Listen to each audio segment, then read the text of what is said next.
Alright, welcome. Twitch. Oh, I never changed the image on the old Twitch. Do that. Gotta do that.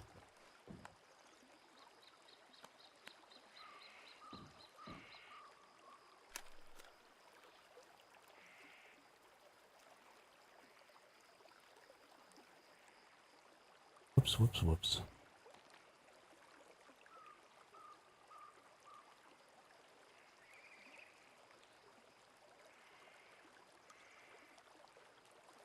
Channel settings.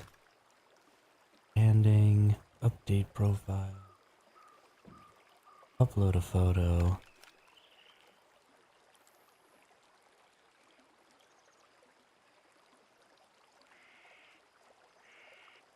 In there with the hermit icon. Move it around to where I want. Good. Save that. Hey, there it is. Alright, and then we're gonna go over here and we're gonna start fixing this YouTube thing up. Get our thumbnail in.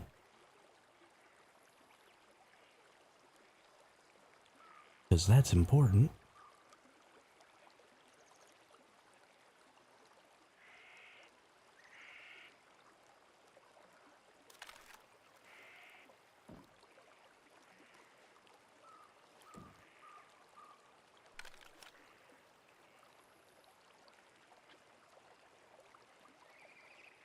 Oh no. Didn't save it in the right spot.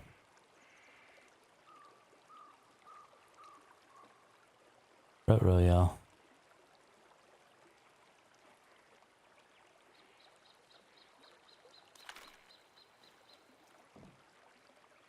Ruh-roh.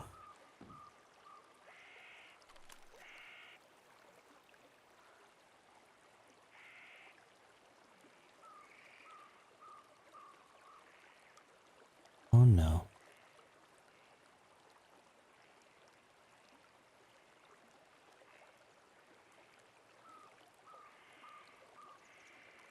Hey, I found it.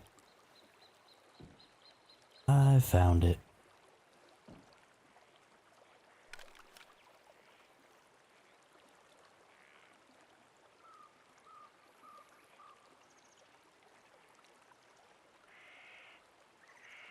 Everything. Gotta click the old save button there. Back up my OBS. Back up this. In it.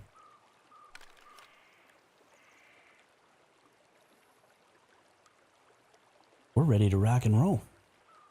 Alright, how is everybody today?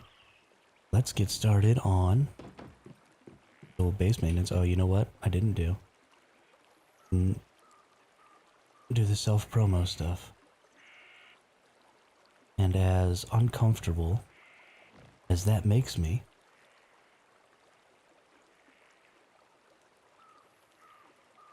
it has to be done.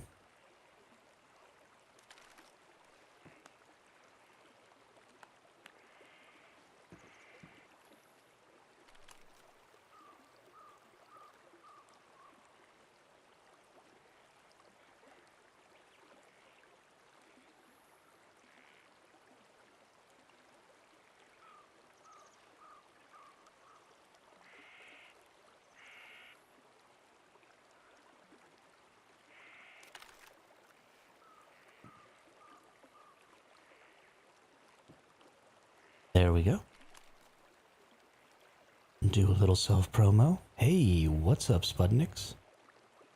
I am super cool. Super duper cool. Still having a little trouble fixing my sleep schedule. I'm accidentally staying up late.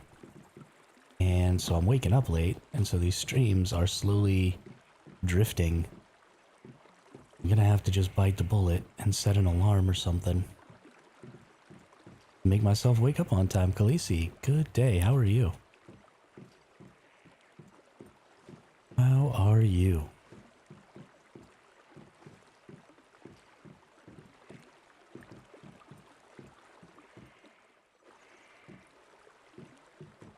Just gotta get this mushroom garden picked here. So many mushies.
I think I was talking to myself again.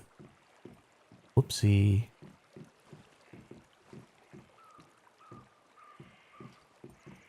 Ah, well, I like talking to myself. I'm an interesting person to talk to.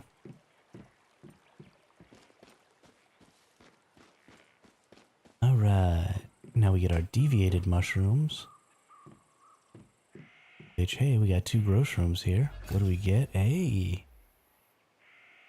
We get ourselves another...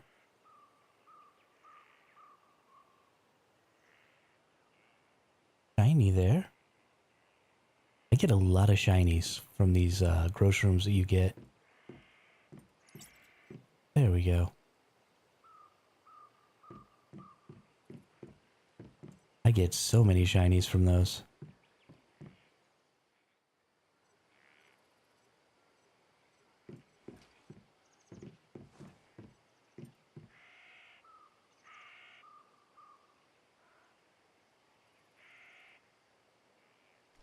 Oops. That was unnecessary. Let's break out. There's there's something going on. There's like a little lag going on with some of these, and so it picks them.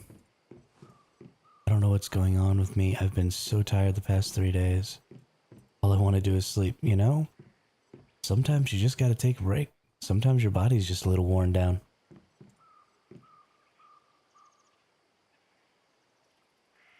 Sometimes you've been going at it too hard.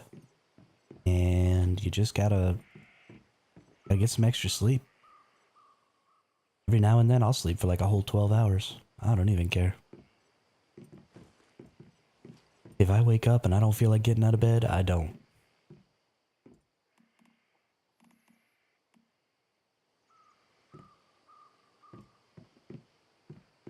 I don't see any value in making myself get up if my body doesn't feel ready for it.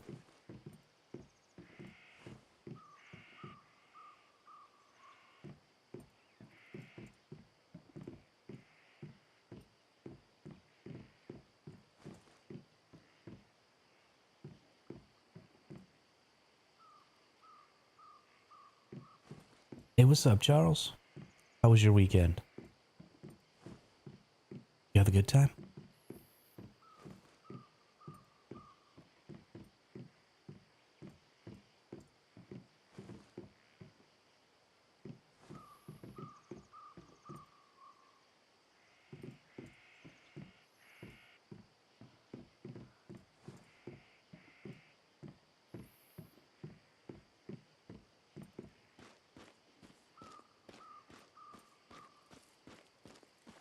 So heavy.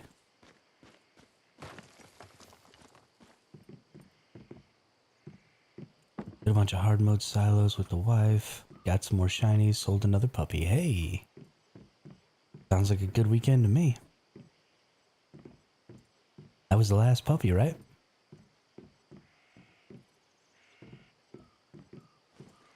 Hmm.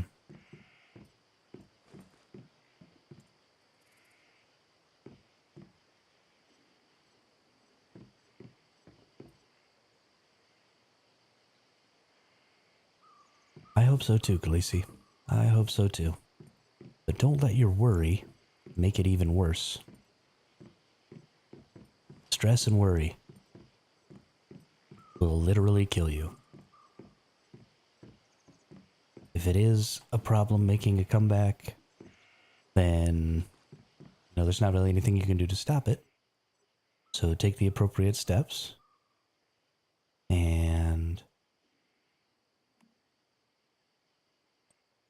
go see your doctor if you need to or whatever.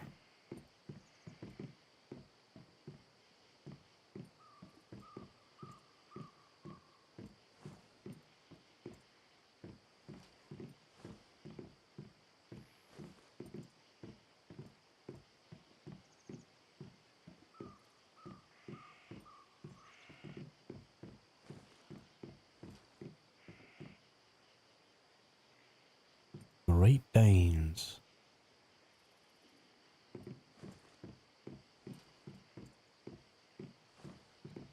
I really, really love big dogs.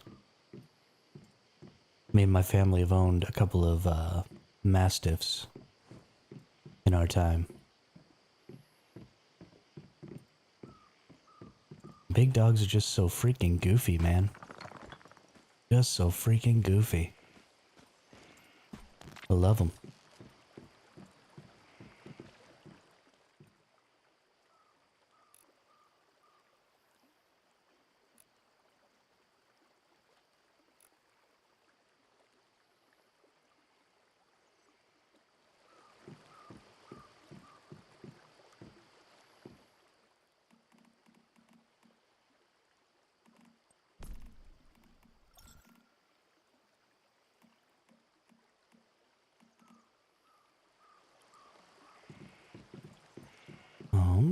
Disassemble some things. Fantastic. That stuff disassembled. Need to drink some more of this caffeinated water here.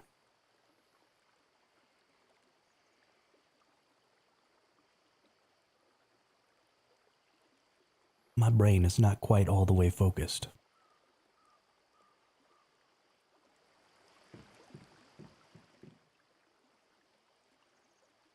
Alrighty. How's my weight looking? Looking good.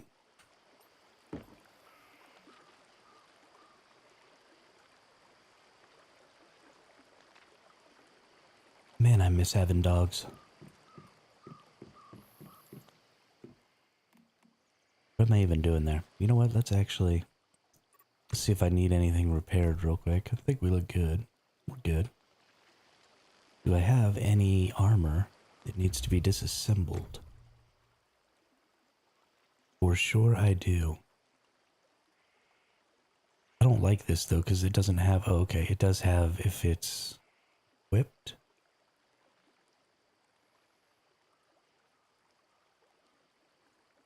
Save your pants.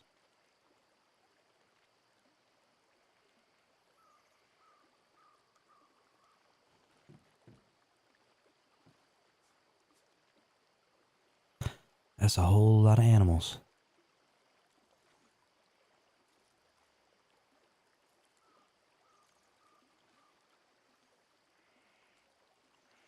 What's with all these barrettes? Did I make extra barrettes?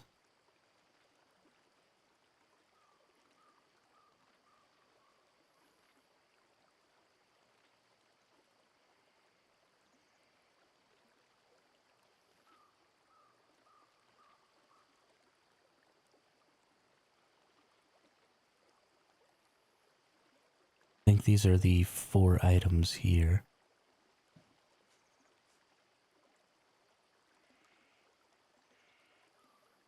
Calibration 2, calibration 1, calibration 2. Oh, nope, that Beretta's calibration 6. It doesn't go. Oh, it already wasn't going. Okay, I think all of that stuff is the right stuff.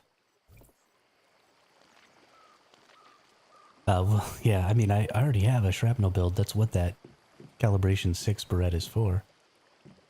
Is my shrapnel. Why do I currently have... Oh, no, okay. Yeah. Why do I currently have my shrapnel weapon on here? Oh, it's because I was trying not to light the bunnies on fire. That's right. That's right. I would love a Tibetan Mastiff, but it's too hot in South Africa for them. Yeah. Yeah, we had bull mastiffs. No, I'm still on the unstable bomber. I just you know, I needed the shrapnel build to take out the giant when I soloed the giant the other day. So that's why I have all that shrapnel equipment.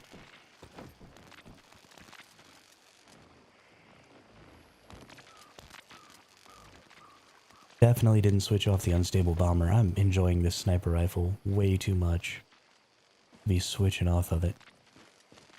But let's go... Oh, right, we still have two things we gotta do. First thing we gotta do is we gotta come down here to Rabbit's house. No, the explosion doesn't affect him. He's immune to elemental damage. Because he's a butt face. Just a huge old butt face. And I don't like him.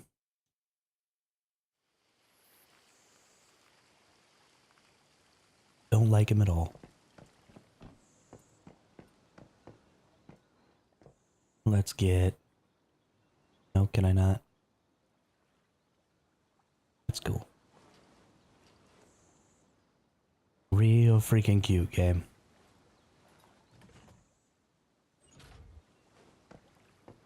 Oh geez, no wonder her wife and I couldn't do him. I'm full UB and she's power surge, yeah. Yeah, he's rough if you're not using something like shrapnel.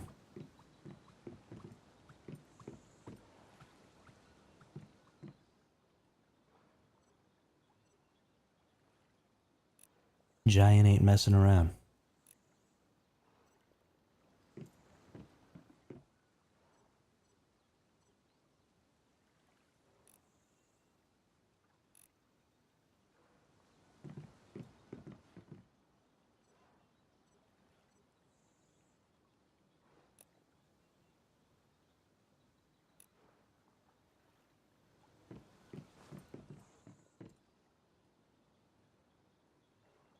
Put all this portable fuel in here. We're good to go. Then we'll just put some of this back. Guess it's time to pull out my last Valor. Yep. And learn the mechanics. You gotta dodge all the attacks. I did it. My shrapnel build was only doing about 10 or 11k DPS. And I managed to solo it on the hard mode servers. So it's totally doable with a pretty lackluster build. But you really have to learn the mechanics and dodge all the attacks if you want to be able to do it that way. And it definitely takes some time. It is not quick if you're not going to have a good build behind it. But if you already have a good shrapnel build, then that shouldn't be a problem. You know what? Today should be new commission day, right?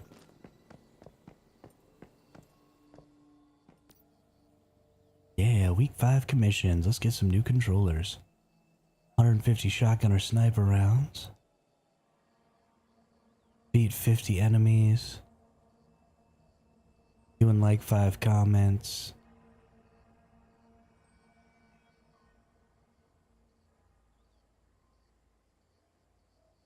Craft activators and deplete mood. Those will all be super easy. The only hard one is defeat 50 enemies. We'll actually be able to take care of that real fast here. And we have stuff at one of our buddies' bases we can use to sell to all the vendors, so we can get ourselves another 250k energy links. We're gonna have to do something with our energy links before the end of this season. We need to either spend a bunch of them to like buy formulas or something like that, or we need to do a bunch of mod conversions, and I don't actually think I have enough mods to do enough mod conversions to use up all the energy links I'm gonna end up having by the end. I'm gonna have pretty close to 1 million. And while for some people that's not a ton, it's certainly more than anybody really needs. So, you know, I only need, what, 390k to buy all the Starkroom at the end of the season. I'm gonna have hundreds of thousands. I'll probably be able to do like 10 or 15 mod conversions at least. Maybe 20 mod conversions. And I just don't think that I have enough good mods that I want to get rid of that I can do all of those. So maybe we'll see about buying some furniture, blueprints, some formulas, or I don't know. Come up with something. Just do a formula run in Blackfell and get your 50 enemies. Yeah. I'm not gonna do the whole formula run.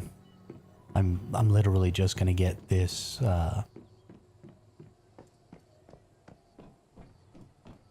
this thing right here. Motel. There you go. Just gonna do the motel. And then go shoot some enemies in the face.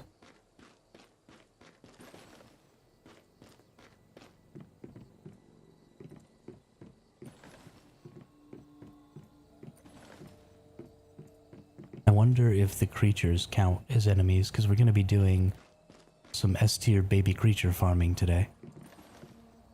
So, you know, we're probably going to have to be killing some parents and stuff like that. Shrapnel's all about crit rate. So 4-piece Lone Wolf and the Barrette with 1-piece Bastille. Yeah, that sounds pretty good. Sounds pretty good. But also, you're probably going to want a bunch of crit damage, like as much as you can stack on there. Because crit rate's great, but...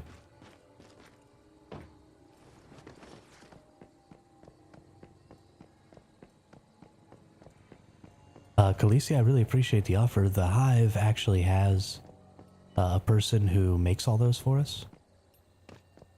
So I've just been dropping thousands and thousands of silver ore off at Davitron's base.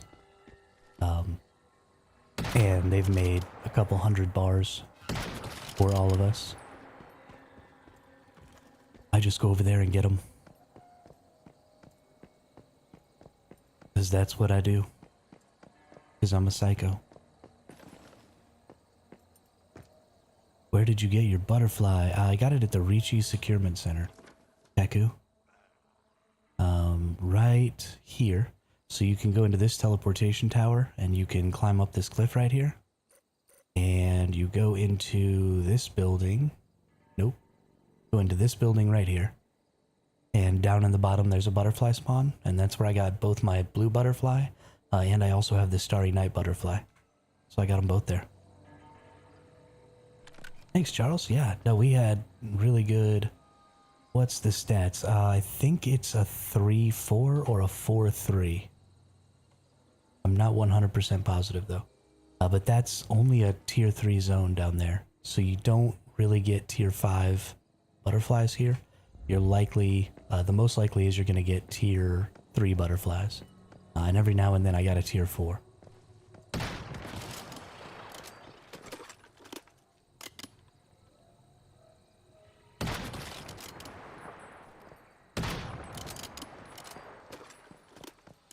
Oh, what are you? Oh, you've just got a weird visual glitch, okay.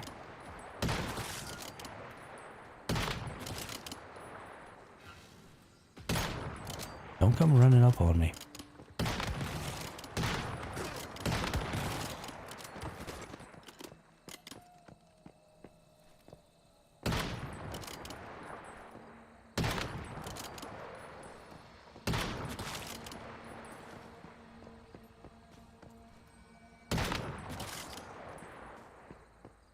Yeah, I did, Khaleesi. Yeah, the only shiny I don't have at this point is the blue mushroom. That's it. I got 2 5-4 butterflies, one of each. Got a starry from EX1 last night. Rabbit, you suck. Why do all of the people in my hive have so much better luck with shinies than me? Y'all are garbage, dude. I hate all of you.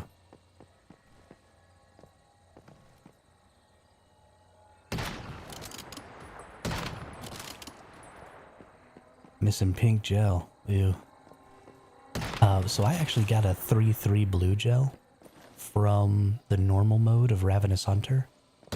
So if you just want to get a decent pink gel, I would say just go run it on normal.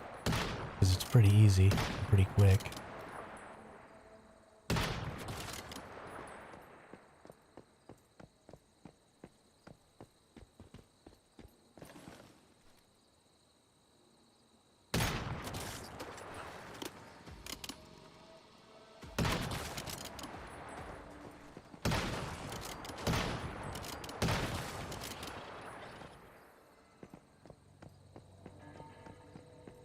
I can't believe you've got a 5-4 butterfly as for both types. That's insane. Those are so good. They're going to be so valuable. If you don't use them, you're going to end up being able to trade really, really well with those. That's really, really great. Still need Siamese cat, blue shroom, both gels, and the non-starry night butterfly. You can definitely get those though. With the increased drop rates, honestly, farming shinies is just not difficult anymore. Take a little bit of time, go to the right spot, make it happen. Let's see here. How many more enemies? I'm just gonna go into this screen here. And I'm actually going to track this one. I can just see how many enemies I need to take.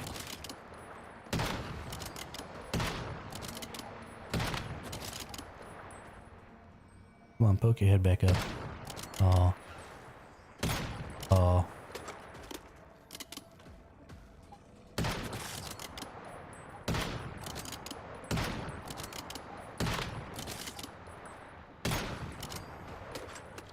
I just need another ginger cat, then I have 2 of everything.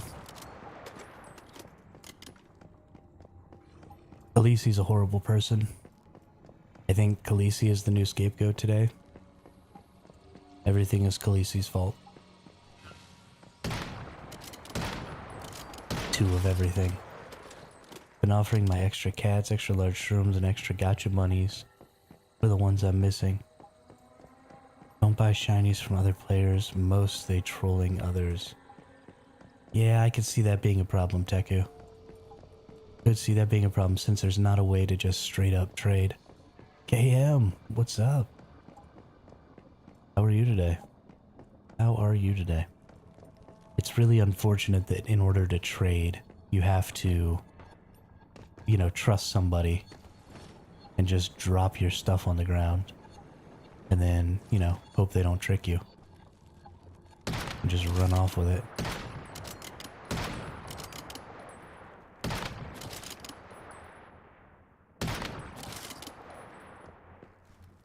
So far, I haven't gotten scammed, though. Every time I've tried to trade with somebody and had to do that, we've been all good. It's Khaleesi's fault you're missing shinies, Charles. Absolutely. Absolutely. Don't care, Khaleesi. Everything's your fault today. You're the scapegoat.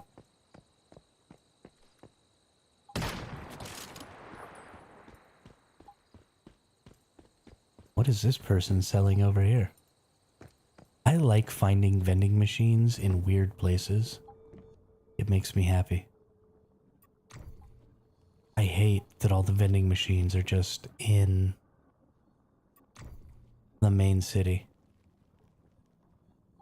But then when you find vending machines, in strange places, they tend to be super overpriced. Like they think that because they're not in the main city, that people who are accessing them are like really, really in need of the stuff that's in them. And so they jack up the prices like that's going to do anything for them. Eesh. That's okay. Pick on the old lady. That's right. That's right. I picked on other people first. I pick on everybody.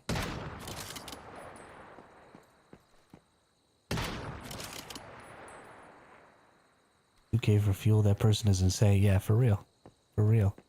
They jack their prices up all crazy, and then I would buy stuff from places like that if they didn't have insane prices, just for the sake of interacting with, you know, a person who's doing something outside of that norm, that standard of putting things in. But I can't shoot through that chain link fence. Putting everything in Blackville, you know?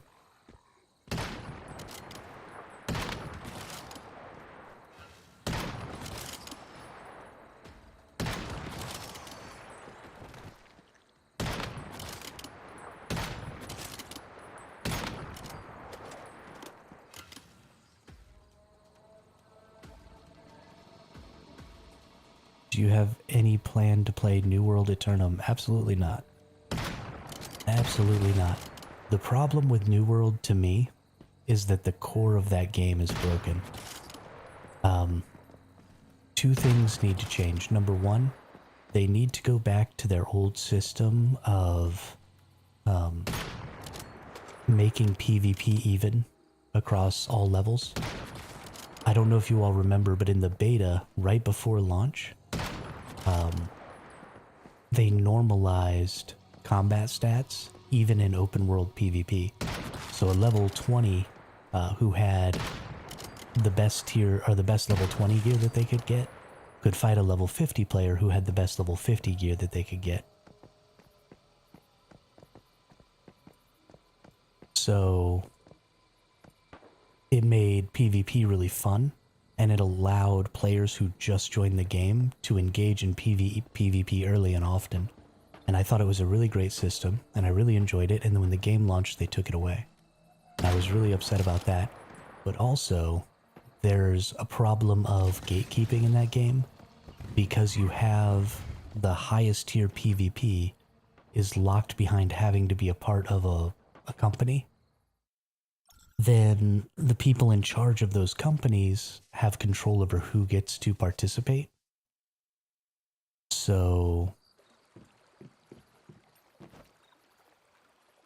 until they change the war system to make it so that more people have access to it, I just don't see myself ever going back to that game because the 50v50 wars, or the 20v20, I don't even remember how many it is anymore. But the wars were the most interesting part of that game and the biggest draw, and something like 80% of players never participated in a war. Thankfully, I was running a company, and so I got to participate, and I tried really hard to make sure that all of the people in my company could participate. But there were even people in my company who never ended up being able to be in a war, despite pretty consistent efforts on my part to, get wars scheduled at times where people could play, and trying to get people into the wars. It was just too difficult, and we didn't get to do enough wars because my guild was a little smaller. And we were on the Valhalla server, and that was a server full of super sweaty, huge guilds. And so we just had a little bit of a problem trying to keep up. But, I mean, it was still a good time. I still really enjoyed it, but there just wasn't, There are some things about that game that just absolutely have to change, or it's never going to be as good as it could be.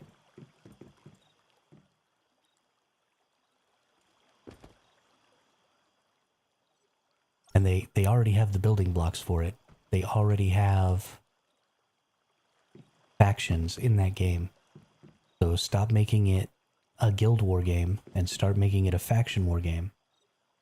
And take away some of the power that you gave to the guild leaders, and you'll be right on track. Yeah, I mean, I only participated in 4 or 5. Like, except during the beta. During the beta, we were participating in wars all the time because, there weren't a ton of people in the beta, so we were able to just go make wars happen, and we had a lot of fun doing it. A lot of fun.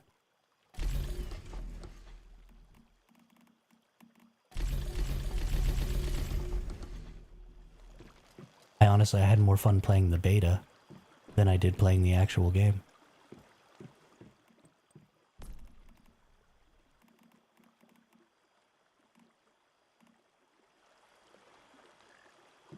Simply Michaels. Hey, new name in the chat. Welcome to the chat, welcome to the channel. They basically trying to pull a Final Fantasy XIV relaunch rebrand. They aren't doing anything to fix the issues. Yeah. By adding tab targeting auto lock system, which completely nullifies the action combat aspect of the game. Yeah, especially if you're going to be using ranged weapons. That's really kind of ridiculous. I don't really understand. I mean, I'm not even going. Wish my aim was that good. I don't know. I tested my camera sensitivity. I don't know what's going on, but my aim sucks in this game. End up using melee more.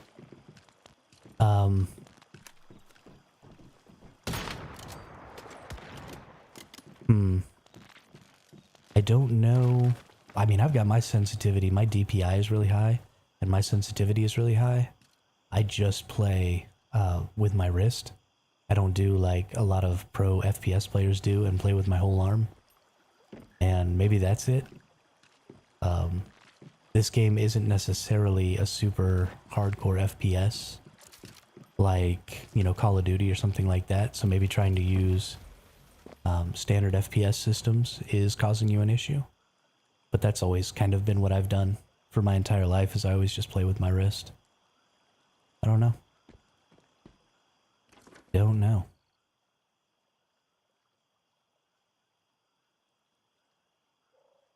But I think it's time to get started on... Did I get any new formulas? I don't think I got any new formulas.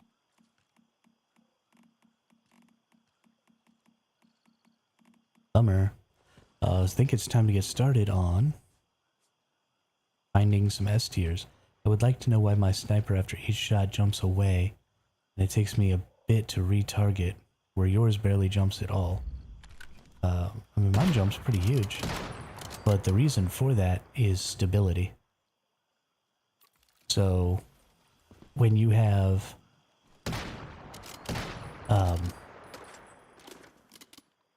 when you go in here and you look at your gear and you take a look at your mods,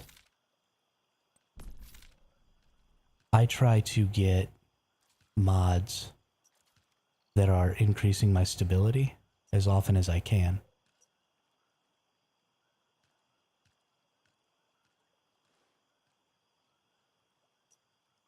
So if you look at the optic here, oh no, that's a negative stability too.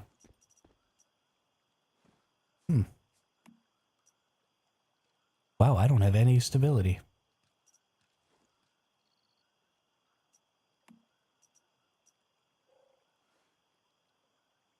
Maybe you're using things that decrease your stability even more than mine? Would be the only thing I could consider here.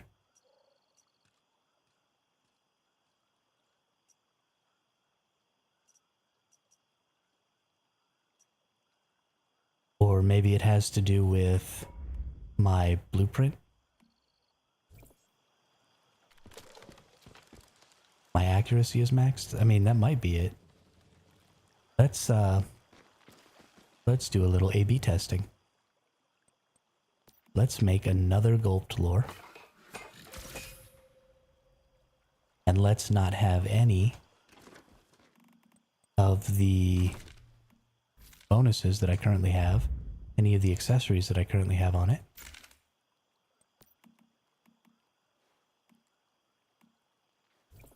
Okay, so this is my new Gulped lore. I avoid additional range, seems unnecessary, so I always increase everything else.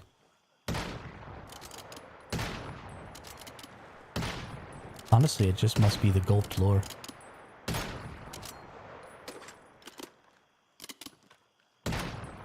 The Gulped lore seems to have a really...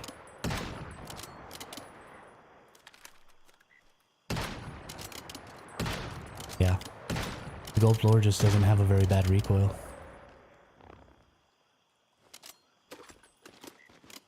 At all. What sniper rifle are you using?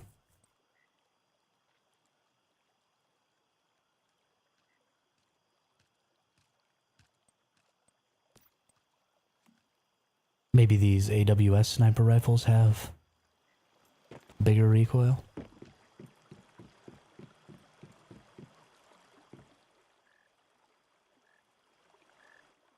Strange. Maybe it just looks less on my screen. Because completely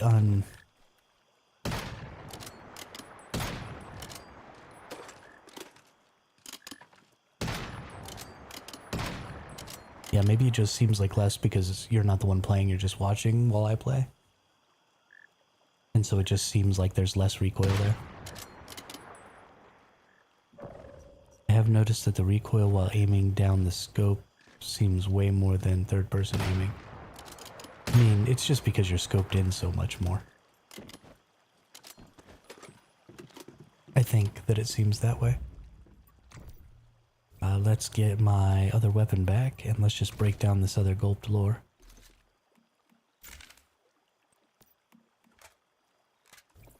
Because I don't need it.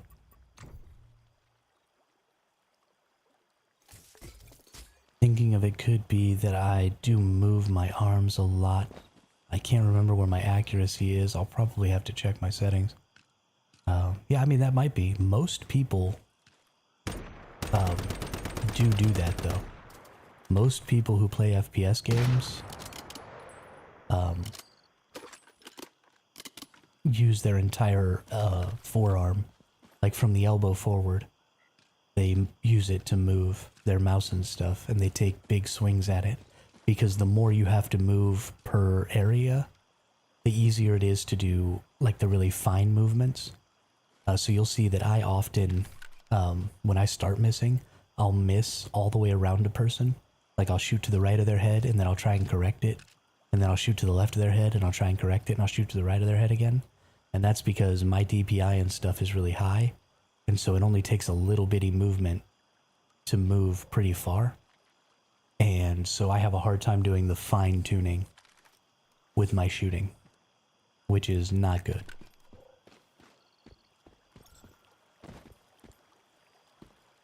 But let's see about, there's an S tier a high tier leopard up here that spawns right here, and then there's a baby wolf right here. And we did a bunch of farming of the baby wolf yesterday, and we actually got 2 S tier wolves. But,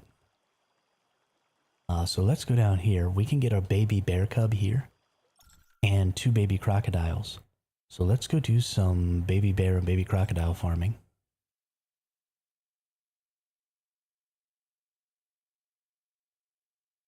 Yeah, the Jaws kicks like a mule though. Jaws kicks like a mule, and that's definitely a stability thing. Your accuracy determines where within, you see how your reticle is like a big area? Your accuracy determines where within that reticle your shot is going to land and how big that reticle is. And your stability determines how much your kickback is. So on the Jaws, maybe increasing some stability might help you if you're having a hard time keeping it on target. Alright, and there's the 2 parent bears. Let's nuke them real quick. And we got baby bear here. Tap it one time. So the reason that I am catching the baby versions of these is because the baby creatures have the ability to have special, how do I have this? Gotta open that. They have the ability to have special talents, or what they call advanced talents, that the adult creatures cannot have. So I am getting the baby creatures, and I want to get S tiers because then they get 4 traits.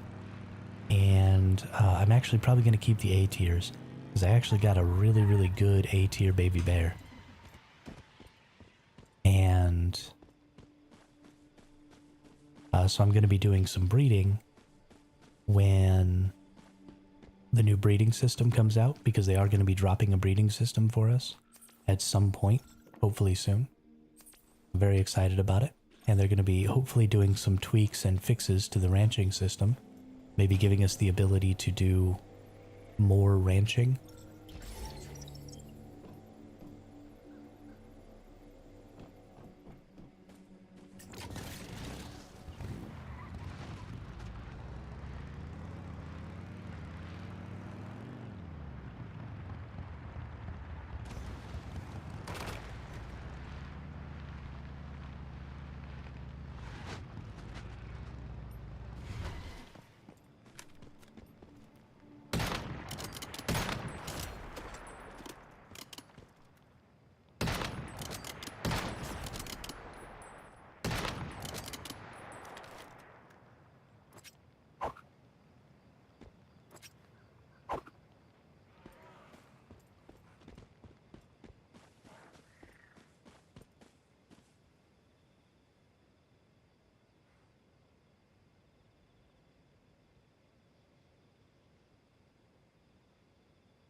Oops, I think I was talking to myself again.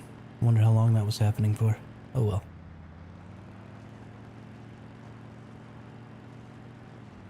It has a tendency to happen a lot more early on. Oh. Lol. That's funny.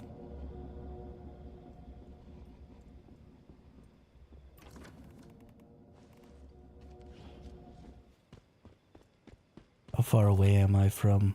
That's not terribly far. We'll go ahead and make the run. Last thing we heard was you saying that you hope they add the ability to ranch more animals. Yep. Yep, that was the last thing important that I said. Everything else was just me talking smack to Chloe, so...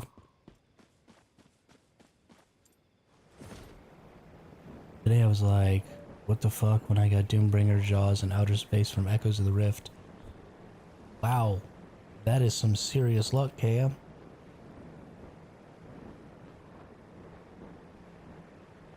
Holy cow.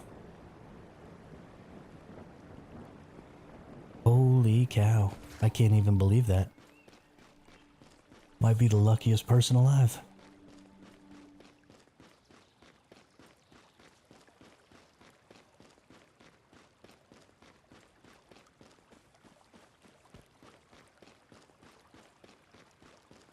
You might be the luckiest person alive.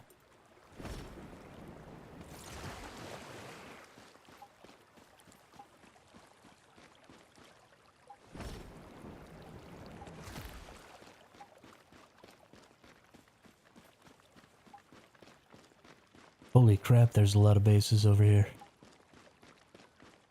What is going on? A wild troglodyte. That's a funny name. I like that name a lot. Alright, we should be right here. So... somewhere around here is where we should be seeing our baby crocodiles, but actually, they're probably constantly getting killed by this person's turrets. That's super obnoxious. That's 2 worlds on my server, where one of the baby crocodile spawns over here is covered by turrets.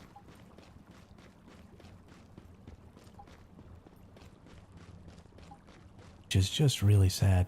But here we've got our parent crocodiles. Oh, they swim with the quickness.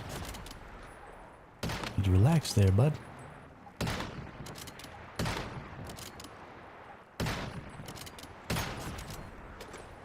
Where's the baby at? Baby should be right over here. Somewhere. There's the baby.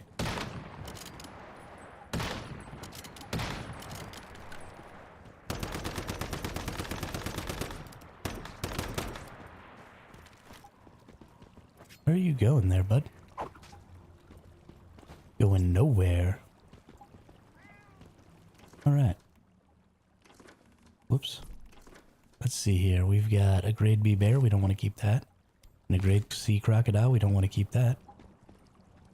They had to increase the backpack space for deviants now that we get so many. Did they really? That's cool.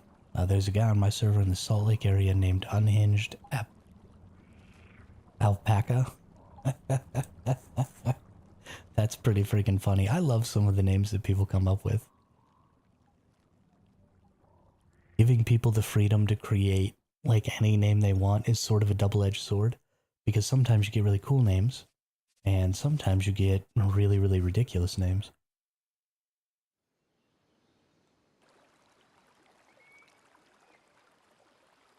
Hey HVK, there's another name that I haven't seen before. Welcome to the chat, welcome to the channel. I love that you can name your creatures. I think it's a lot of fun. And Little Shite seems like a good name for a baby crocodile, because that's exactly what they are. Little Shites. So let's now go see about another baby bear. Oh, you said they need to. They need to increase, yeah. I don't know why I thought, how did I read they increased the backpack space? I don't know how.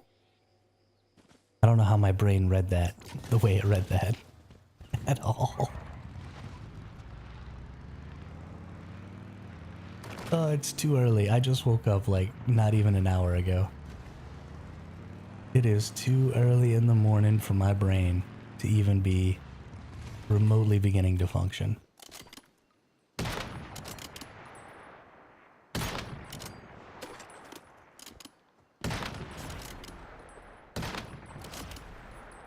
And explode the bear. Owie.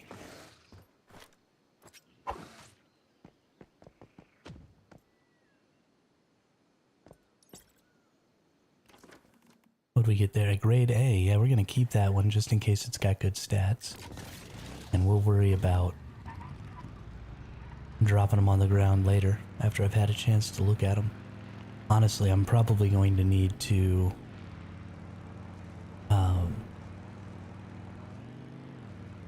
like bring my Jeep or something instead of using my motorcycle. But I'm gonna be driving so far and the Jeep is such a gas guzzler. And I mean, I have plenty of gasoline, but I don't want to be wasting it, you know? We only have a couple of more days before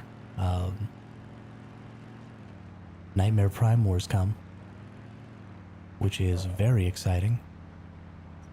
What do we got? Oh, only 18 hours. Tomorrow morning is going to be Nightmare Prime Wars. Okay, well that means we got to start the stream tomorrow early. Like 7 a.m. Pacific time, which means I might not be sleeping tonight because I've been going to bed at like 3 a.m. Pacific time. 4 hours of sleep does not sound like fun. I don't know, we're gonna have to see if maybe I can get myself to sleep early tonight. Baby bear does pack a punch. All the baby animals seem to actually be stronger than their adult counterparts.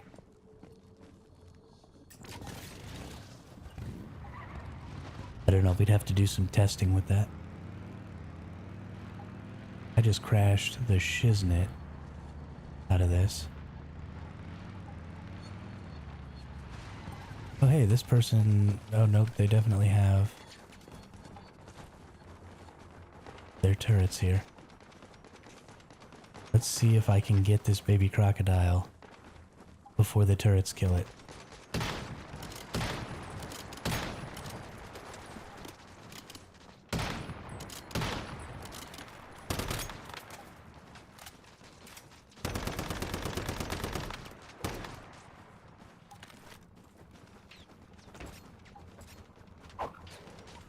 Yeah, I think we're good.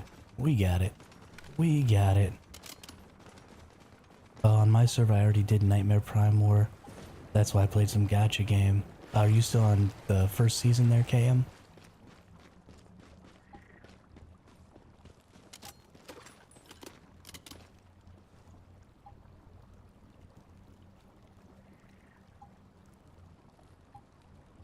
That is a boat, not a plane? Say what now?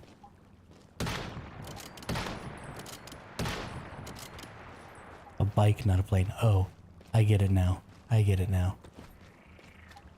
Because I was trying to fly. I get it. It just takes me a minute sometimes.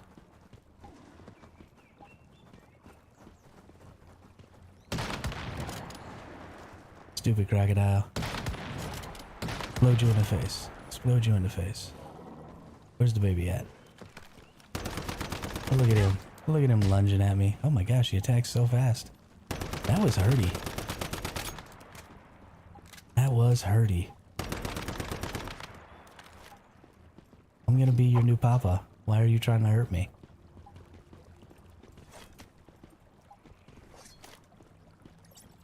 Yeah, got some crocodiles. C tier definitely don't want. B tier definitely don't want. Bad day. Second season, but you're in South Africa server? The South Africa servers already have Nightmare today? That's bullshit. That's bullshit, ref.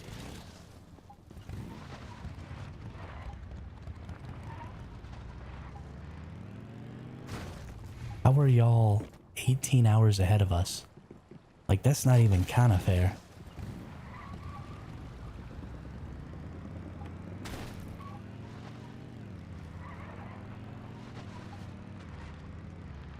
My God, did they already... No, that was the one that I never killed. That's right.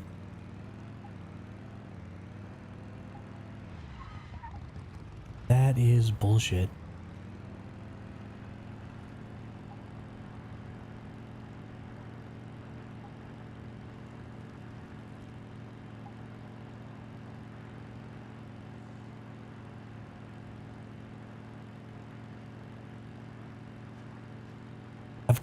I've got some caffeine water here, and I'm trying to get it sucked down there, Khaleesi.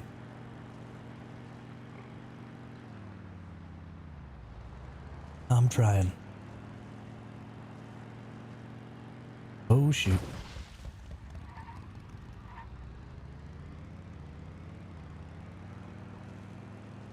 I'm gonna start playing on the freaking South Africa servers.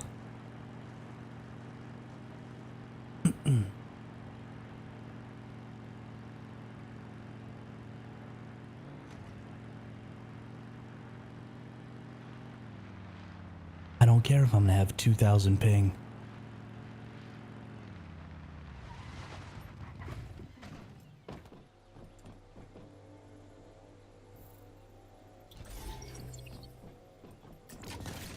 Oh, actually, I don't even want to be on World 1.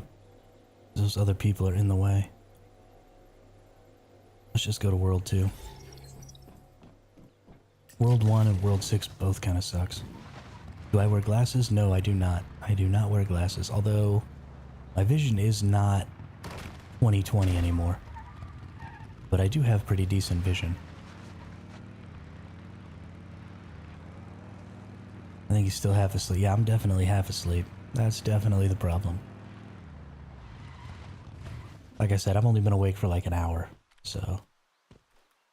I got up and I immediately started streaming. Because I was late.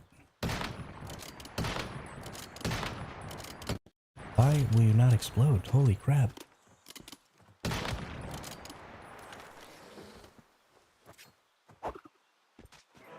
Got him.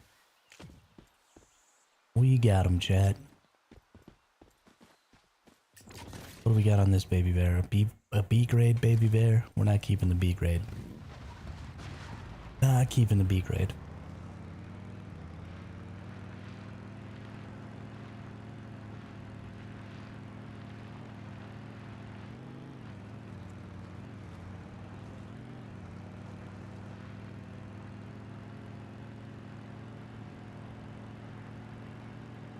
South Africa does not have any servers. That's why I play on US servers. Well, what servers does KM play on then? KM, are you playing on like the C servers or something? Or the Hong Kong servers? Because I'll go play on those servers. I don't care. Whatever I gotta do.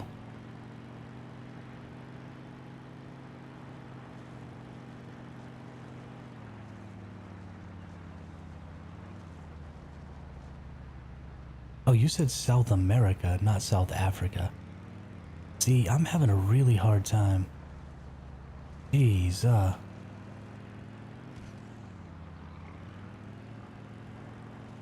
Wait, so the South American servers are farther along than the the North American servers?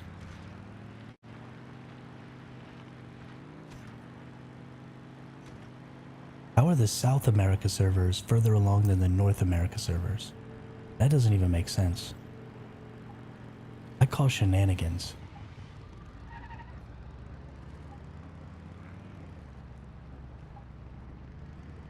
I could understand if it was a time zone thing, but we're in the same time zones.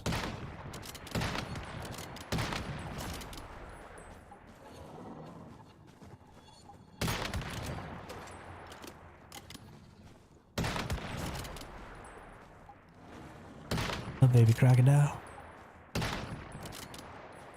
They have so many hit points.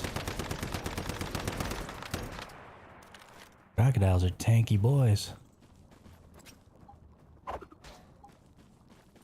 Captured.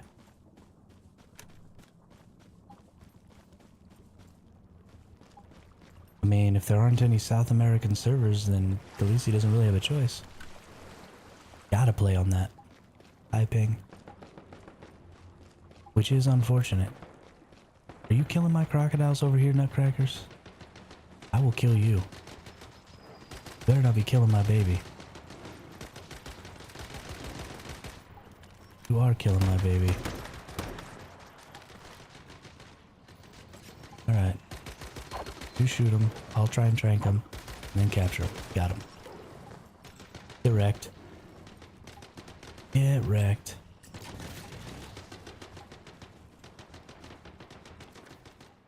Grade A. Okay, we'll keep that one. So I'm going to show you all real quick why I'm keeping some of these grade A's. Because there's a little trick that somebody showed me yesterday named Drone Geeks.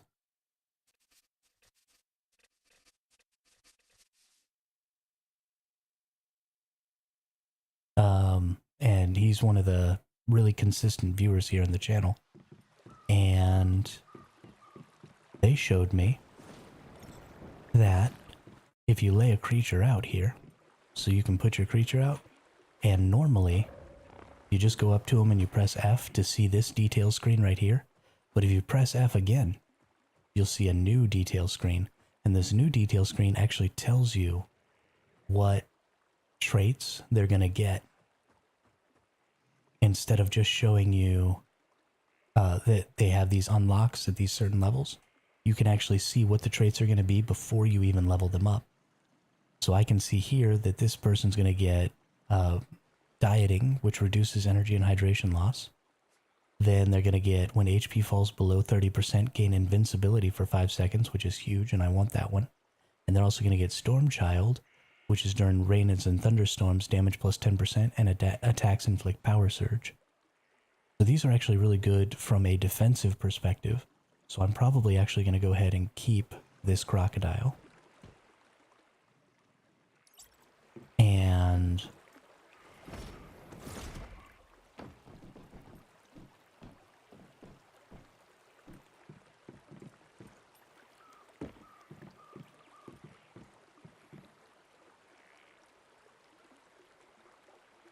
I'm going to breed him up and use them to create maybe a combat line of crocodiles.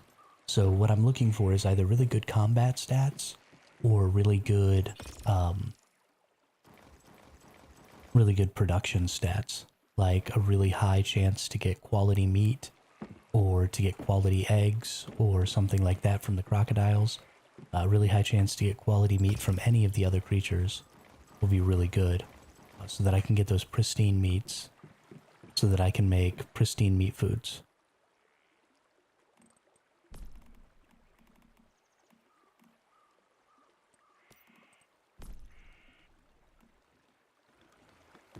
But yeah, so let's just go back. And we're just going to keep doing this, because it's important. You were close, HVK. You were close. You just keep holding your finger, or crossing your fingers for those S tiers. And maybe I'll get one.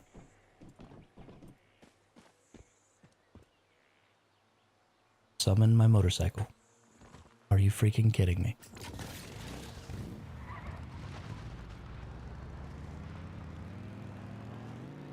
Cannot wait for nightmare mode tomorrow. So exciting.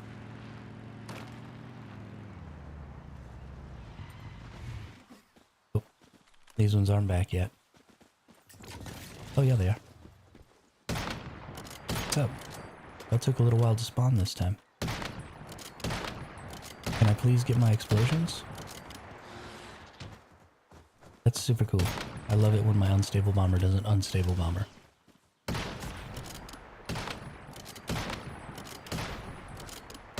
Not a huge pain in the rear at all.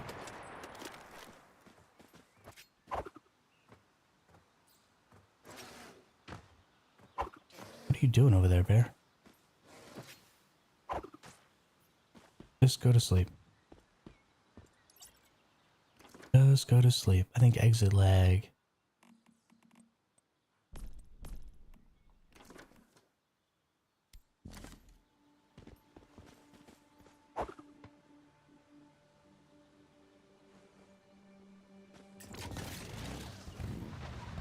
Still, $13 every 3 months, that's a lot.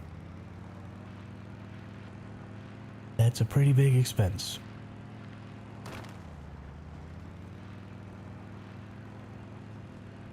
I don't have $13 every 3 months to be spending.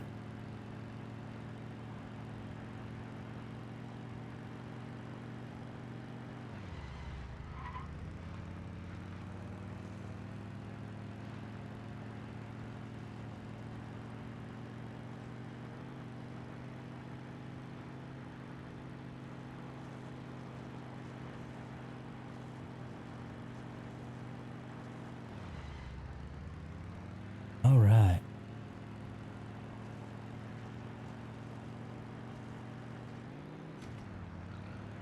So just to talk a little bit about why we're doing this.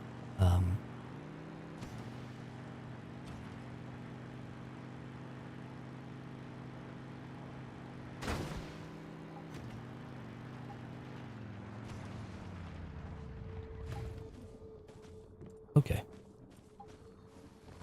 I just crashed to heck. Hold Q and do a wheelie? Say what now?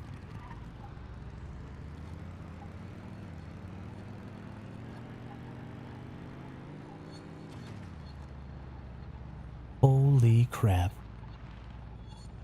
You can do a wheelie?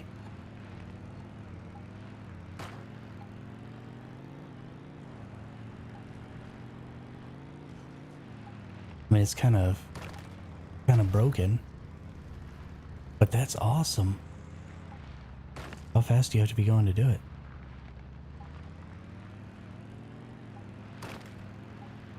Yo, that's so cool. I didn't know you could do that.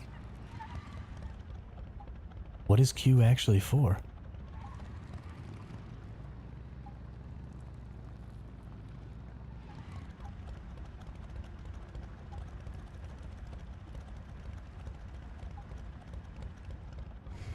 That's so cool. Oh, I came back to World 1. Or no, I'm in World 6 again. I got these guys trying to kill my crocodiles again. Where's my baby?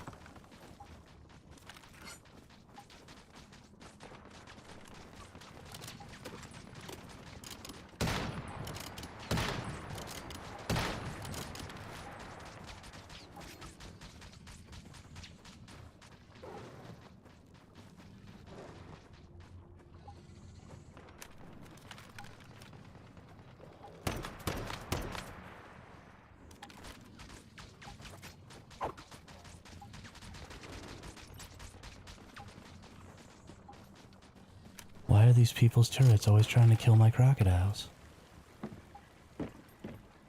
This person's base is pretty cool. Too bad it's in my freaking way.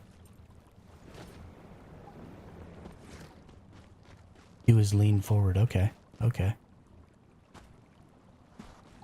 Hold E to do a 180 skid spin.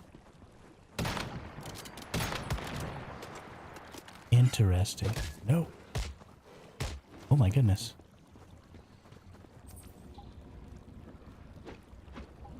Can you please pull out the trank dart?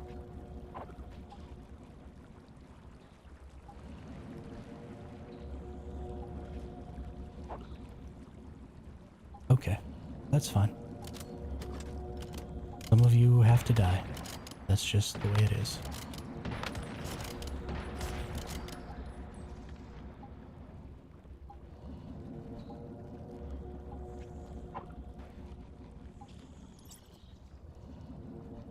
Okay, okay. Hold E to do a 180 skid slide. We're gonna try that out. There's a grade A crocodile. We're gonna keep that one. We're gonna get rid of that grade B. Let's get over onto the road here. Get a little speed. Oops. And also let's heal ourselves a little bit here, because that's a good idea. let's see about this hold E, do a skid slide on the thing.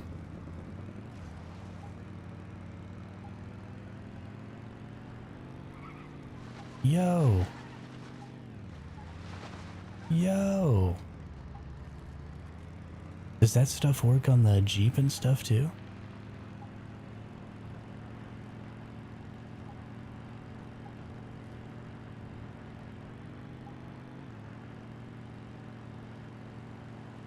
I've played a little bit of Destiny KM, but not very much.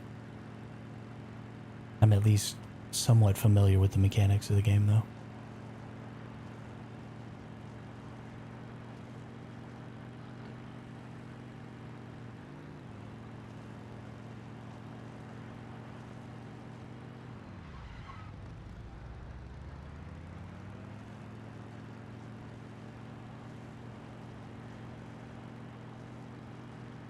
I can't believe that you can just do a 180 on this motorcycle. That's so cool.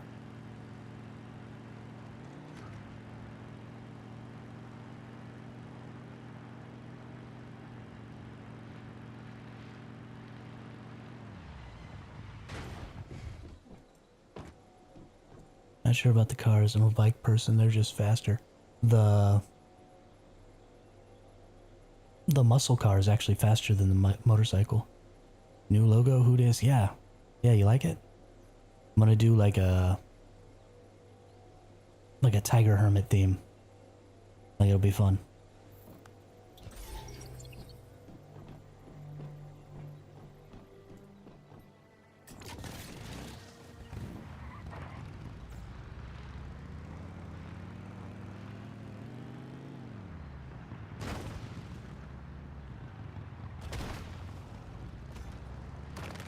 I figure since my birthday is 1986, and in the Chinese zodiac it's the year of the tiger, so I thought I'd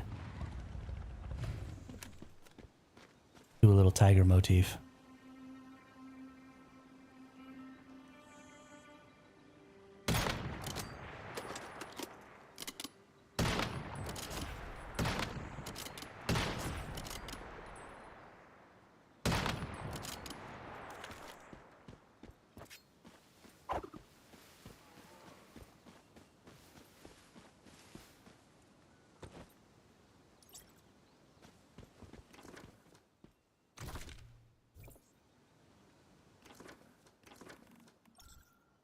Grade B, don't want. Throw it on the ground.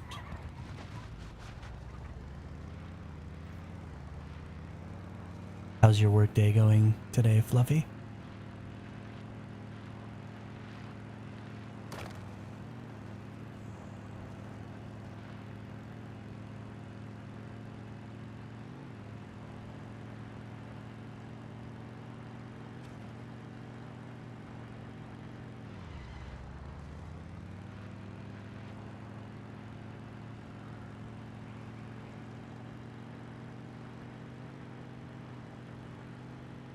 Not too busy today, so decent. Ready to hop back on, yeah.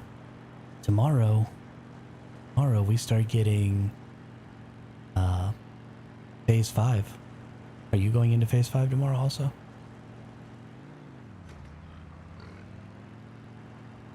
We're getting some Nightmare Prime Wars. So exciting.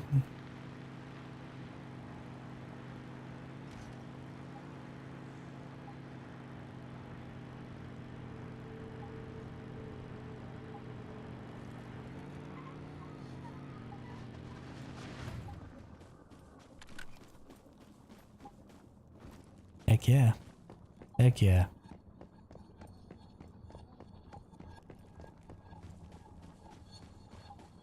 Good deal. Bye-bye, crocodile. You have to die so that I can capture your baby.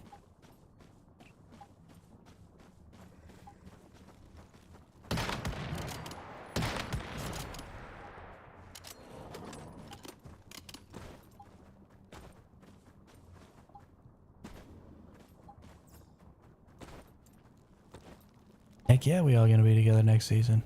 I'm in for it. I'm in for it. You see the new info though? They're opening signups for the next PvP servers on the 23rd, but I don't think we're going to be done by the 23rd because we're starting season 5, or not season 5, phase 5 tomorrow. But phase 5 is 10 days. So we're not going to get to phase 6 until the 26th. So how are they starting signups 3 days early? Like, I don't even understand.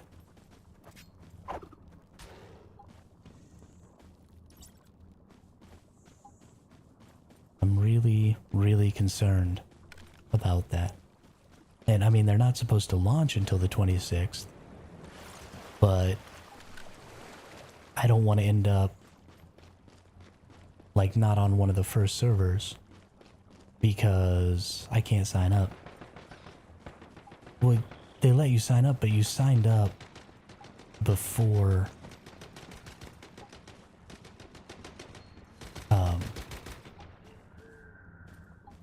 you signed up in phase 6 and then went into the new season.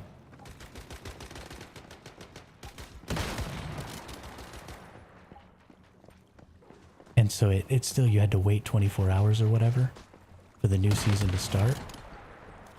But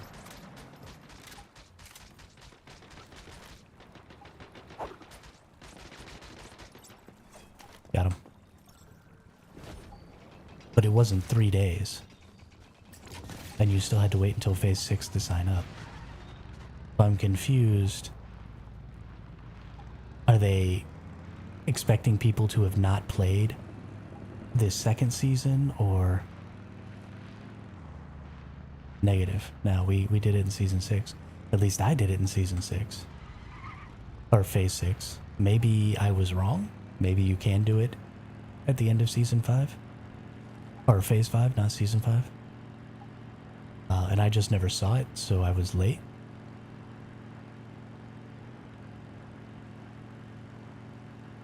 I mean, I'm sure it is ready, but like, you're dropping it at a time when people aren't going to be in their settlement phase.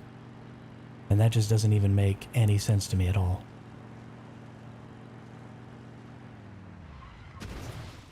If anything, I would think you would want to drop it after the settlement phase so that you could get... I was on PvE 0000, or sorry, PvP 00001. For the very first PvP server I was on.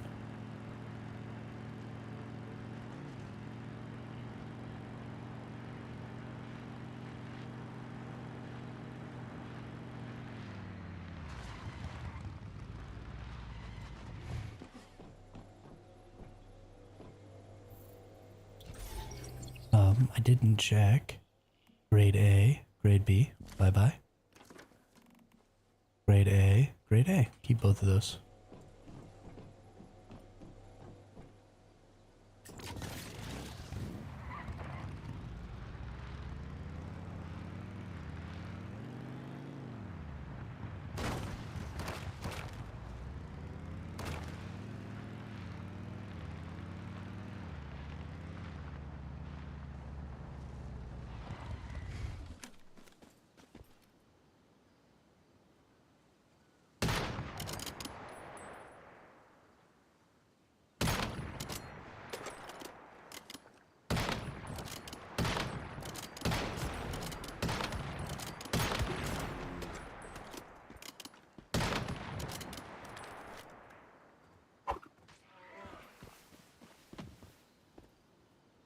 Catching bears, catching bears.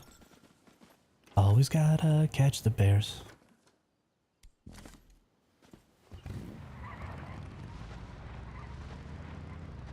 But if I have to, I will just make a new character.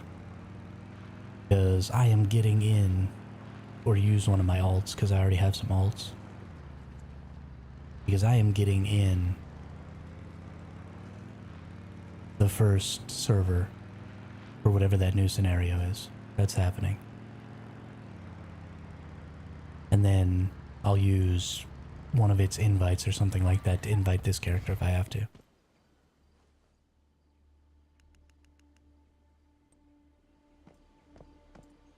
Because I'm not messing around.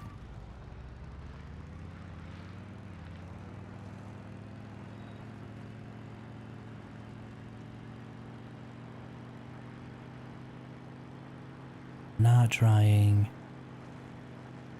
to get shafted for playing a season 2.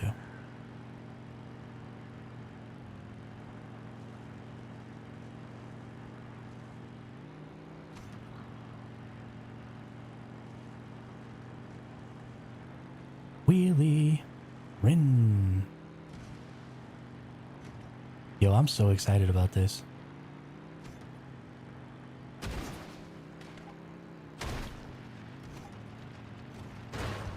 Crash into things.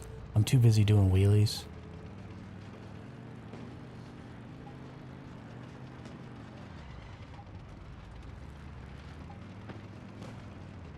So I'm not really paying attention to what I'm doing here. Please let me off the motorcycle.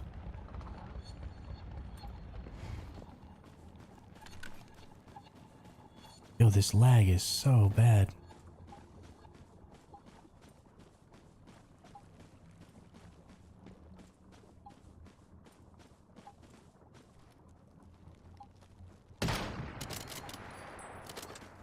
Oh, there we go. I was about to say, where's my crocodiles at?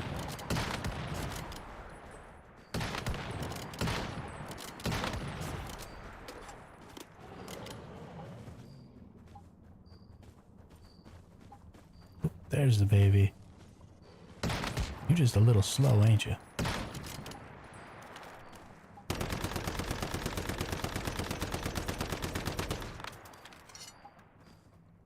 Nope. Wrong button.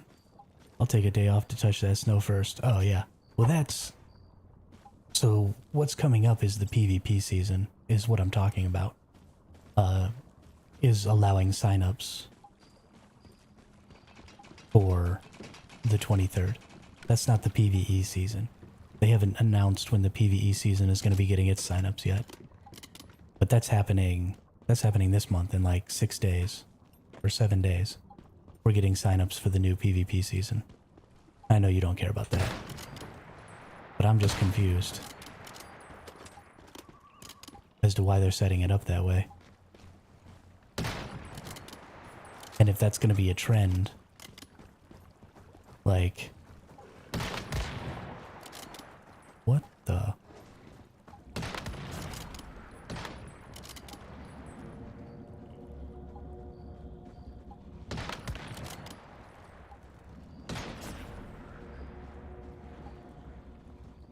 Gotta heal again. Oh, I'm about to die because the baby's right there.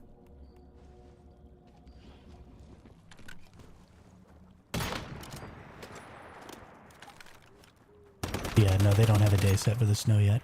I'm thinking of doing PvP, but unsure mainly because I don't want to be shot while in my base doing quests. If you don't want to be shot while in your base and doing quests, then you absolutely do not want to sign up for the new PvP season that's coming out.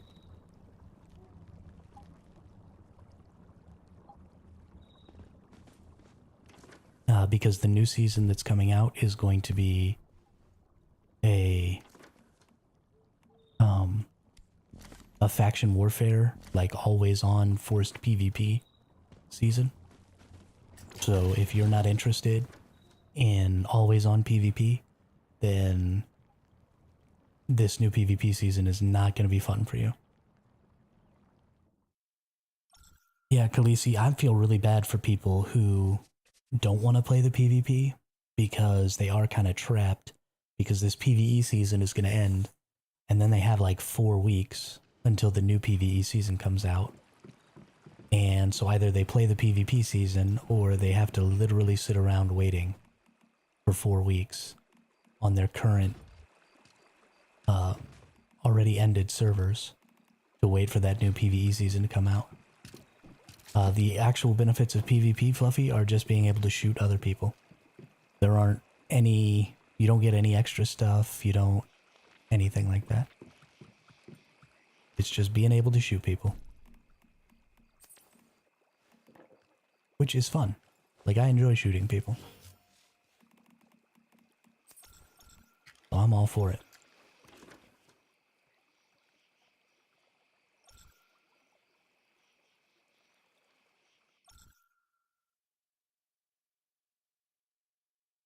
I really enjoy shooting people.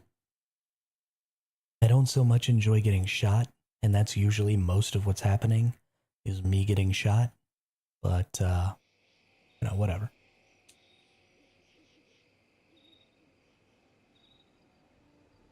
Too team-oriented? I mean, you can take a team with you.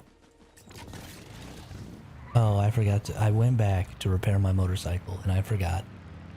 Khaleesi, it's your fault. Why didn't you remind me?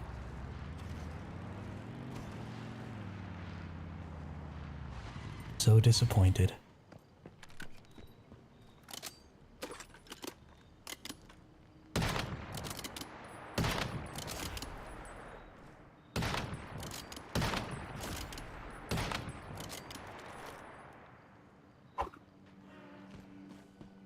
Hey, what's up, Spud? All that jumping and rolling around in gunfights is not for me, PvE all the way. Yeah, I feel that. Devs have to release new content or some players will start quitting and playing other games. That's absolutely true, Spud. And, I mean, we are getting 2 new scenarios. Right? We're getting a new scenario this month, we're getting a new scenario next month. The problem is that there's that gap. All your fault. Hey, what's up, Darkling? How are you today?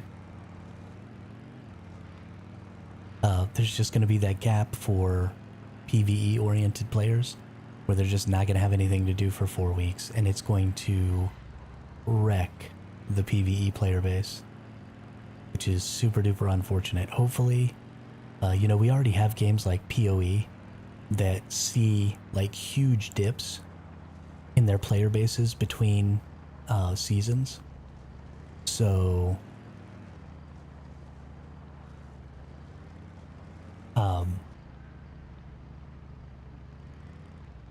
you know, like PoE, by the end of a season, they've lost almost all of their players. And then at the beginning of a new season, everybody comes back. So hopefully Once Human can kind of capitalize on the same system. And everybody will leave for that month. But then maybe a majority of them, or even some new players, will come back for the new season launch. And maybe jump in on that new season. I don't know. That's what we can hope for. Something I do think that you need to be doing, though, or that the game devs need to be doing, is looking at a way to give free guns to people who start accounts late. Because the biggest thing that you're losing if you start late is Starcrum, meaning you just don't have any guns. And so, as they create new guns in the future, what I'd probably like to see them do is for every new gun that they create, give away the blueprint to one of the other legendaries, or one equivalent. Oh no, no, it died. So if you create like a new epic gun, then give away one of the other epics that came before it, so that when new players come, they have access to some of those guns as if they had been playing the whole time, even if they weren't. So that they don't feel super underpowered, or like they can't play any cool builds, or like they have to spend their Starcrum on old guns or something like that. But you want those players to feel they can catch up, or like they can keep up with players that have been playing for a while. Anytime I've gotten to play PoE, I jump in at the end of a season accidentally, then decide there's no point, stop, then jump in 6 months when I'm bored, end of season again. That's funny. I'm always aware of when the new PoE seasons are coming. Only reason I want to try PvP is I love the Dr. Teddy Deviant Yeah. I mean, you'll be able to get the Dr. Teddy Deviant without playing PvP, though. You can just trade for it. It's not a big deal. Deviations are pretty easy to come by when it comes to trading and stuff like that, so... Yeah, we got a whole mess of people in the YouTube and the Twitch today. What's up, everybody? Goodness.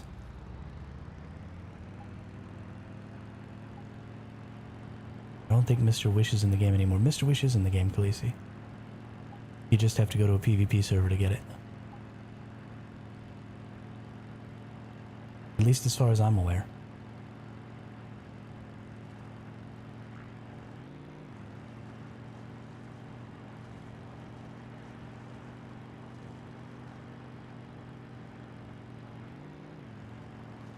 At least as far as I'm aware. Crash. I crashed.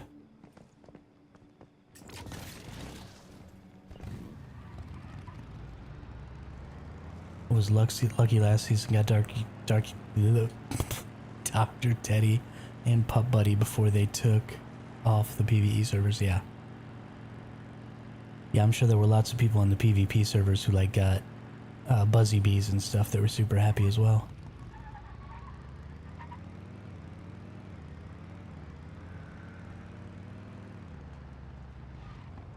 Pigs.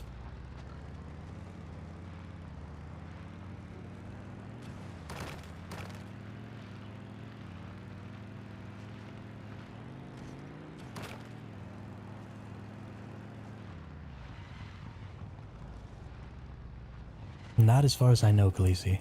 I could be wrong. But, you know, that doesn't really ever happen because I'm so smart, so. I started trying to get them and realized I was a week late, yeah. Yep, I was in the same boat. Okay. Didn't even realize what was going on by the time they had already, or by the time I understood what was changing or what was happening. The change had already been made. Can I go back to my base so I can repair my stupid motorcycle? 1 minute 43 seconds. Okay, let's go get this bear. Let's go get this bear. I like bears. I really like these baby bears. They're so much fun.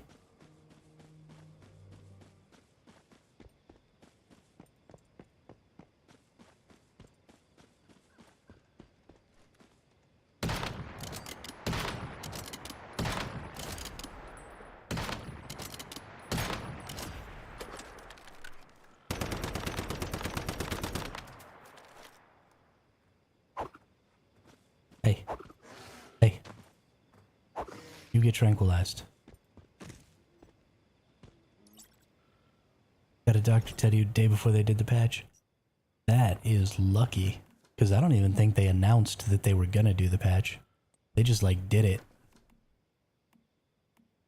And said, F all y'all. Don't want a grade B bear. Don't want a grade C crocodile. Yeah, I didn't get anything useful from that. Yes. Bike. Bike, bike, bike. Thank you, Khaleesi. I'm pretty sure I have the bike all the way upgraded. Darkling. Pretty sure I have it all the way upgraded.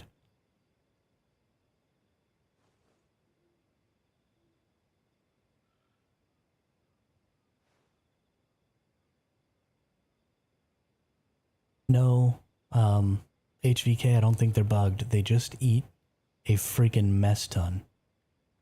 Like a whole mess ton. Honestly, I don't even think that raising animals is worth it right now, but I'm just trying to prepare myself for the future because I am 100% certain that they are going to be upgrading or updating and changing the ranching system in the future.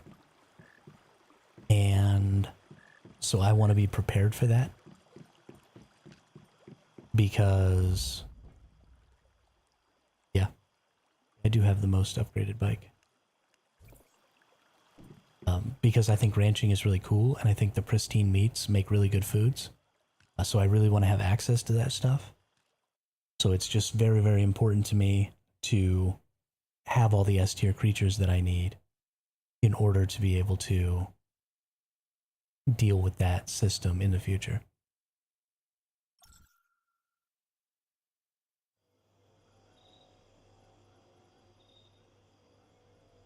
And let's go ahead and switch to another server, or another world here. Let's go to World 4. I haven't been to World 4 yet. I want to see what's up here.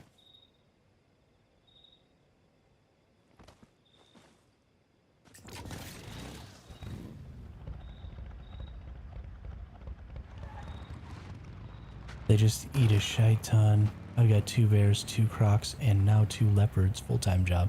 For real though. Honestly, Darkling, I don't understand how you're even keeping up with 6 creatures. It's such a nightmare. I killed all my deer today.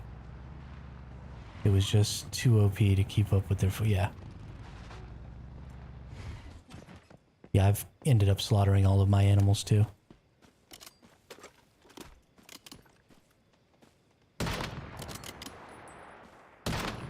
For the same reason. Oops.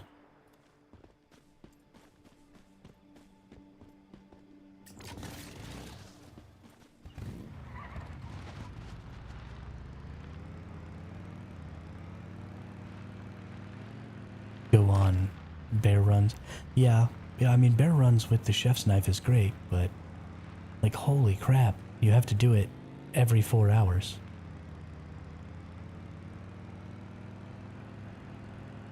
It's freaking ridiculous. And forget about trying to feed them fish. Like, they go through fish so fast and you can only put 1 fish per slot in that trough inventory. Like, what are you even gonna do?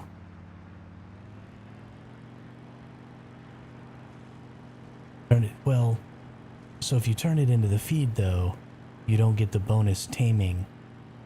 So like if you're just trying to keep them alive and they're already totally tamed, then that's great, and that works. But if you want them to tame really fast, then you have to feed them their favorite foods, which are fish. And so you can only put 1 fish per slot in that trough. So you can only put so many fish in there. So you just have to constantly be going back and stuffing food in your bear troughs, which I guess you could make a bunch of troughs and just fill a whole bunch of troughs with fish. And honestly, that's probably what I'll end up doing. Instead of having 1 trough per bear, I'll have like 5 troughs per bear. But having to have a system like that to be able to try and get pristine bear meat is kind of insane. Where are my crocodiles? Where's them crocodilians at?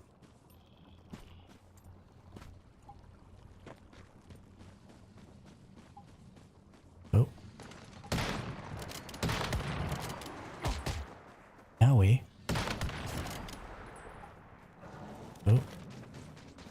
Baby crocodile's gonna get nuked. No, stop it.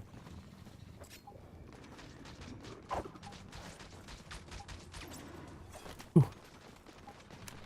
Almost didn't get it. Almost didn't get it. Ooh, that was problematic, but now they're tame. It's not so difficult. The leopards seem to take less time to tame. Yeah, definitely the bears were the most difficult to tame for sure. The leopard jump scared me while I was out farming contaminated wheat. I went back and caught her, only beats here, but looks awesome jumping around in my base. Yeah, the leopards look really, really good. I really, really like them. There's a really good spot HVK, actually, that I was shown yesterday by a viewer. That, let's see, up here by my base. So, literally right here on the water's edge, there's a level 52 leopard that spawns.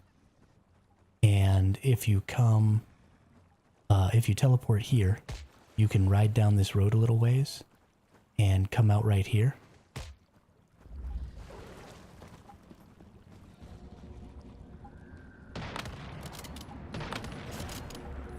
There's also a baby wolf spawn over there.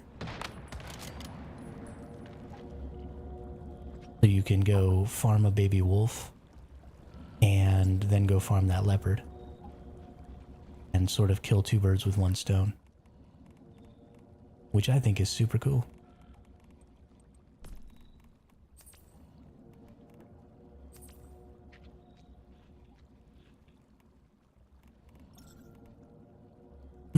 Too bad, so far we don't have any baby leopards, as far as I know. Don't need a C-tier crocodile, don't need a C-tier crocodile. Carrying right on along here. But I really would love to see some baby leopards. That'd be hecka dope.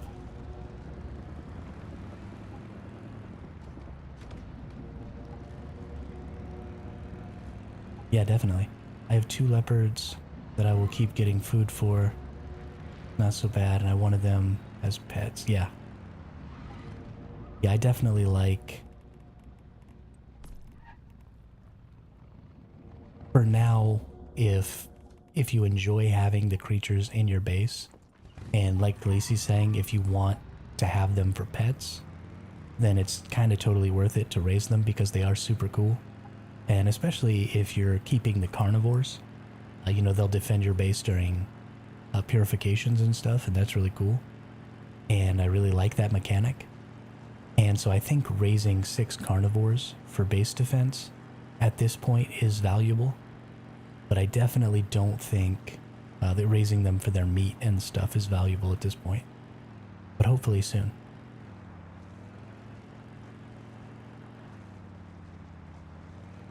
Oh, that's weird. Somebody was telling me that their wolves were just like tearing things up. That's crazy.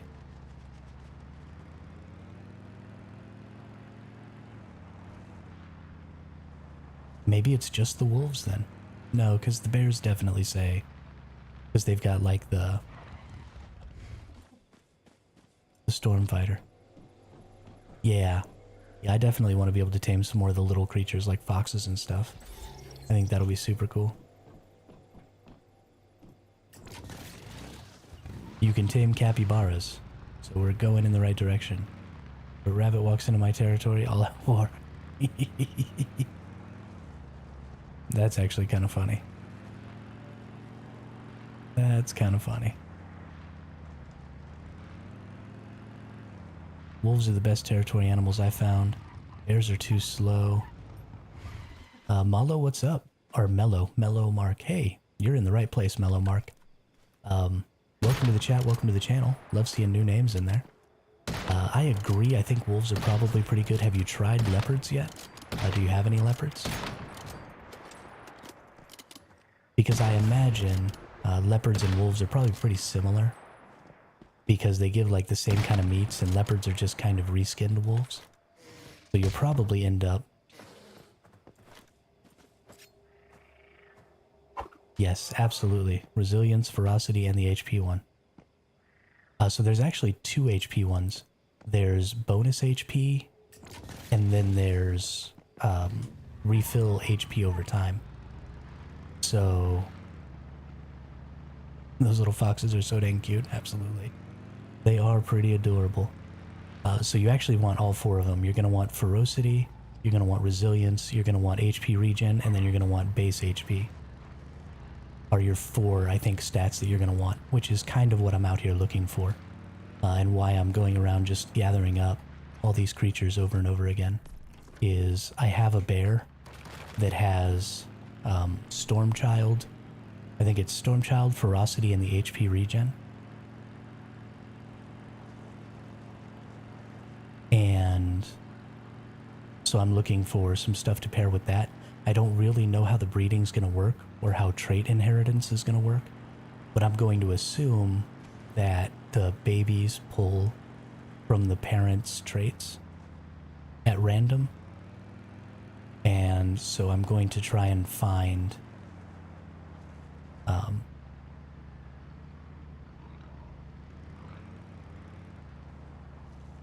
oh wow, those are really good, Mello.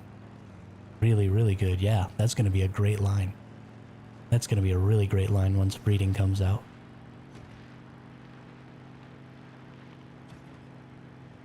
Are they regular wolves or are they baby wolves? Because the baby wolves have a chance to... the baby wolves have a chance to get traits, advanced traits, that the adult wolves can't get.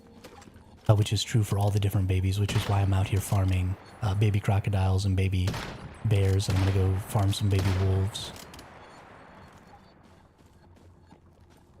Yeah. I think absolutely the 100% best things that you're gonna be able to get are gonna be the small versions of the creatures. I don't know exactly what the traits that they can get are that the regulars can't, but just gonna sell them.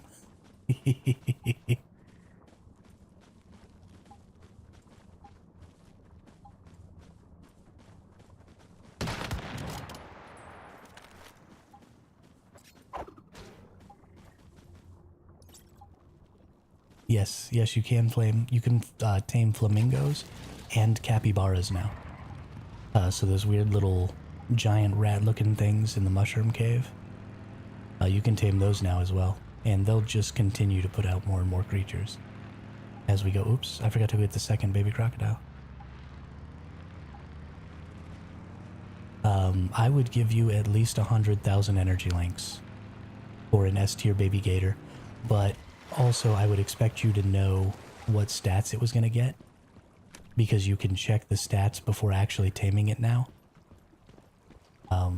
So I think it's more about the traits that the gator has than it is about the fact that it's an S tier. Because if it was like an S tier with like, you know, extra meat and stuff like that, then I probably wouldn't want it. But if it was an S tier with some combat effects, then I would pay pretty heavily for it.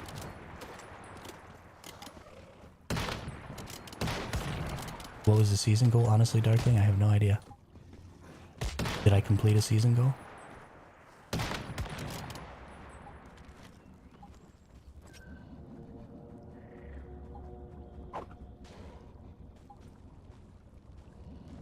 I have not seen a small capybara, Mellow Mark. I have not found one of those. We need a bird of prey flying around. That would be so cool, like some eagles or something. How do you check the stats before taming? I'll actually show you. I need to go back to my base anyway. Let's head back up here.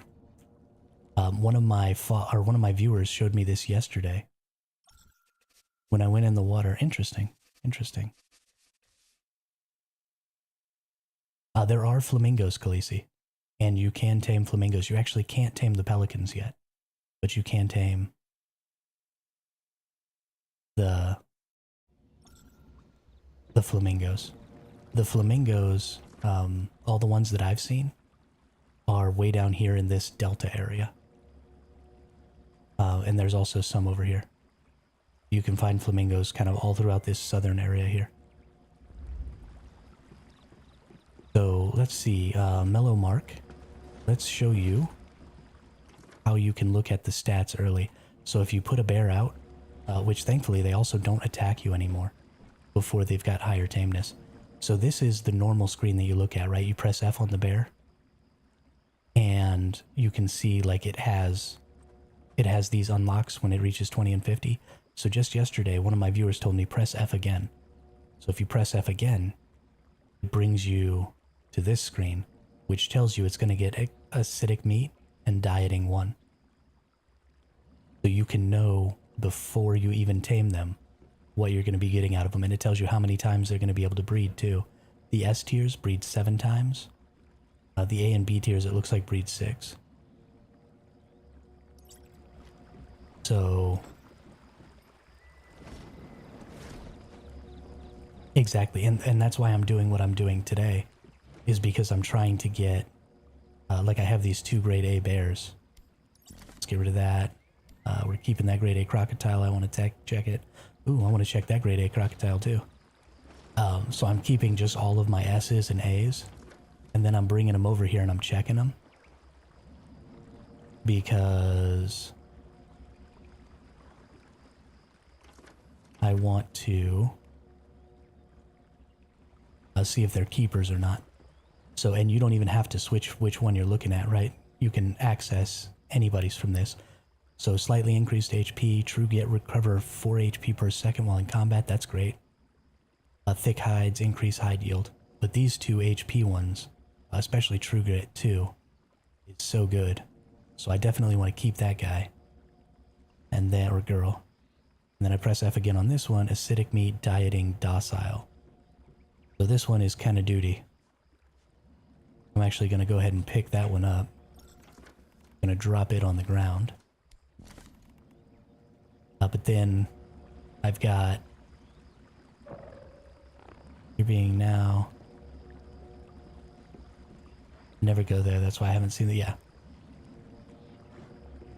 Yeah, I gotta go check out those flamingos. They're super cool. I really like them. So this one's got ferocity 2, true grit, and resilience, which is great. That's gonna make a great bear line. And then I don't even know what this one had. Docile, dieting, meaty. Oh, okay, so I need to get rid of this one. Don't even need this one.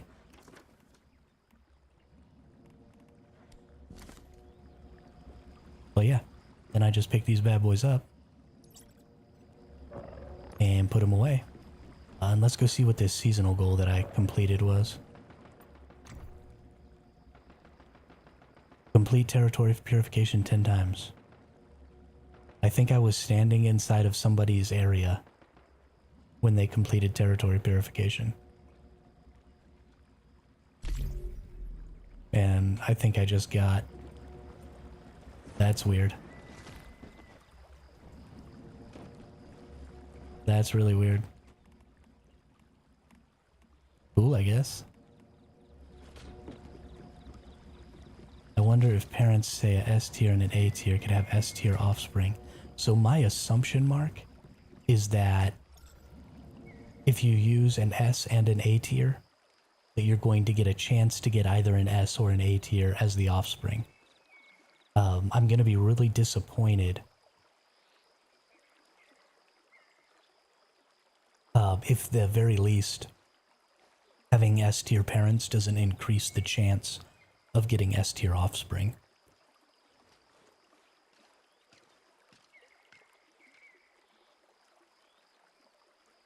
Because I would really, you know, they could just do it as a weighted thing. Like C tier parents can have a chance to get S tier offspring, but it's really, really low. And then, you know, the higher grade your parents are, then the higher chance you get of getting that S tier. And honestly, it needs to be like at least a 50% chance when you have both S tier parents, I think. But I do not look like Woody. Imagine 2 S tier parents get a C tier kid that just, oh, I'd be so mad. I'd be so mad.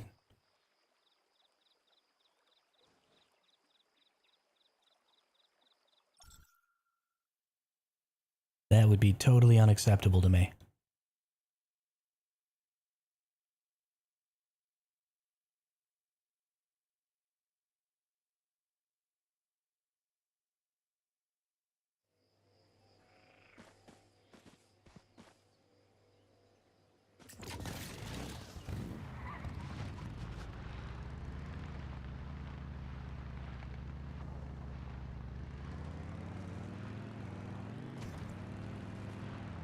What if they're blood related? Alyan, hey, nice to see a new name in the chat. Welcome to the chat, welcome to the channel. Hopefully they're not blood related. I go to different worlds to get all of my creatures. So I'm farming outside of the family. So none of my bears should be related to each other.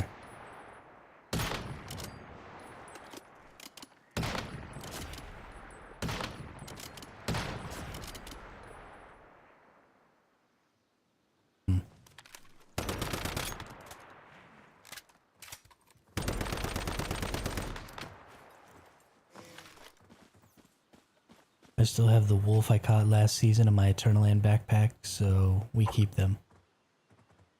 Are you able to keep animals? Oh, sorry, I missed that question there, Michael. Yes, I have 5, and I'll show you. If you look in your Eternal Land backpack, on your Space-Time backpack here, you see I've got 5 S-tier bears, regular adult bears, that are in my Eternal Land backpack, so you can keep them. I tried to put them out so that I could raise them and tame them in Eternal Land, but it wasn't working.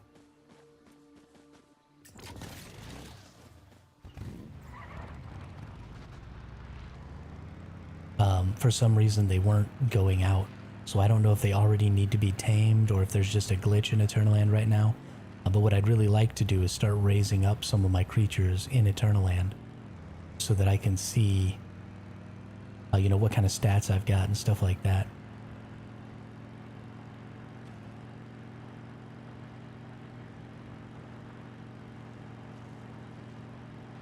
And start working on, you know, getting my lines prepared for when breeding comes. But that's what we're all about right now. Today's the last day that we have for preparation before Nightmare comes out. Then we're going to be doing Nightmare, Prime Wars, and some different stuff like that. And trying to finish off our controllers so that we have all the mods that we need.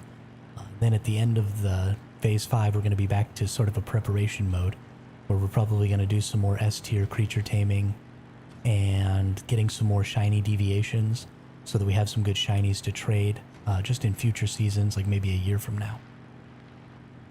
I think the shiny market is going to be pretty huge in the future, so a lot of things don't work as Eternal Land as intended, unfortunately. That's true, Mellow, but I love Eternal Land, and I think it's probably the best thing that this game offers as far as being able to create content for ourselves. It's just too good. Just too good. Let me get out my... Go ahead, keep killing the crocodile, come on.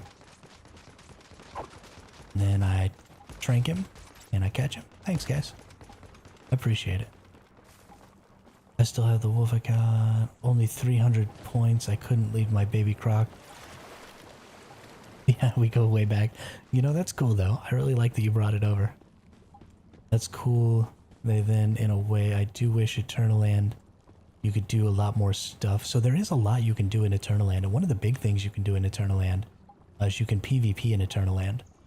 So for those of you who are new to the channel, let's talk a little bit about my Discord server for a second. I am creating a Discord server that's goal is to be an Eternal Land hub, so that people can share their Eternal Land island codes and let us come and visit their Eternal Lands and either PvP in those Eternal Lands, or if you're like a PvE builder, then we can go and take a look at some of the cool things that you've built and stuff like that. So check out my Discord, and if you really like building or you really want to use Eternal Land for some cool stuff, that's where that's all going to happen, because I am obsessed with Eternal Land. I spent almost the first 3 weeks of streaming just building an Eternal Land and stuff like that.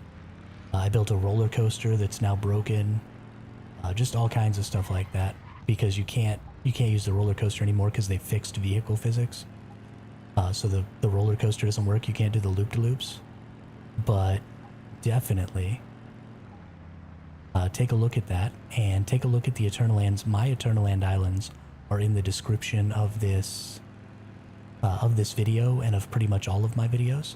So you can use those island codes. If you're in the North America region, you can use those island codes and just go check out my Eternal Lands.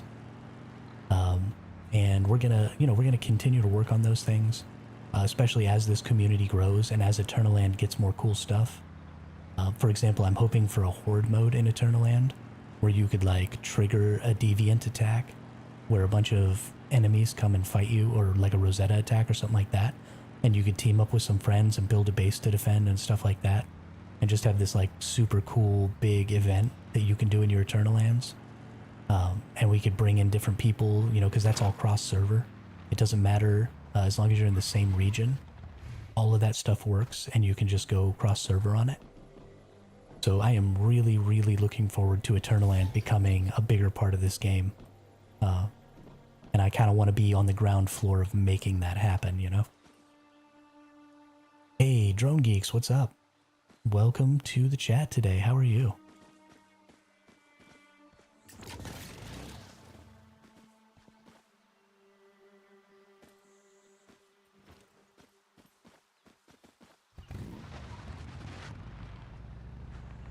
How many territory deviants we can have in Eternal Land? Yeah, Khaleesi, I don't understand that either. That doesn't really make any sense to me. Doesn't really make any sense to me. But at least you can use deviations in Eternal Land. So you can use them for like Eternal Land PvP and stuff, which I think is also super cool.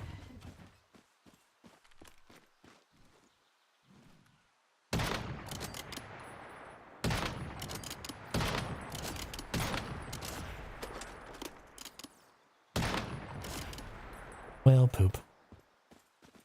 I accidentally killed it. And I didn't even look. What are these? Grade B, don't care. Grade C, don't care. Grade B, don't care.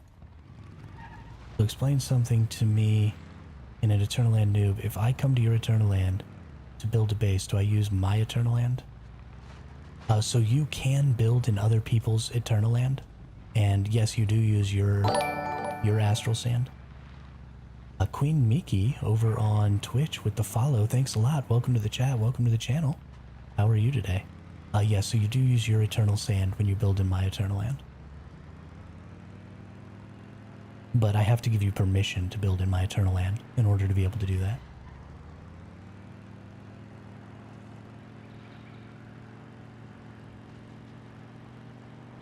And you can also, if I give you permission, you can also use all of my like workbenches and stuff, and you can use your Eternal Sand or your Astral Sand to create bullets and stuff like that at my workbenches, or food or whatever else.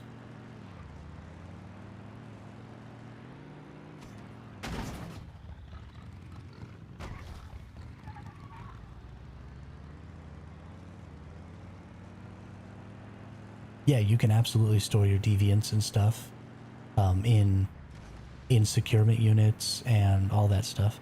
You can make you know, a bunch of chests, and you can put all your stuff in chests. Honestly, I recommend doing that because your space-time backpack does have a limited amount of space, and eventually you won't be able to put any more stuff in it, and that stuff will disappear. So if your Eternal Land backpack is starting to get full, then you definitely want to move some stuff into crates.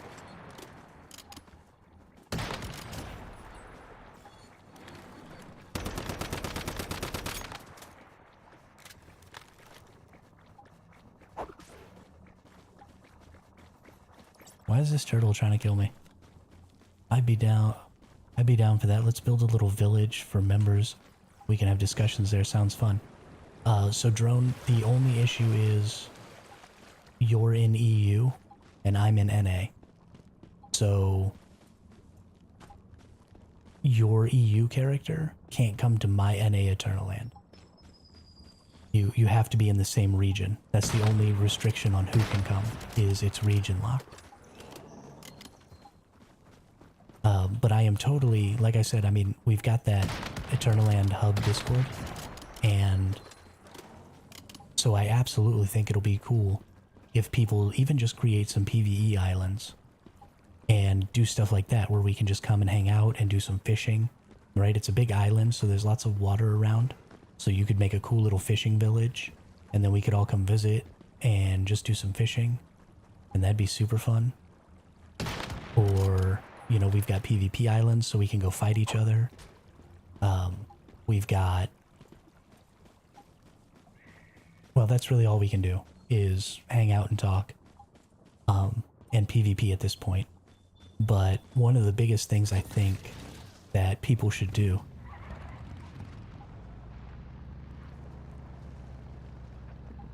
Yeah, absolutely. And so one of the things we do, Drone, me and the Nerd Gamer, one of my super old viewers who I haven't seen in a while, but I hope he comes back. He created a character on NA and got to level 20 so that he could join my island. And then we actually started doing tier 1 PvP.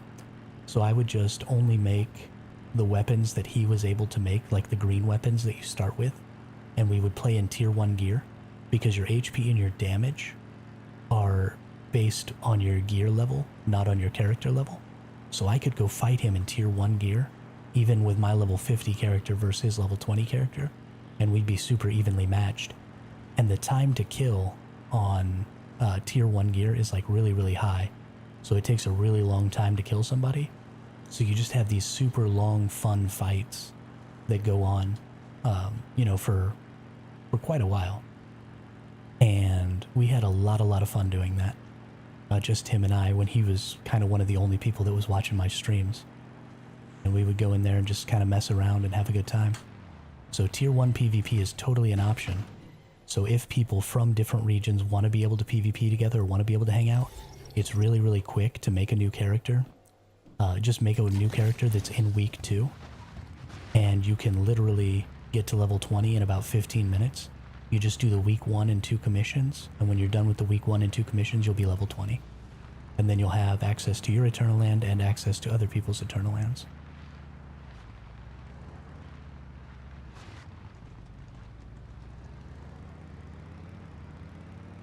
But it's a heck of a lot of fun. Oh, red bears.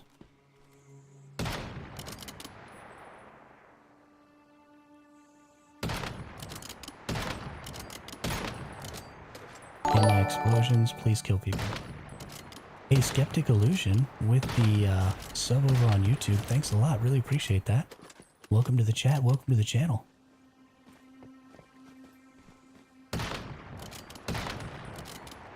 I notice you have the word gaming in your name as well. Do you also create content for Once Human?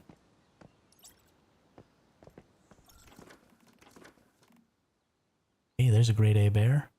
Grade C crocodile, grade B crocodile, don't need either of those. HP in tier 1 is about 7k. But you have to be able to do 7k damage with a tier 1 weapon. And we were playing tier 1, no mods, no accessories, no none of that.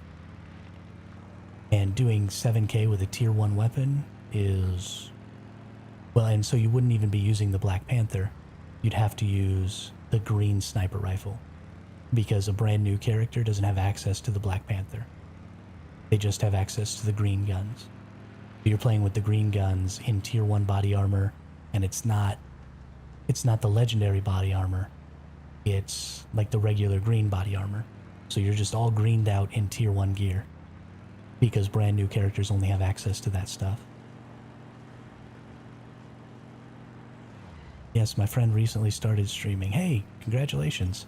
It's a lot of fun. I started just about 2 months ago myself, doing Once Human here.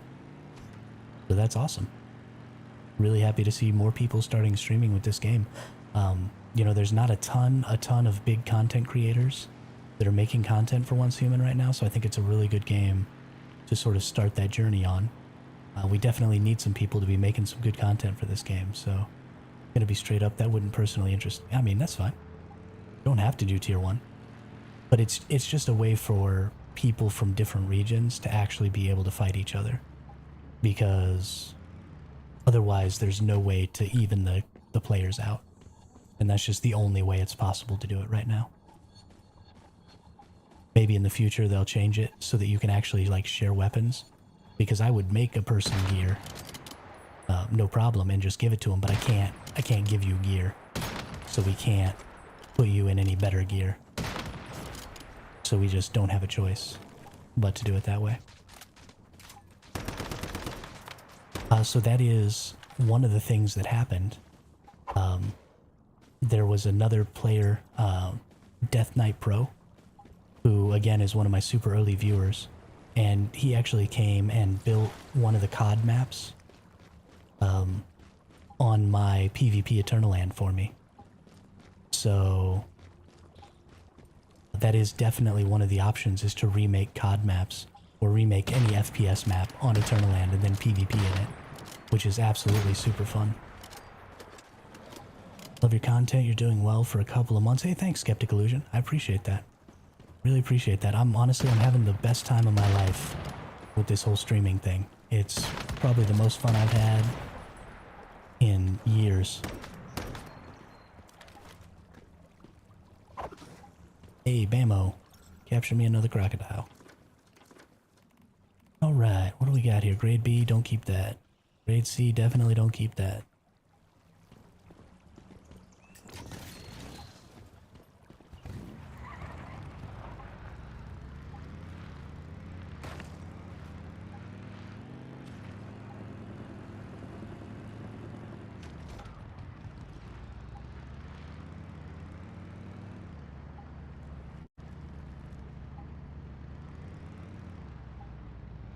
Yeah, absolutely. If you want to do some building like that, I am more than happy to provide you with Astral Sand. If you made an NA character, I can provide you all the Astral Sand you need, because I can just make, when you destroy things or disassemble things in Eternaland, you get 100% of the Astral Sand back. So it's actually... the only limit that I'm aware of is you can only have 9,950 structures in Eternaland. Is the limit that I'm aware of. But because you get 100% of your Astral Sand back, I can make like crumbly breads using Astral Sand and then drop those on the floor for you. And then you can pick up those crumbly breads and disassemble them and just get millions of Astral Sand. So I can just provide you Astral Sand on the NA region if you wanted to build here, or if you want to build it on the EU region, then I'll come visit it and check it out when you're done. But I'm totally down to help support that in any way, and that's an offer that I'll give to anybody out there. If you want to build something cool and you don't have Astral Sand for it, you know, it takes about 2 to 3 million Astral Sand to build like the full 9,000 structures, and I can make 2 to 3 million Astral Sand like in no time. So I can provide tons of Astral Sand to people to help with building cool Eternalands, because I want cool Eternalands to exist, and I'm totally down to support that.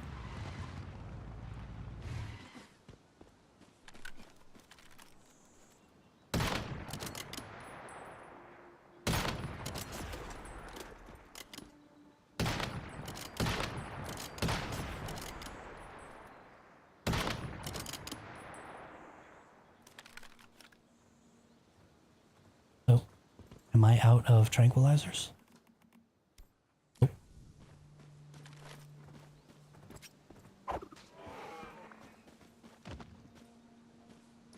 Madhouse is the best house. Welcome to the Madhouse. Yeah, exactly. Exactly. This is... it's like the calmest madhouse in the entire world. We're all crazy, but nobody freaks out. It's great.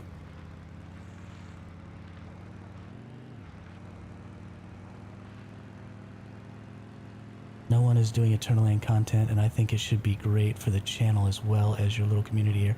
Yeah, so the reason nobody does any Eternaland content is because it's actually really bad for viewership. Every time I go to Eternaland and start like building or talking about it and stuff like that, my viewership tanks like super hard. So most of the content creators aren't going to be really making or talking about Eternaland, because for some reason it's just not interesting to most viewers. But Khaleesi, if you build a floating spaceship in your Eternaland, please let me come and take a look and showcase it on the channel, because that would be freaking cool. When you build in Eternaland, it doesn't require any structural support, so you don't have to have foundations. So you can, without having to use a glitch or anything like that, just float things in the air. And it's super, super cool. So a spaceship is totally a valid thing to make in your Eternaland. And I would love to see that. People are try-harding right now. The seasons are so short. Give a few months, I think more people... absolutely. I agree. And as people have more formulas and stuff like that, so they can make their Eternalands more beautiful, I think also we're going to see a lot more people start utilizing it just to make cool builds and showcase them on the internet and stuff like that. So I'm not terribly worried. I definitely think it's going to be a big part of the game, and I think the devs are going to add some things to it. And so I'm really excited about that. I want to make sure that I'm kind of on the leading edge of that, because I think I have a lot to offer in that respect. Because I think I'm probably the most knowledgeable person, at least content creators, as far as what's possible in Eternaland, and how to do stuff in Eternaland. So I feel like it's kind of my responsibility to try and make as much stuff happen as possible there, because I've just spent so much time working on it.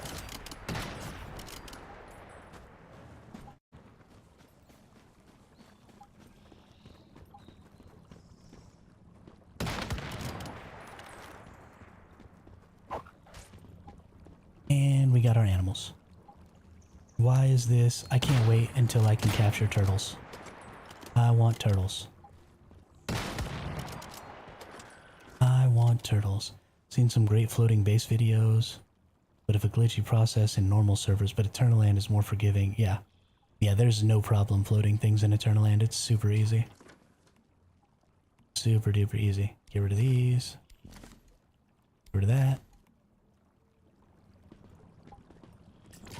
Anyone see the Once Human official video where they had Chinese architects in training showing their skills? I did see a little bit of that. I didn't actually watch the video. But yeah, they had like the cliffside house and some stuff like that. Was super cool. And I'm glad that they're trying to entice people to get into Eternaland and do some building. Definitely think that's cool. Once Human is doing a lot more with their social media than a lot of other games do. Trying to put out like legitimate videos about the game. I guess I will find out soon enough if it's more forgiving. It is, Khaleesi. You'll have an easy time.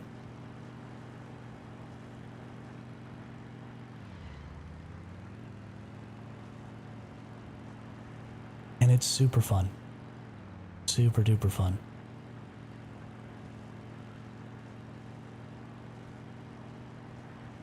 I spent days and days and days building in Eternaland.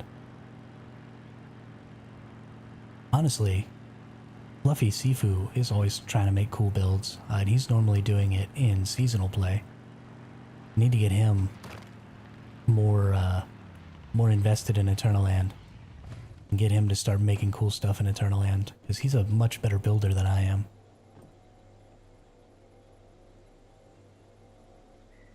And I think that'd be super cool.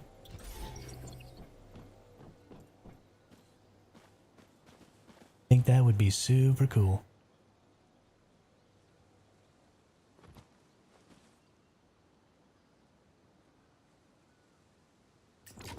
Alright. Oh dang, are we already at 2.5 hours into stream?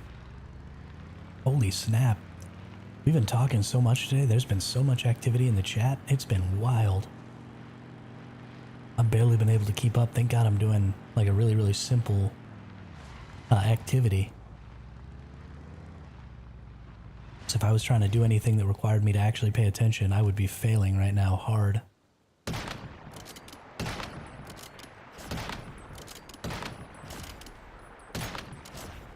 Whoops. I really gotta stop killing that bear right after killing its parents, because my unstable bomber starts to ramp up, and then it does too much damage. And it does.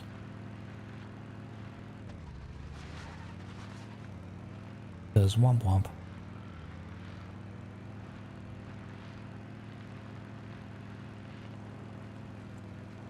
And this is already such a great stream.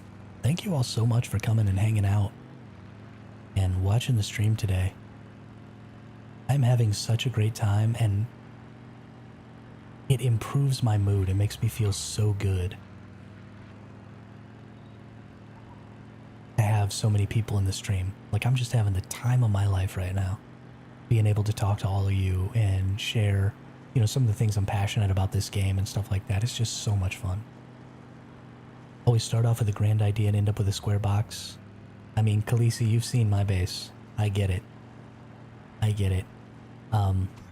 The only decent things I've ever built in Eternaland the advice that I followed was by somebody who I was talking to in Reddit super early on in Once Humans, right after Once Human launched, and they told me that the best way to make cool buildings is to make a shape and then just keep attaching shapes to it.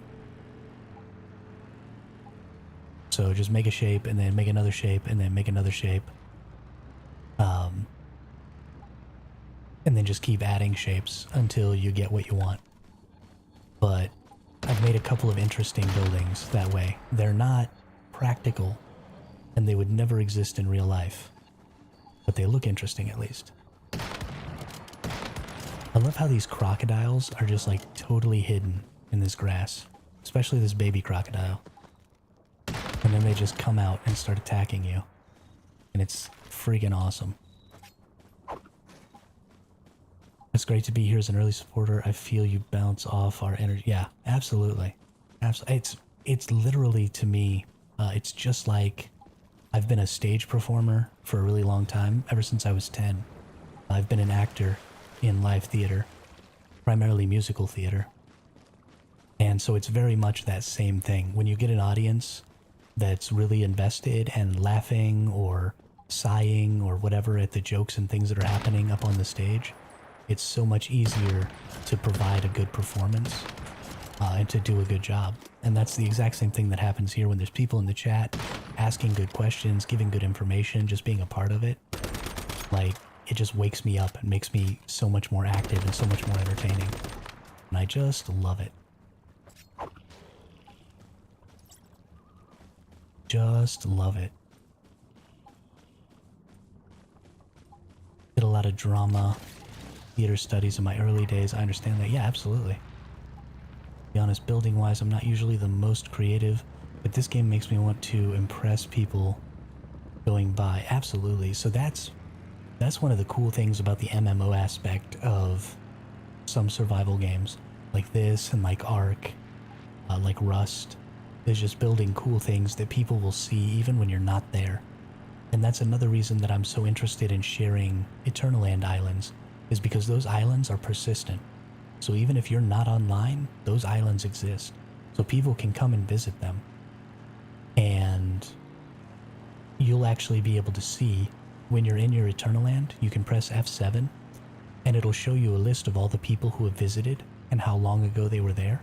And so you can see how many people have come to like check out your Eternaland and see your structures. And I think that is super awesome. Drama, telemarketing, love video games, deep understanding of the progression. Others, absolutely, Drone. Absolutely. Did you also make the horrible mistake of joining the military? Because that's what I did. Whoopsie.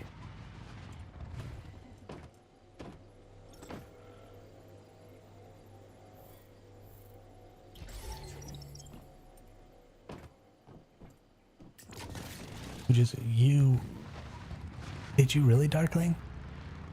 I'm so sad. I want a green shroom.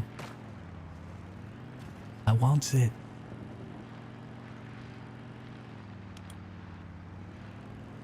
Turn on my flashlights here. That's okay. I'm still happy for you, even if I'm sad for myself.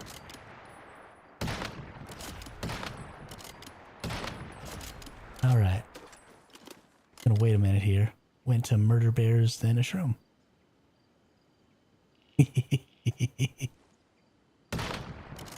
Oh, you suck, bear.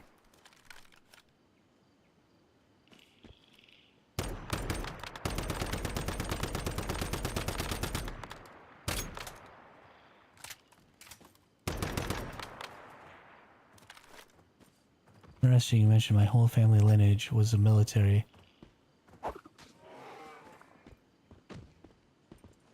Talked me out of joining the RAF, and now I'm older. Understand why he did that, yeah. Yeah.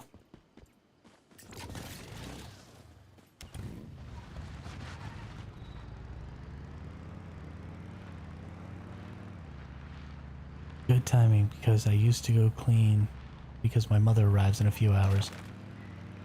You clean? when your mother comes to visit? Man, my mother would love it if I would clean when she came to visit. But I don't give a crap.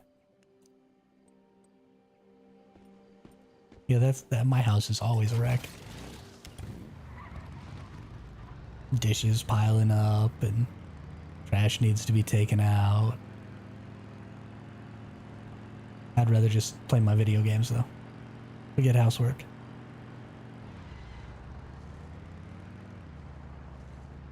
PPL for a Cessna? Ooh. I would love to be able to fly, honestly. And not necessarily like huge commercial planes or anything like that, but like just like a little Cessna or, you know, a little helicopter, a little 1 or 2 seater helicopter would be so much fun. She has a maid, so she's used to a clean house. Well, if she wants your house to be that clean, she can send her maid over to your house before she comes to visit. That's fine.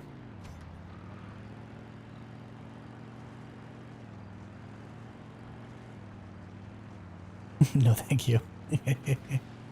I honestly, I think that it's something that needs to be more common to hire people on a weekly basis to just come and clean your house, especially in modern times. You know, most of the time, if you live in a household, you have 2 or 3 incomes in that household. And so you don't have like a parent that stays home all the time like maybe you used to. And so houses just don't get cleaned as often or as thoroughly as they used to. And so we really need to normalize, you know, there are lots of people out there who do cleaning services. And just for the sake of your health, honestly, having somebody come in who you paid maybe $100 a week or something like that to spend a few hours really getting down and cleaning the common areas of your house. And maybe, you know, maybe not like your bedrooms and stuff, but like your bathroom, your kitchen, your dining room. And that's something I'm actually kind of considering myself, if I can make a good go of this YouTube thing, because my house is not as clean as it should be. Ever, really. And it'd be nice to have somebody who really knows what they're doing come in and do a little, you know? She was a single parent, so I had to clean her weekly when we grew up. Exactly. She lives in Singapore now, and it's pretty common for expats to have maids there, yeah. I think that just kind of needs to be a more commonly accepted... I still don't have a contaminated wheat seed. Holy crap. There's a grade A bear. Grade C bear goes away. Grade C. Grade B. Grade C. Wow, can I pretty please...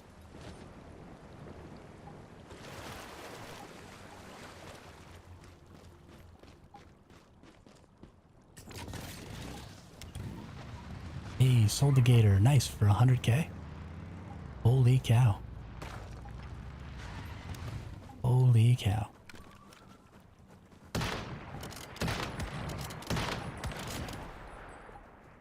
Get away.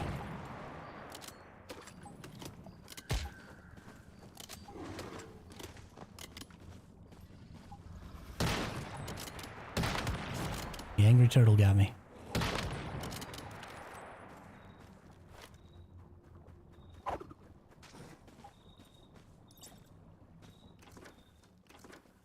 Feeding contaminated wheat seeds to my S-tier goats right now, just to see what happens.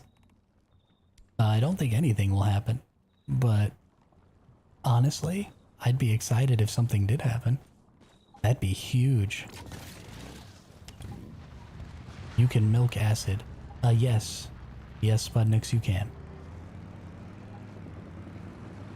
From female goats and female...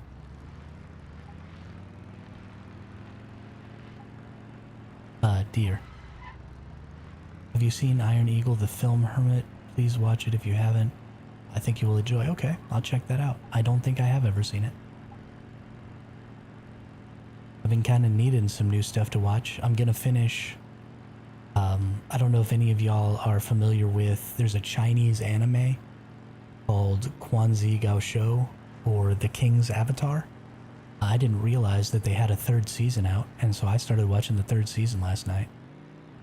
And so when I finish that, I will look into Iron Eagle. Damn bears keep glitching into the floor of the cave. Give me my meat. Get them. Get them. Aren't you the one who's always giving me crap about slaughtering my animals, Darkling? And now you're just out there slaughtering bears? Well, I seem to have a leopard spawning outside my front door, and it's S rank every time I catch it. Wait, what? Say what now, Mark? All I need is animes. Yeah. Got cats to feed. Call me cat. Call me kitty cat. Hey, kitty cat.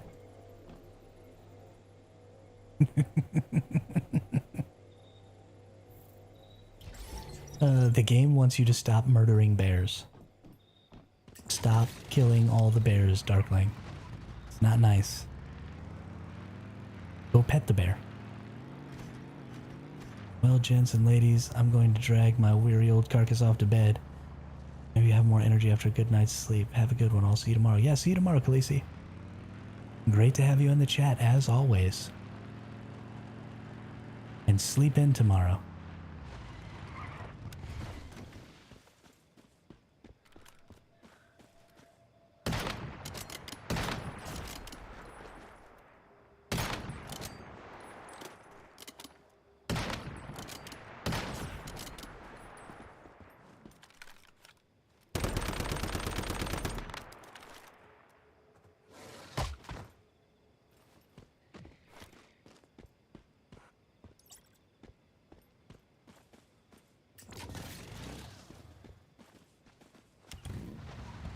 Iron Eagle is the film that made me want to get my license.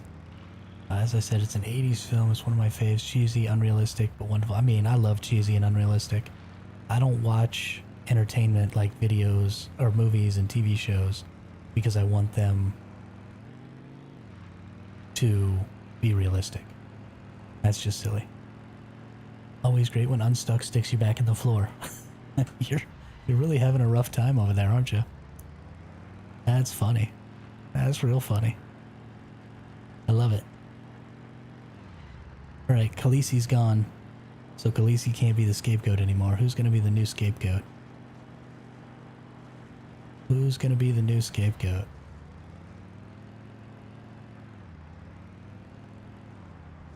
I wish I have to clean house tomorrow morning and in the afternoon start building that spaceship. You don't have to start building the spaceship, Khaleesi. I know you want to start building the spaceship, but getting enough sleep is more important than building a spaceship.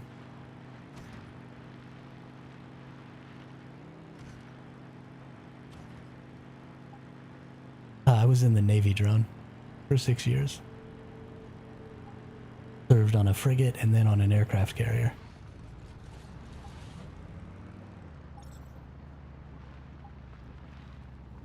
One vote for drone. Spud is nominating themselves. That's great. Spud, why do you want everything to be your fault? I mean, I'll let everything be your fault. That's totally fine.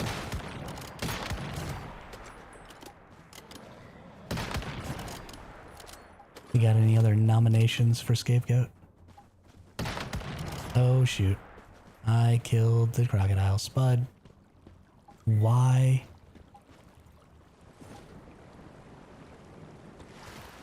Not a problem. Not a problem.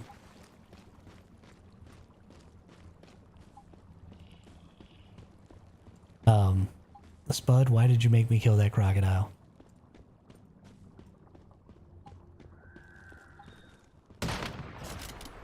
If you hadn't distracted me with your oh my gosh, and then you made me kill another one.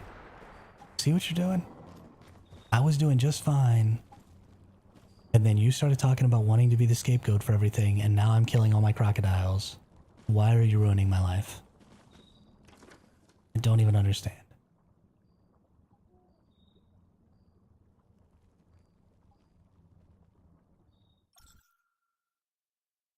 You're out of the herd, Spud. Out of the herd.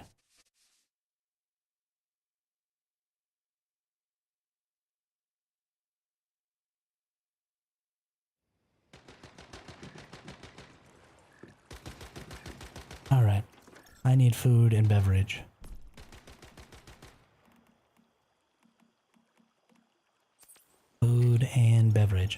Don't forget to hydrate, y'all. Gotta drink enough water. Alright, so I'm gonna lay down in this bed real quick and heal up some health. While I do that, I'm gonna use the restroom and fill up my water bottle. So if y'all give me about 2 minutes, I'll be right back.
Yeah, Drone, I know all about that hearing loss. I'm not deaf at all.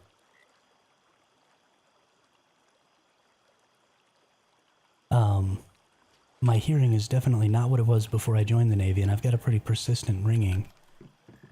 I worked on the close-in weapon system, which is the CWIS, which is a 20mm Gatling cannon. So we used to fire that thing off a bunch, and it is loud as crap. And then when I was on the aircraft carrier, my berthing was directly underneath the arresting cables for the flight deck. So at all hours of the night, there would just be airplanes landing like 2 or 3 decks above me, making all kinds of racket. Ooh, an S-tier bear. Let's go check these real quick and see what we got here.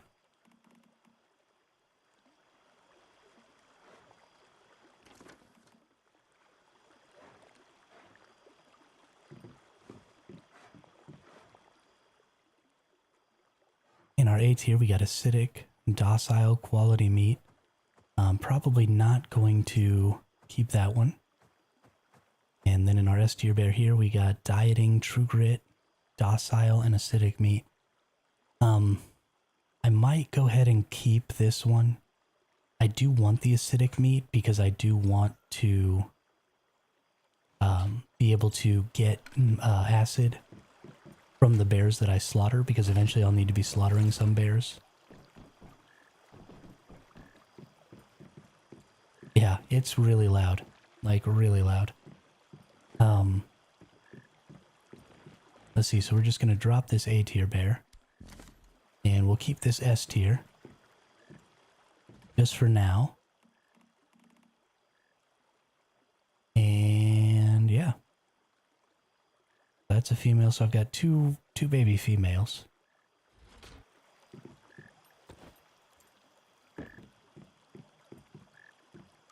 And now we gotta go get ourselves some more. Do you want some more? Some more of what? Gosh, I love that movie. Gosh, I love that movie.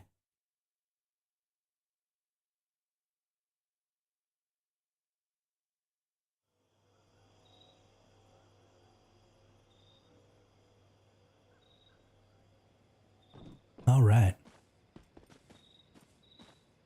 Let's get back to catching us some babies.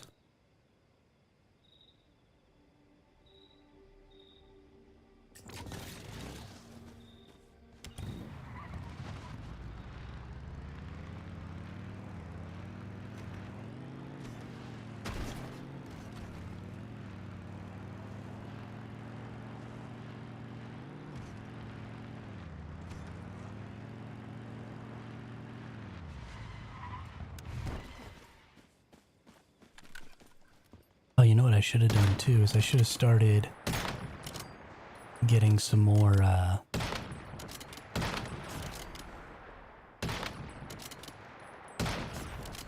trank darts. Oh, there we go. It exploded. Getting a little lag here on World 1. Can I please throw the trank dart at the bear? Holy crap. Okay. Or World 6, not World 1. Know what I'm talking about. Shut your faces.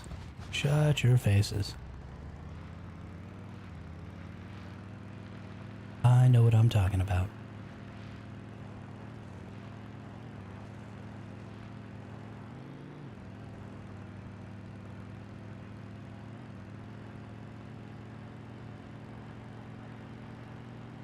So many things to collect in this game. And just not nearly enough time to collect them all. And there honestly aren't a ton of people out catching S-tier creatures right now.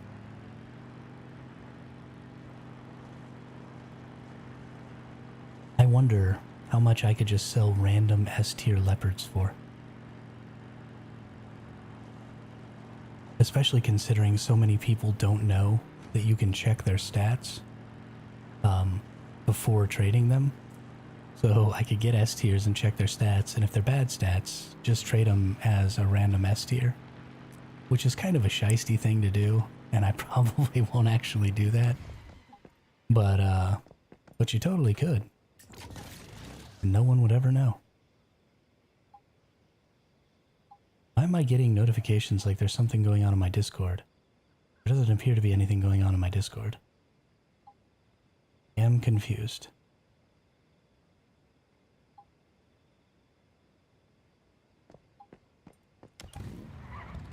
I am so very, very confused.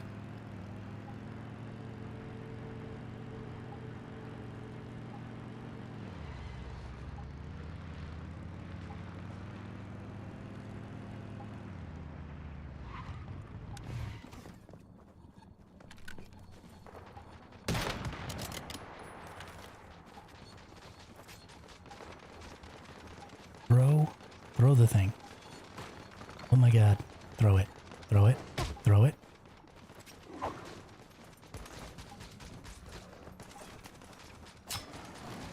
Nope. Couldn't capture it. Okay. Thanks for not throwing my trank dart. Stupid game. Stupid game is ruining my life.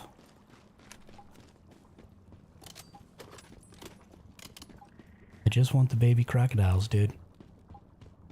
Just want the baby crocodiles. That really too much to ask.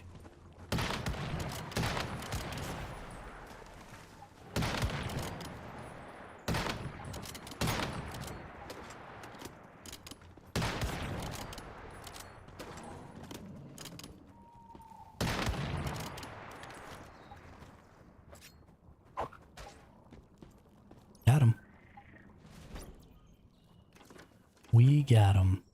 That's a grade C, we don't want that. That's a grade C, we don't want that. Yes, it was your fault, Spud. How dare you make me not be able to throw that tranquilizer dart.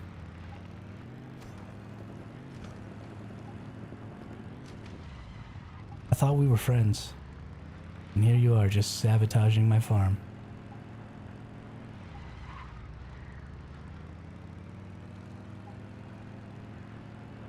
Gosh.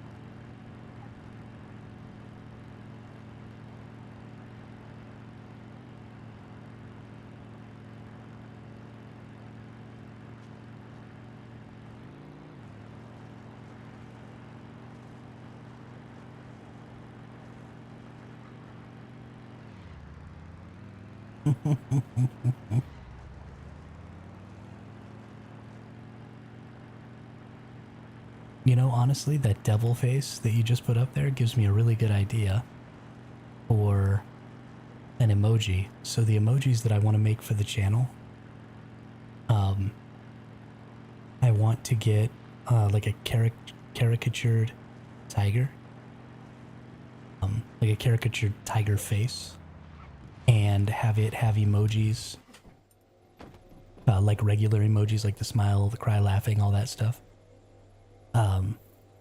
And so a really cool one, I think, will be for, instead of devil being red, I might make devil be black and gray, like Tai Lung from Kung Fu Panda. I think that's a really good idea. I think that's a really good idea.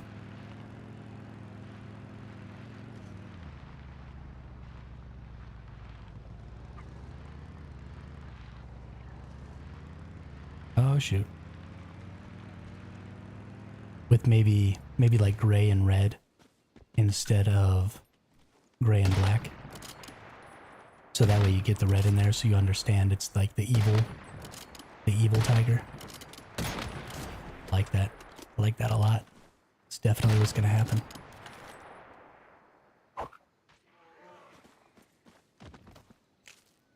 I wasn't gonna go with like an animal motif, but as we started just pulling up concept art and stuff like that, the animal motif just kind of fell into our laps. And, you know, survival and animals and wilderness is all kind of just along the same line there. So, I dig it. I dig it. I think it's gonna be fun.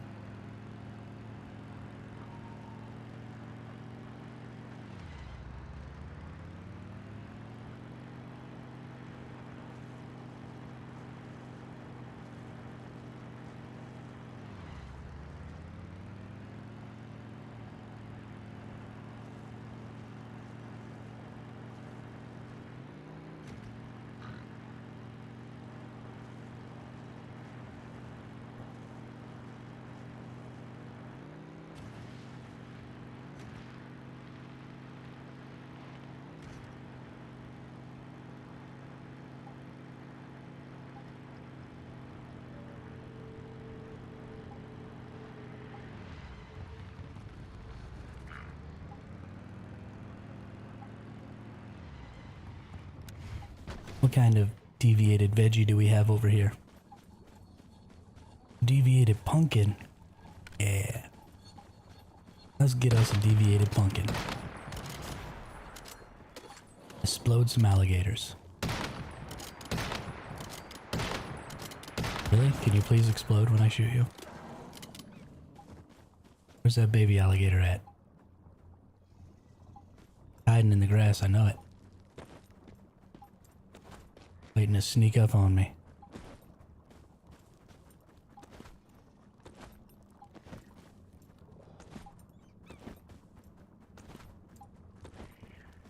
We'll just stand out here in the open so it can come out. There it is. There it is. No, I thought I switched weapons. Gosh darn it. I wanted to break out the rifle. Spud, you did it again. I'm never going to be able to capture another crocodile. And it's all Spud's fault.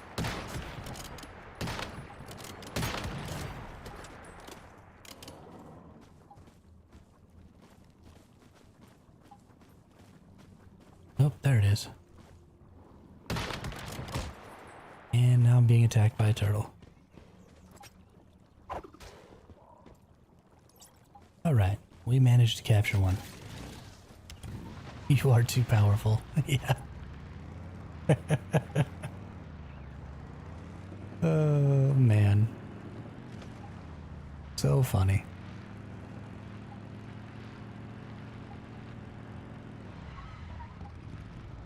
I wonder if I can create roles instead of just adding roles. I wonder if I can create roles and like create a role for whoever's the current scapegoat. And then we could do like an if this then that thing. And we could have people like change the scapegoat. I need to look into some of that. Be a fun little interactive thing. And then I'll try and keep track of who the scapegoat is and blame them for stuff randomly on the stream. That sounds like fun. That sounds like fun.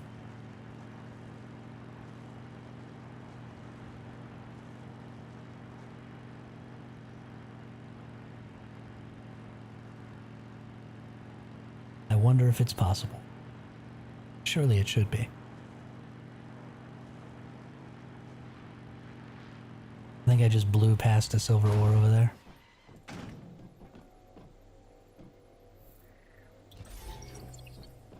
What did we get for our crocodile here? A C grade crocodile? Nope. B grade? Nope. Come on now, baby.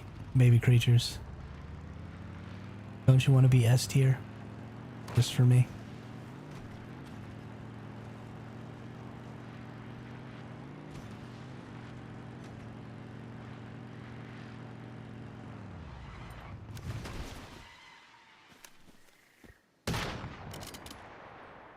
Bang. Load. Load. Load. Oh. Baby bear got caught. Ammo. I love capturing these animals. It's so much fun. It's just like capturing the shiny deviations because you're just looking for these special traits and trying to get the best ones you possibly can. And it's just really, really entertaining.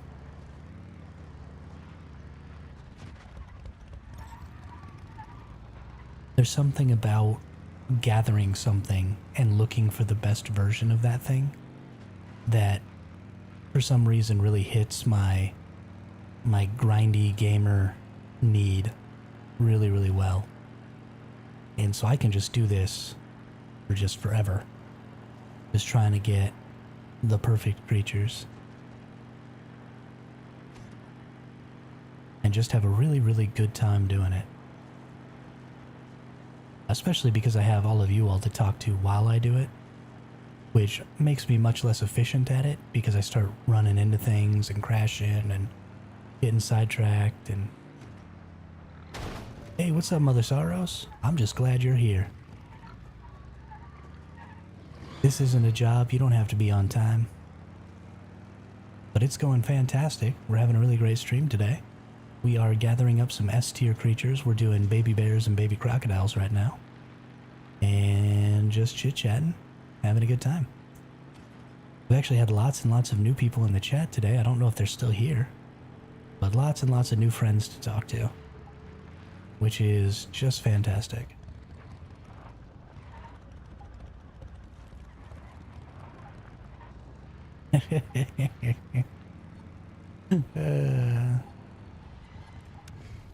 That's a pretty funny typo.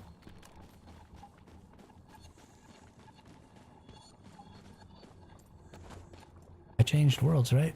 Where's my crocodiles? Oh, they're over here. Attacked, probably. Does anyone know what the body boost feed actually does? It says it raises animal attributes to level 50, but when I inspect them, their attributes don't have any levels. Yeah, so their attributes are things like their HP attribute and their damage attribute. It's talking about, so when you catch an animal, that animal has HP and attack power and stuff like that based on the level that it is when you capture it. So for example, bears, you can't get level 50. You can only get them up to level 36 because of that bear cave over there. So in order to get them stats up to level 50, you have to feed them that body boost food and do that. Had to add an Iron Eagle clip to the Discord so you don't fight, bro. Oh, forget. Yeah, absolutely. Cool, cool. Thanks. Thanks. Did I already capture these ones? I could have sworn I changed worlds. Is there somebody else out here capturing my baby crocodiles? Because I'll fight you. Whoever you are, I will fight you.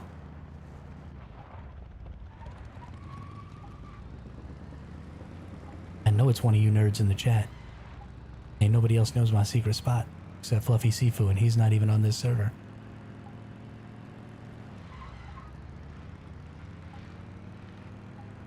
I will turn on Chaos PvP, and I will hunt you down.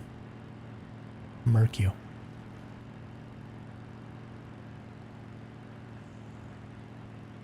Steal all your weapons.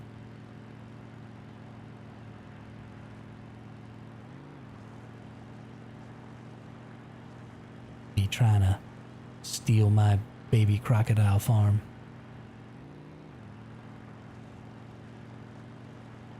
Spud, I'm gonna need you to go stand guard. Crocodile spawn point. If anybody comes, chase them off.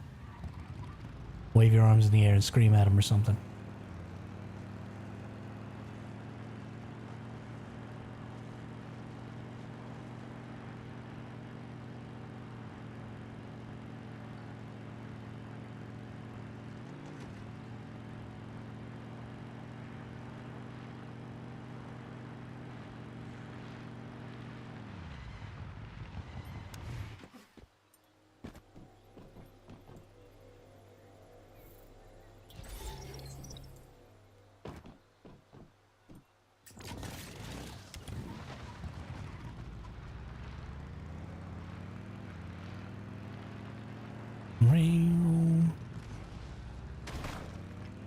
Whoops. You're stealing them. Why are you stealing them? Why do you hate me? You make me kill them, and now you steal them?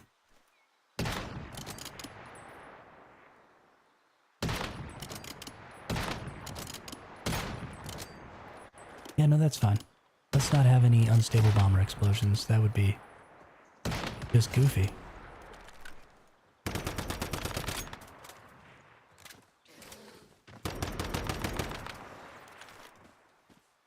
You're a duty head. That's what you are, Spud. Freaking duty head.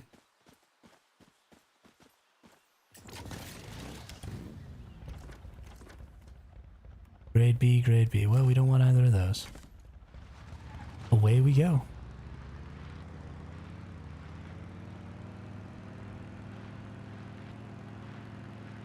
Off we go. Into the great beyond.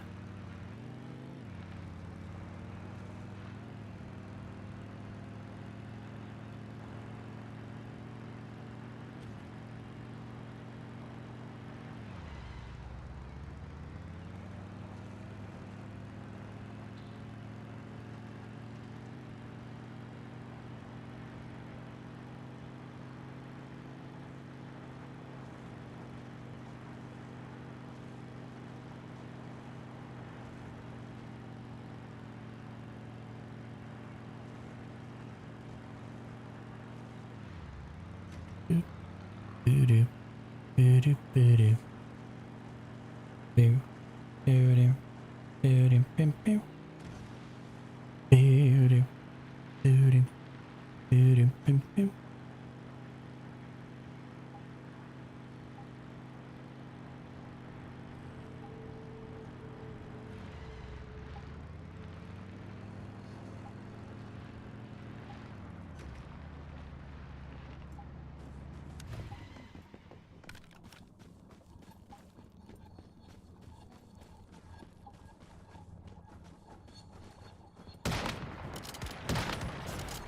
These things are basically invisible in the grass. It's so crazy.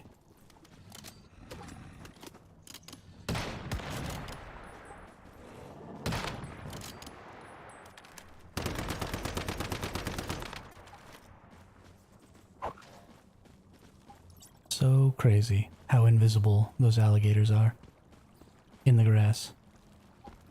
Like I can't even...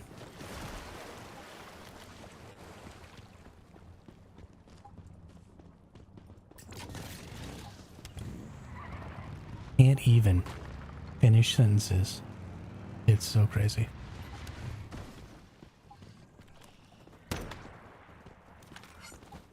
Nope. There we go. Now where's my baby crocodile? Oh, baby crocodile. Oh, there you are.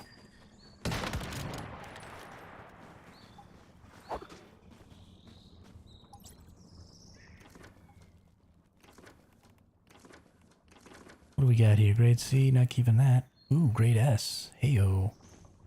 Keeping that one. Keeping that one. Hopefully it's got good stats. Ouch.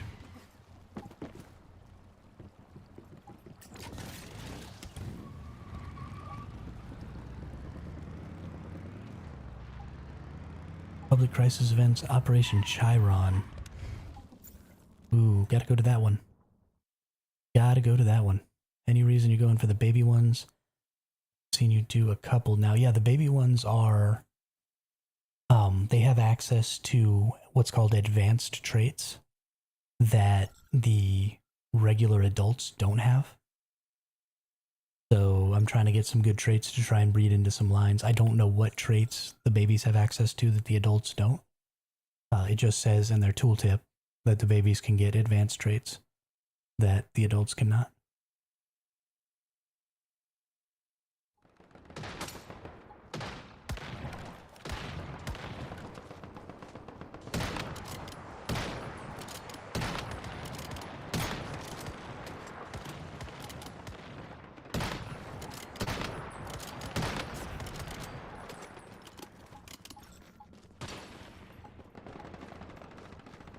I'll show you on the screen later. Let me just finish up this Chiron and I'll have to teleport back to base anyway and I'll show you. But yes, I am 100% positive.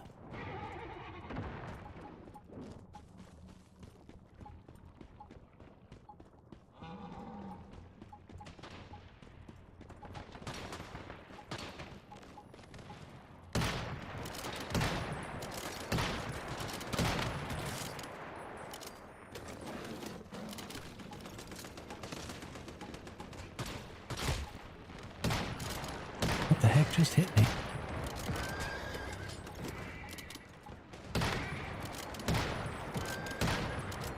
Holy cow.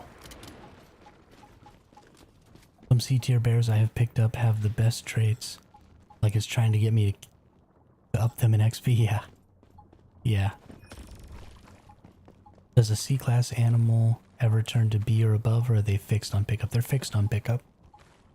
Their tier determines how many traits they're gonna get. So like S tier gets 4 traits, A tier gets 3, B gets 2, C gets 1. But let's go check out what I just got. Boom. Use my controller.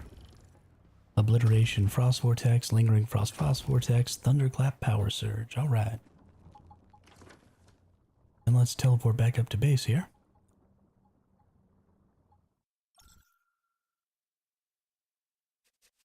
Two minutes until what? streaming for 2 minutes?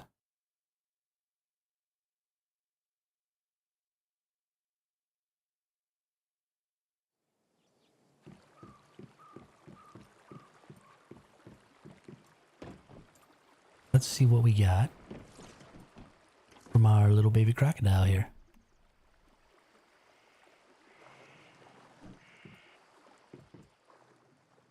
Boop. Resilience. When HP falls below 30%, gain invincibility for 5 seconds. I wonder if there's a resilience too. So this one's not going to be good for fighting, but it did get quality meat 1 and meaty 2. So we're going to want to keep these because I think that meaty 2 is also going to help us get more quality meat. Although I'm not 100% sure on that. Just let me know when you're back, drone. Or if you're back. So that I can show you this. Yeah. Production output is lower than adults, but can acquire advanced characteristics. I assume characteristics are these here. These traits. I just call them traits because, well, they are traits. So I assume, though, that that's what that's talking about when it says advanced characteristics. I don't see any reason to believe otherwise.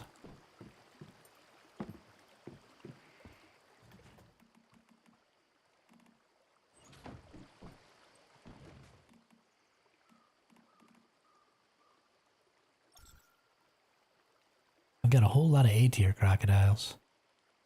Only one S tier. Got plenty of good wolves though, got some good baby bears. Gonna have to go farm up some more.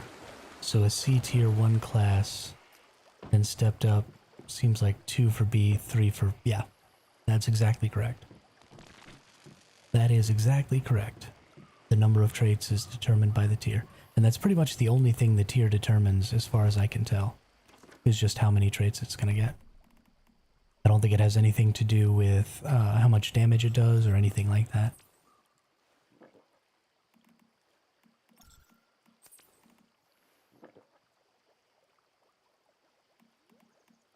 Hello? Can you please? There we go. Holy shnikes.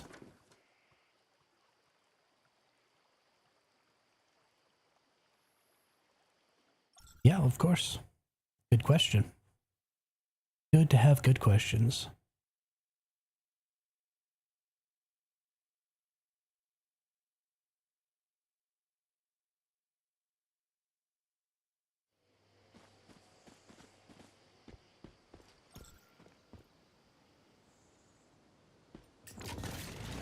Okay, let me get on the motorcycle. For some reason, World 6 is lagging super bad, so I'm just going to go ahead and teleport to a new world. We already did World 4 and 5, so let's go to World 7. We'll do 7, 8, 9, and 10 here. See if maybe we can have better luck. No, somebody just left their Digby boy. They left a level 5? Yo, who are you that you've got it so good that you're just bailing on level 5 Digby boys?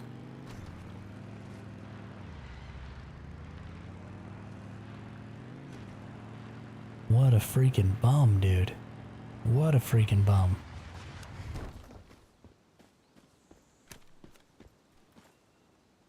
Pow. Pow. Pow. Pow.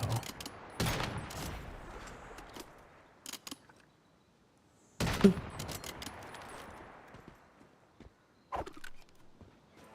Got him. Got him. Can you chill in base and pull the video I sent? Or is that copyright drama? I know the artist and she doesn't issue copyright strikes. Her name is Rainy Haynes.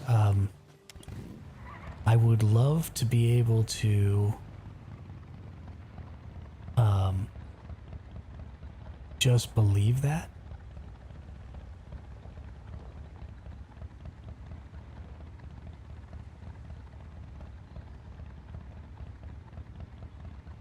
And I can watch it myself, but I definitely don't want to pull it up on...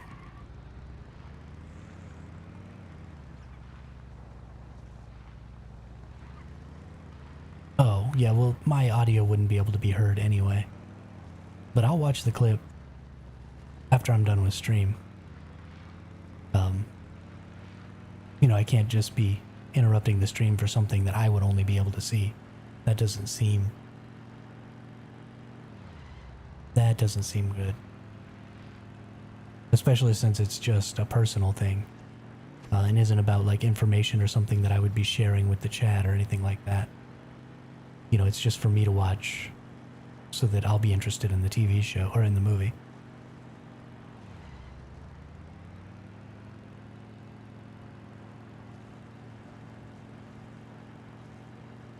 But no, even if I were watching it, the audio wouldn't come up on my stream because my Discord audio and my computer audio in general doesn't come up on the stream. Only my video game audio. The artist is using copyright footage though, so it's still potentially a copyright, which is also true, but I wouldn't show it on the stream, so I would just be watching it myself. But I will definitely take a look at it, Drone.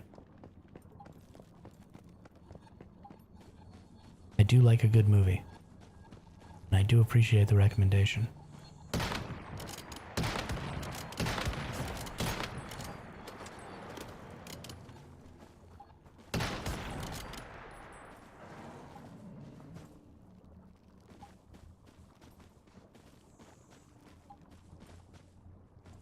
Oh, that's really cool. That's really cool. It's super fun.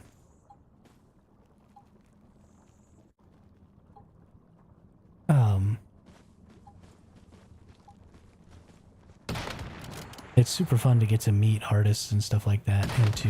Oh my goodness. Why won't you bring out... Whoopsie. Do I just straight up not have any more of these? Okay. Yeah, I just straight up don't even have any more. Bud, why didn't you remind me that I needed to make more trank darts?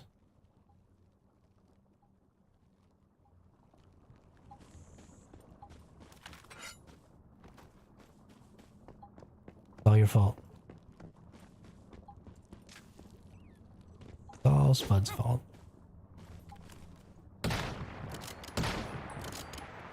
Stupid angry turtle.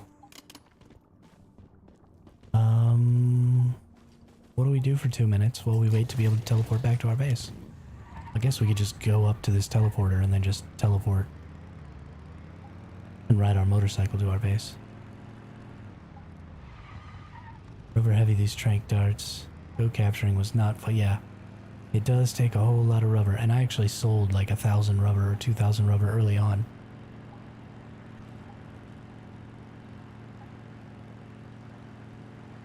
So I don't have nearly as much rubber as I should have, although I think I still have a whole 1,000. So I'm sure I can make plenty of trank darts. Plenty of trank darts.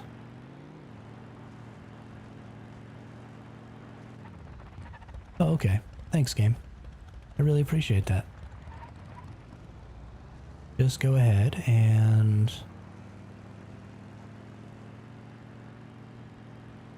set me back. Make me crash into invisible walls. Gotta do the cleaning things, I guess. Enjoy the kidnapping. It is kidnapping, isn't it? I didn't realize that. Thanks for coming by, and thanks for being in the chat, Darkling. Really appreciate it. Enjoy your cleaning, and enjoy your visit with your mother.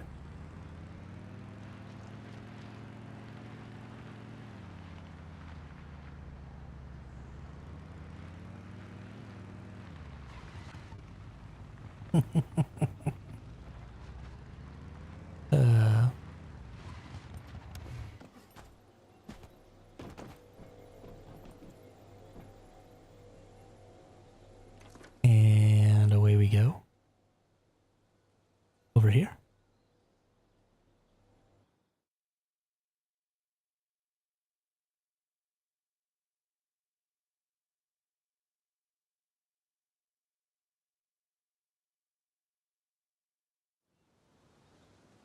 Oh, big stretch. Boy, now I'm kind of dizzy. Wowza. Wowza, wowza, wowza.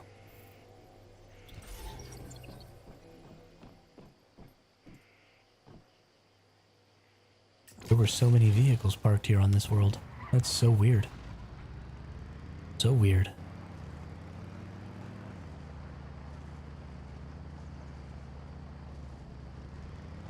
Zoom on the motorcycle. Zoom, zoom, zoom.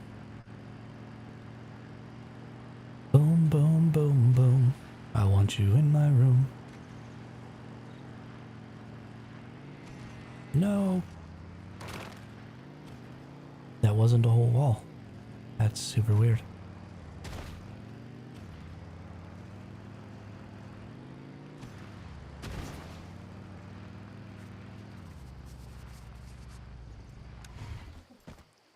La la la. Looking to buy biomass missile, ample munition, not ample amputation. Oh my goodness. My brain is fried already this morning. What is going on? I don't need a C-grade bear. Okay. You go back on the ground, Mr. C-grade bear. And then we come over here. Is it this one that we make the trank darts at?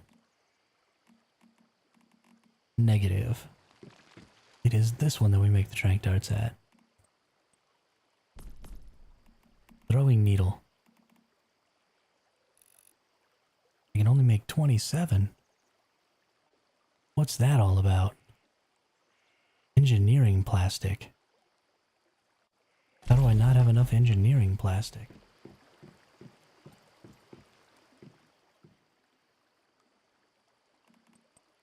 Well, that's bad.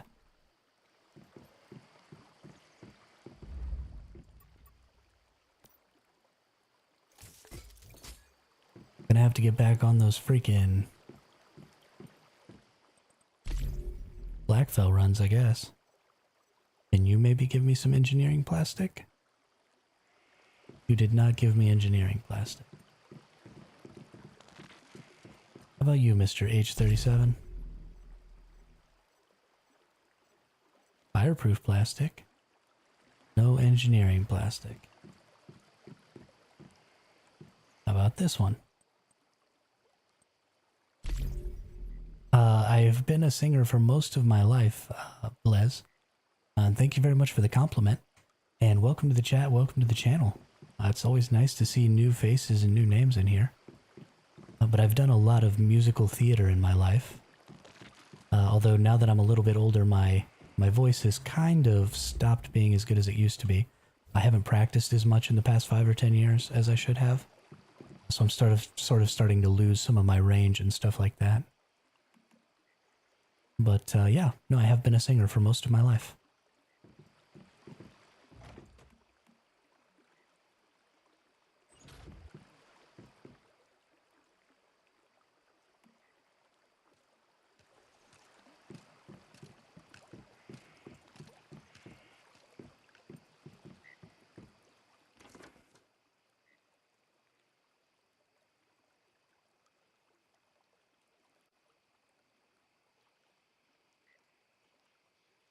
Now we just need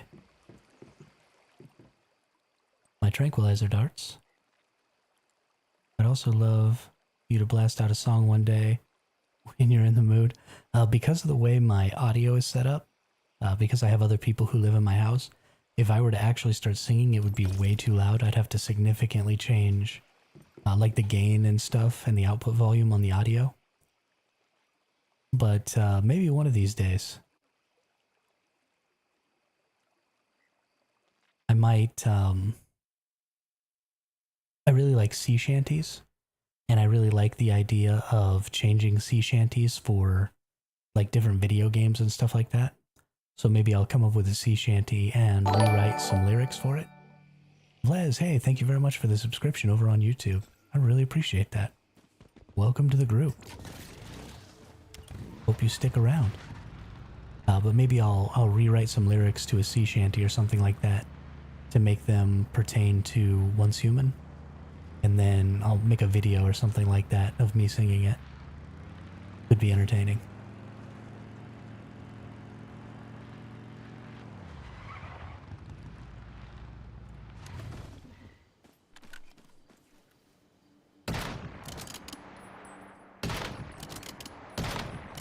Could be entertaining.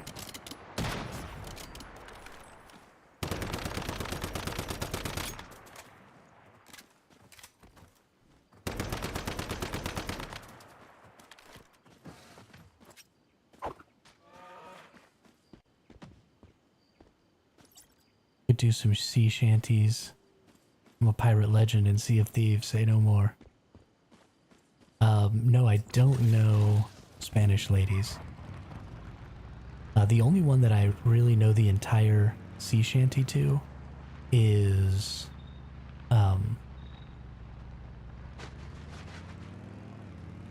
gosh, hang on. Now I've forgotten the lyrics. That there once was a ship that went to sea. The name of the ship was the Bully of Tea. The wind blew harder, bowed it down below. My bully boys blow. That one. The Wellerman. That's what it's called. And what would you do with a drunken sailor? I also know most of the words to that one.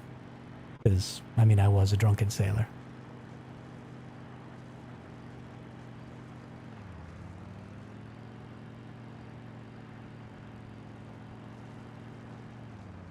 Love it soon.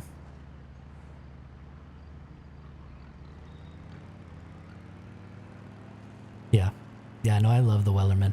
And there were a lot of really good videos, I don't know, 3 or so years ago, of different a cappella groups doing renditions of the Wellerman when sea shanties were kind of a big deal on YouTube. And I really, really liked a lot of those a cappella versions. They did a really good job. There's some really talented vocal artists on YouTube. Whatever, man. Spam away. There aren't enough people in that Discord for your spam to get in the way of people like having conversations.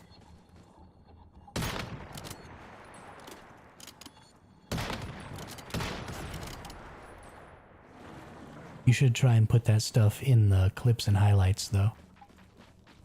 Because it's more suited there than just the main channel.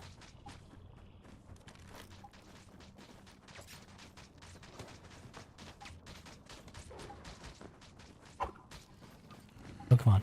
Just shoot him a couple more times. If I can catch him. Howdy, Kalon. Ever heard the Trailer Park Boys sea shanty about cats? No, I haven't. I have not. That's cool.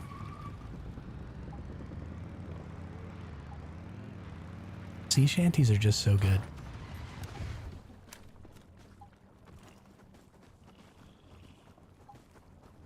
And I appreciate that, Drum. I really appreciate that. I appreciate, and I put this in the community post I put out, but I'll say it again here. The activity and the work that those of you who are,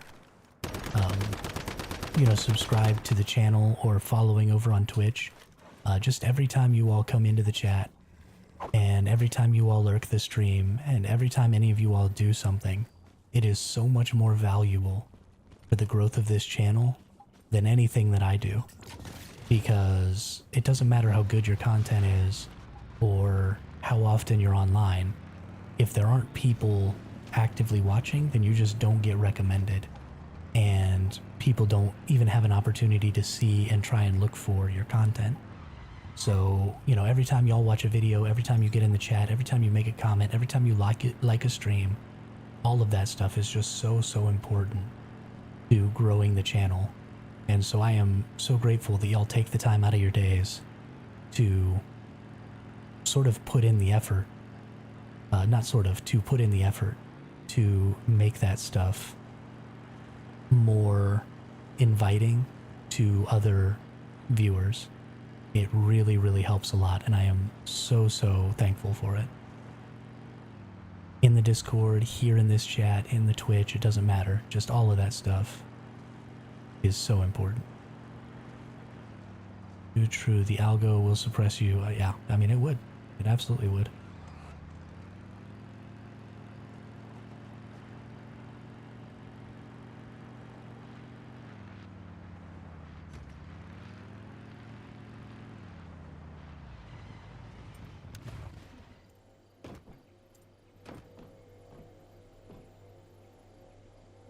And then we see here. I think go back to world 5. Oh no, go back to world 4. That's where we want to go. And then let's see. Grade C, grade C, grade B. Womp womp. Don't need any of that.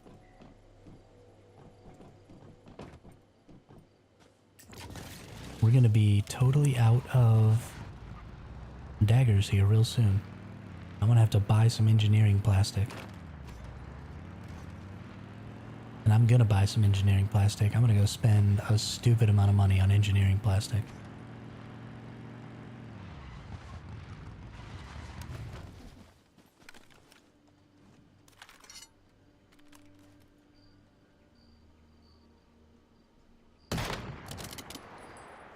Boom. Shot him in the face. Caught him with a right hook. Caught him with a jab.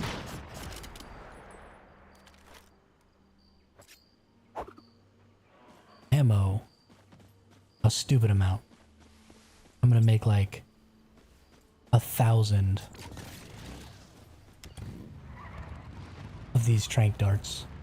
Because in order to get really good S tiers for all of the different creatures, I'm gonna need like 1,000 trank darts. It's gonna be ridiculous. Gonna be absolutely freaking ridiculous.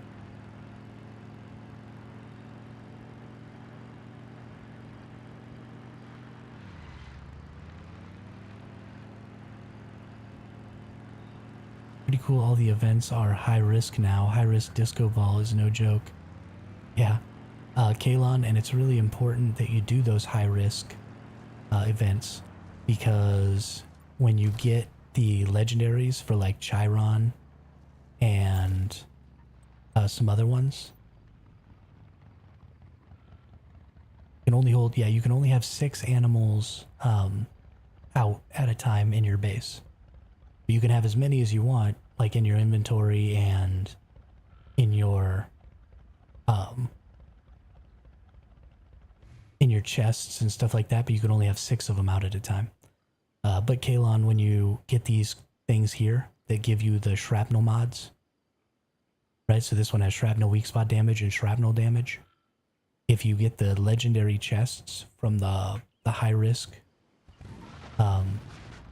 world events, then they guarantee to have purple mods. And you definitely want to farm those up, because they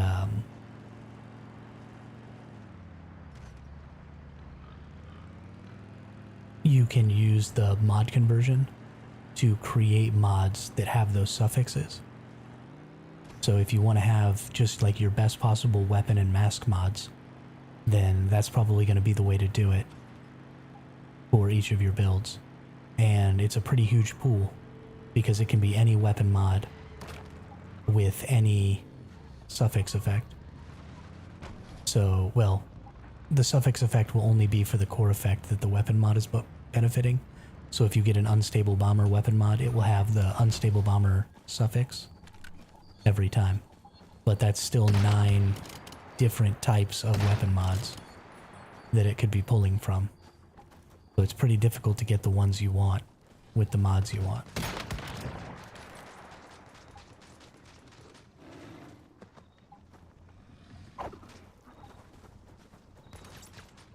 Captured it.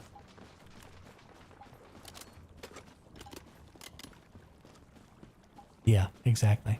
Exactly. Inventory there too heavy. Wasn't aware you could crate animals. No, they don't starve. They don't lose any food or anything when they're in the crate. Only when they're out in your base do they need to be fed. They'll keep forever inside of a crate.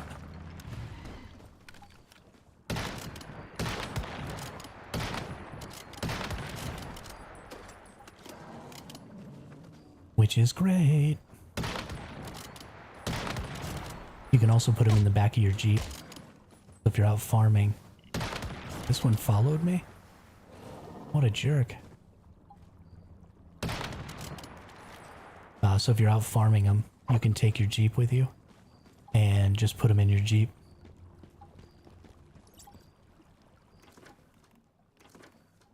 Grade C we don't want, grade C we don't want, grade B we don't want. Yeah, there's a lot of stuff changing everything. I've been telling everybody about your little trick to go in and see what traits they're going to have early. And there's been a lot of excitement in the chat today about ranching because of that specifically. Because being able to see what they're going to get before you raise them up just makes it so much easier to go out and pick some good ones for when breeding comes later. So I'm very, very, very grateful that you gave me that information. And very excited about the future of ranching in this game.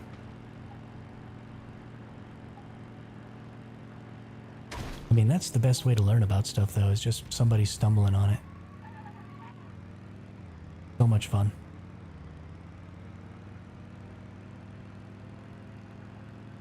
Nobody data mined that information. It wasn't, you know, something that somebody was told by a dev or anything like that. Just Drone was hanging out and messing with his animals one day and accidentally pressed the F key. Oh, what's this? That's so cool. So cool. Do a wheelie. Yeah. Here's something that you may or may not know, Drone, that one of the new viewers today told me. If you hold Q while you're riding your motorcycle, you can do a wheelie.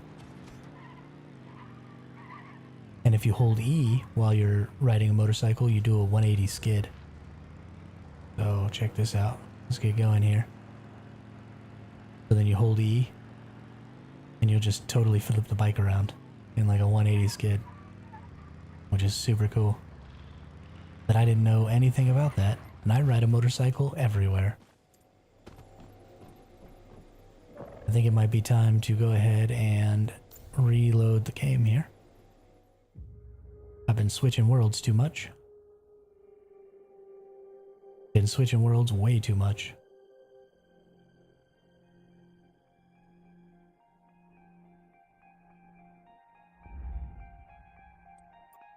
Into the old game.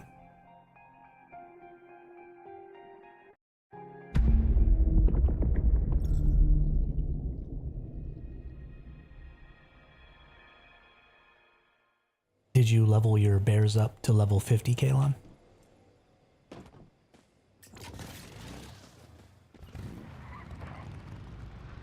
With the special food?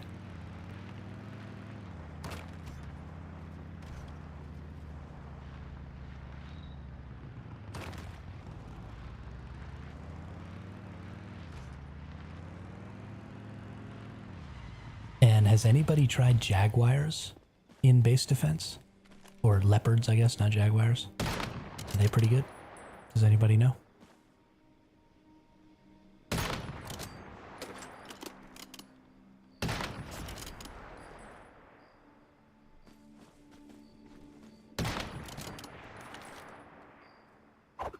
Lep.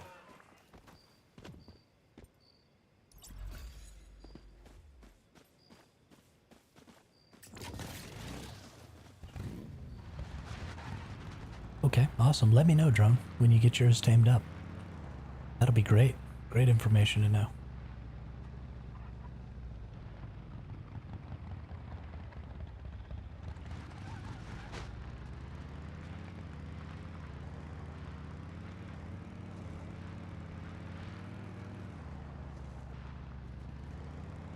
I don't think I actually changed worlds when I went down and got that small bear. But they come back really quick. I might just be able to stay in the same world and just go back and forth. Which, if that's the case, I actually want to be in World 3. Because World 3 doesn't have stuff in the way. Just got the tameness to 100%. Nice, Kalon. Nice. Well, let me know how that goes. Let me know how that goes, because I love the leopards. I wish there were baby leopards. anybody ever sees a baby leopard, you just let me know. I'll be all over that.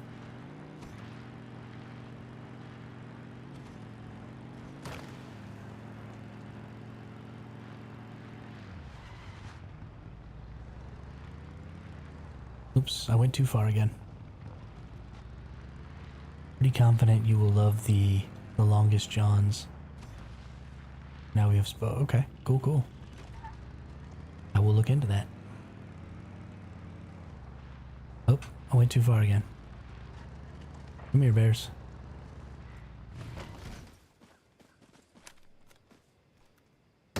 Reading chat, not paying attention to where I'm going here.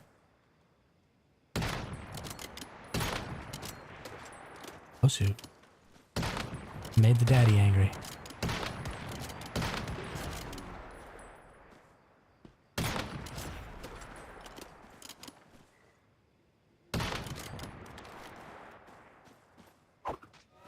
Flap. We got him. We got him. Oh yeah, just grade C. Don't care about you. Don't care about you at all.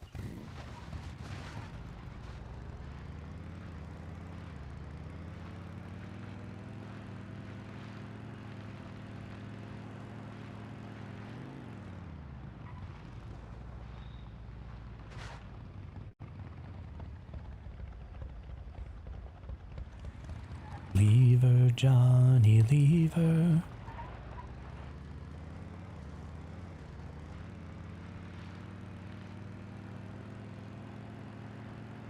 Don't need that thing at all.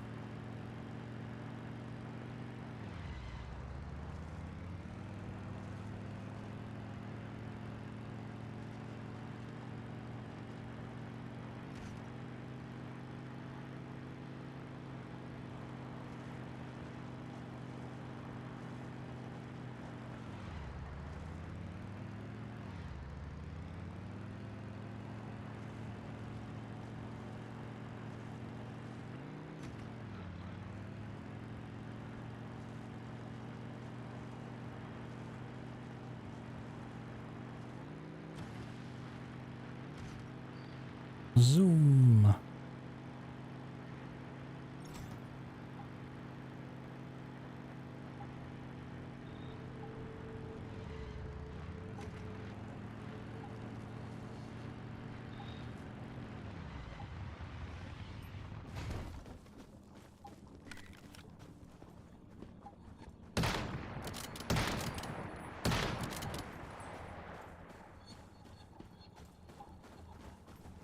Where are you crocodiles going? Over here and fight me.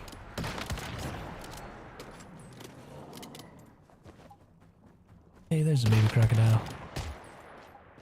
Owie.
Oh my goodness. Oh my goodness. Oh, let me capture it. Let me run away. Because I'm getting killed.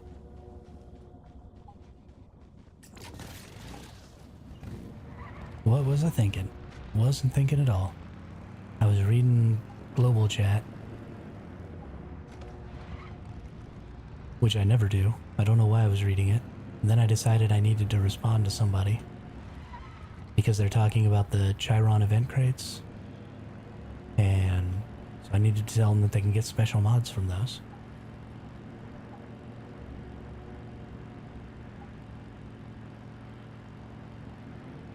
Rin, rin, rin. Rin, rin, rin, rin.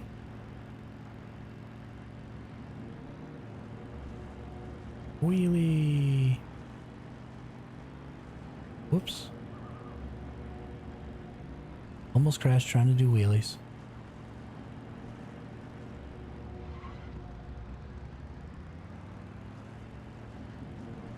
$360.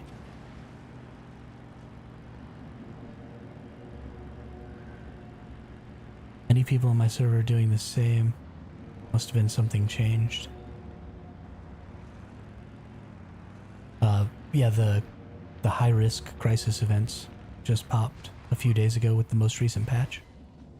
So you can now get guaranteed purple mods from the high-risk crisis event crates.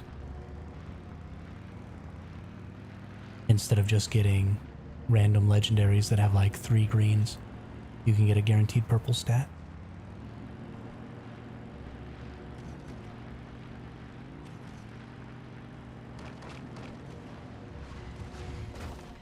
Like with pro mode stuff. Oh, okay.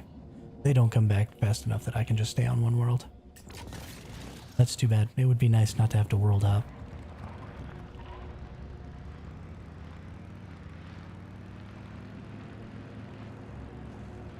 Yeah, of course. Of course. They're really, really good mods.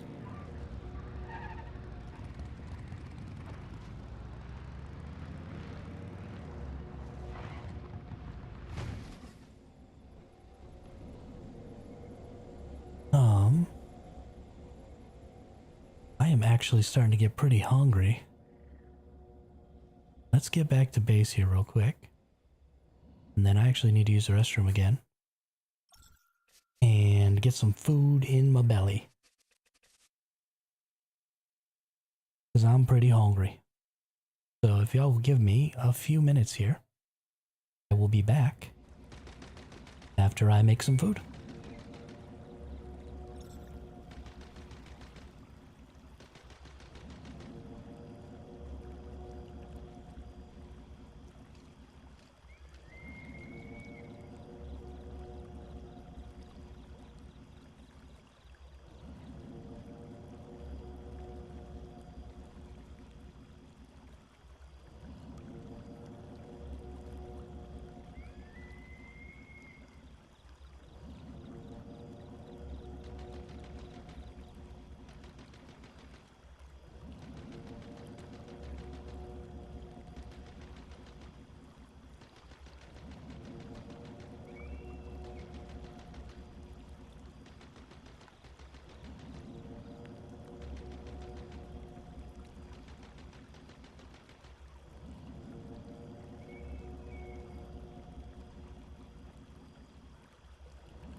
Hey, yeah, have a good night, Drone.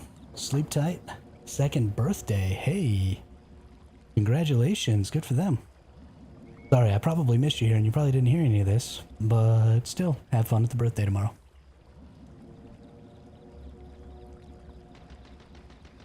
Also, I am back here, but I still gotta eat my food. So we're still gonna be standing here staring at this same little image here. Maybe from now on when I have to go eat, I should find a nice tall place to go stand so y'all have a nice, pretty something to look at.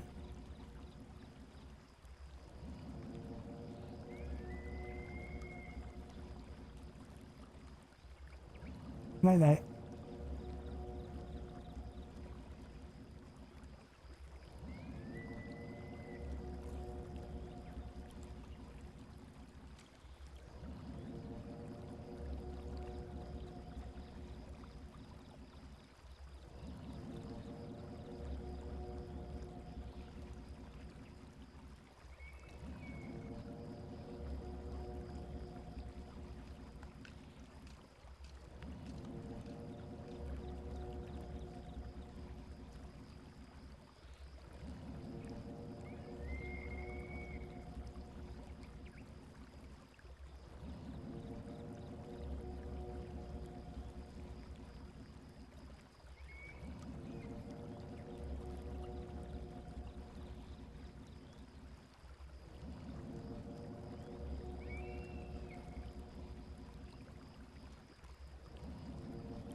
There is no food quite as good as a hot dog wrapped up in a tortilla.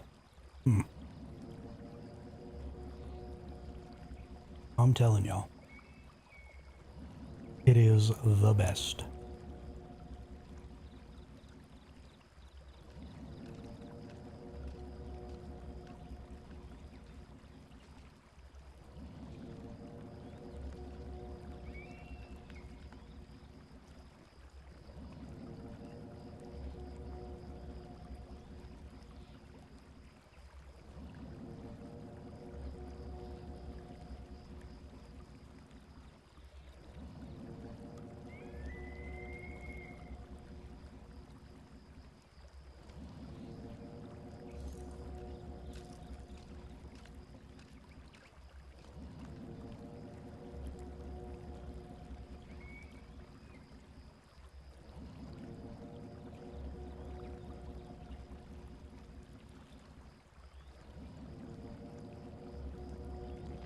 All right.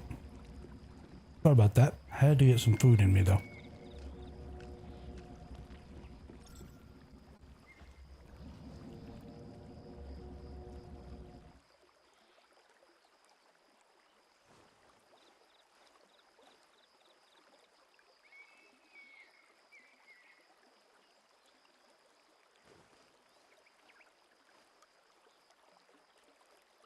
I usually try and stream for about 7 or 8 hours. And there's really just no way to do that without taking a food break.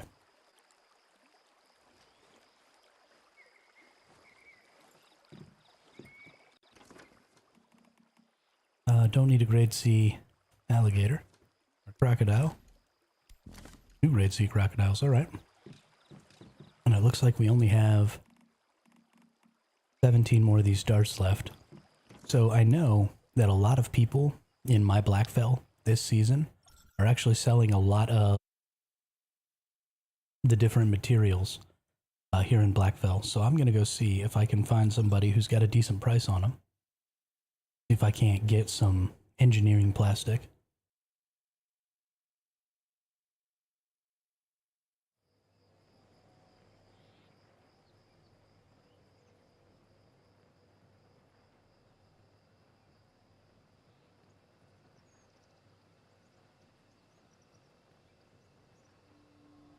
Because I need more engineering plastic so I can have more darts.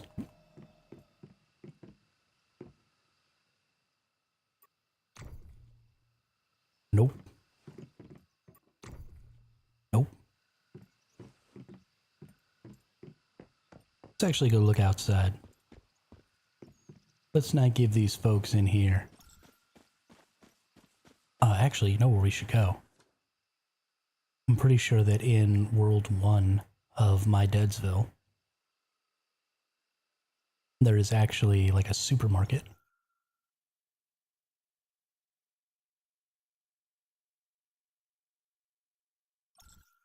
So let's go check out the supermarket.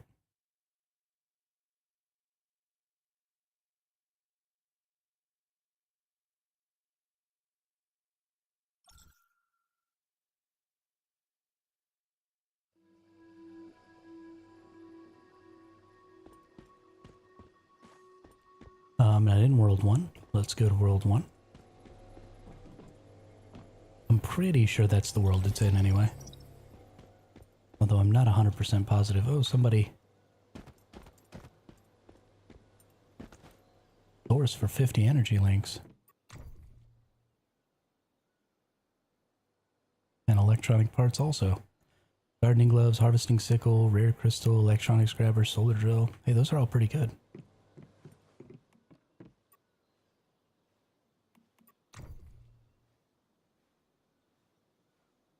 These calibrations any good? Stabilized crit rate, stabilized crit rate, stabilized crit rate, portable crit. No, not really. Interesting. Interesting. Let's go see if we can find the supermarket.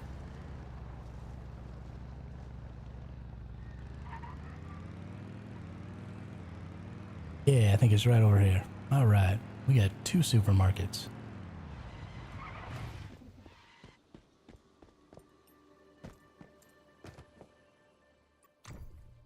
Ingots and stuff. I don't need ingots and stuff.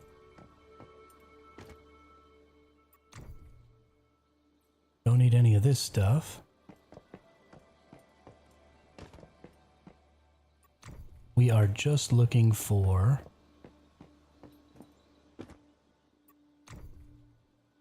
Ooh, here we go. This is kind of what I was looking for, but they don't have specifically what I'm trying to get. Because I just need some engineering plastic so I can make more trank darts.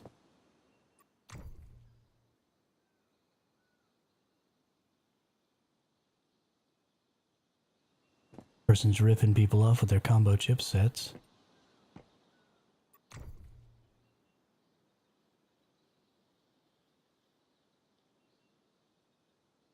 Don't need any of that.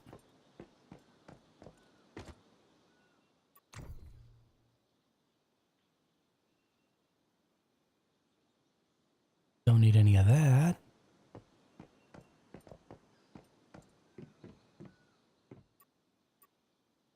Nope. Nope. Looks like this person just has all food. Don't care about that.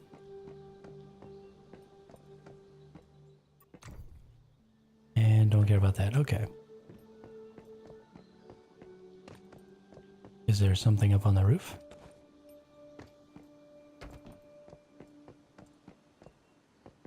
Nope. Let's go see what's over here in this little supermarket.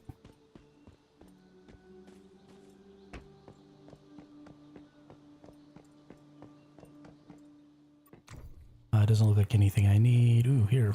This might have what I need. Ingots, bulletproof fabric, doesn't look like it. And portable mixed fuel. Pretty expensive for portable mixed fuel.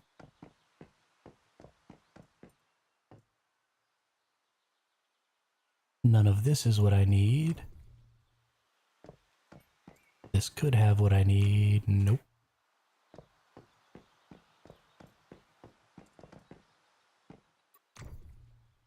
Special plastic. No engineering plastic.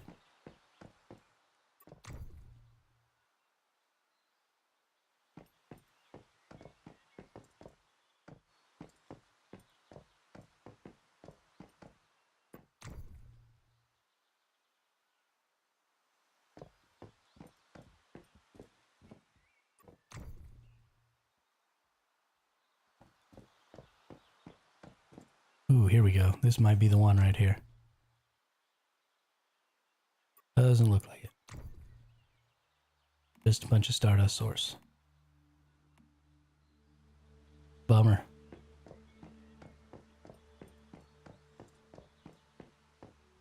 It did look like there was another level, though. Let's see if that level's got anything. Cheap viewers, Blaze. Nobody wants cheap viewers. We want quality viewers, and I already have all of those. So I don't need you. You suck. Go away. Okay, doesn't look like there's anything useful up here. I'm gonna sit in this person's couch, though. I like this couch. It's kind of nice.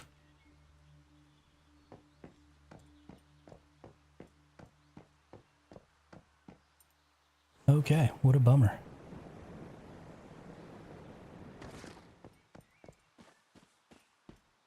Just a whole army of cats roaming around.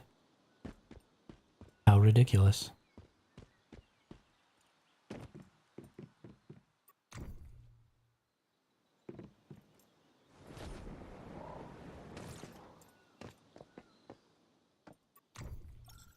Nope.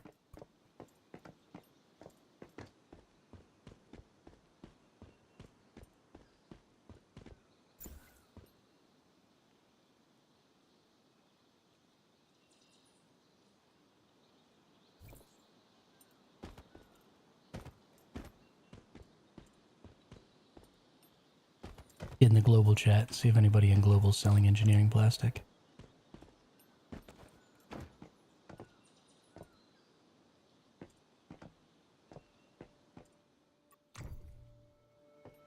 Like that's empty.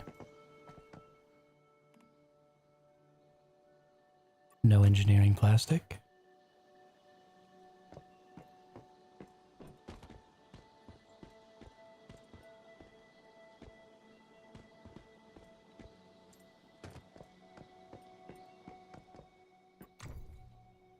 Oh, I just saw it. Engineering plastic. Ooh, for 10 apiece?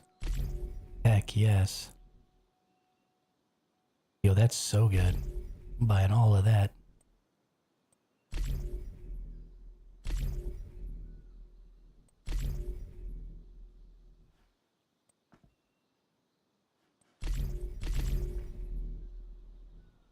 Did I get it? I think I got it. Check the inventory. Hey, there we go. 842 more engineering plastic. That's great. That's really, really great.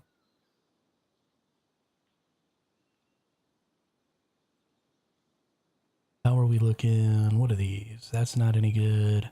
That's not any good. You got over here, bud? Nothing. Got it.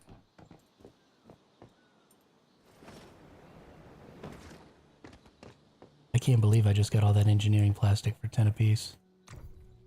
Can I have 2 characters in the settlement phase in different servers? Sure. Sure you can. Absolutely.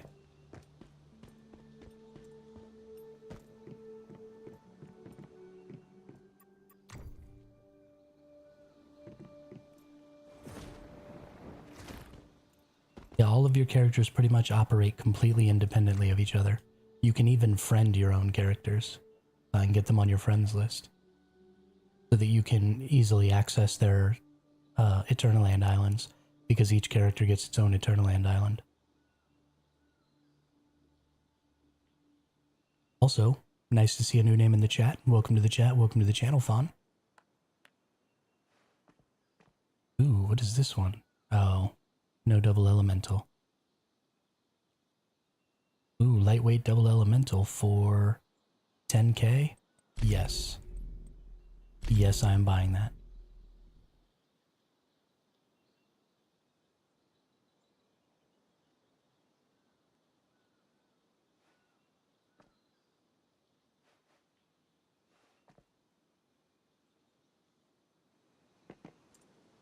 Okay. Wow, coming over here and doing a little window shopping has been great. Gotten so much stuff. Now what we need to do... the stream is going great, Fawn. Super, super great. I'm having a great time today. We've had lots of new folks in the chat, which is always fun. I love getting to meet new people. And today is the last day before we open into Phase 5 on my server. So we're going to get to do some Nightmare Prime Wars tomorrow, which I'm really looking forward to. So yeah, everything's coming up great.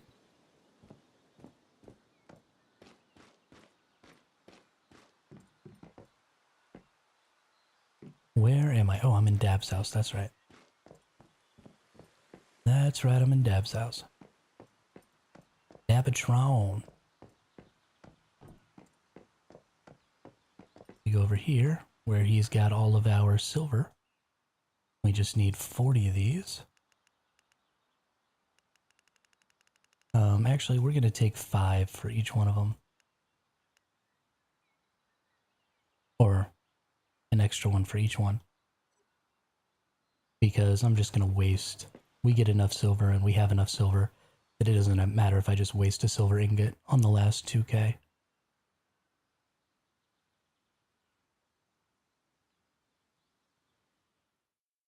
Doesn't matter at all. Are you in Season 4, Fawn, or have you just recently started on Season 1? Sorry, Season 2, not Season 4. Did I say Season 4? I don't even know. I'm losing my mind right now.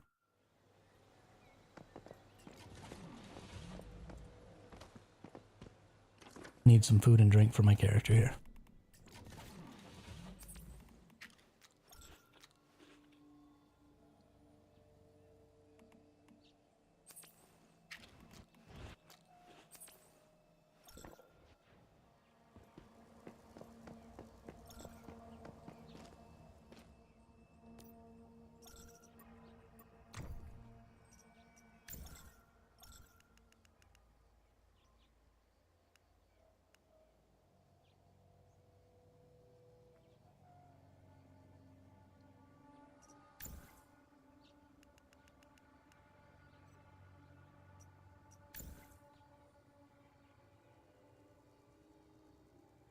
Oh, so you just can't waste it.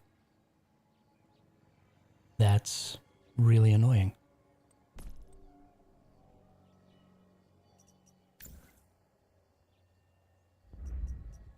Season 4 for sure.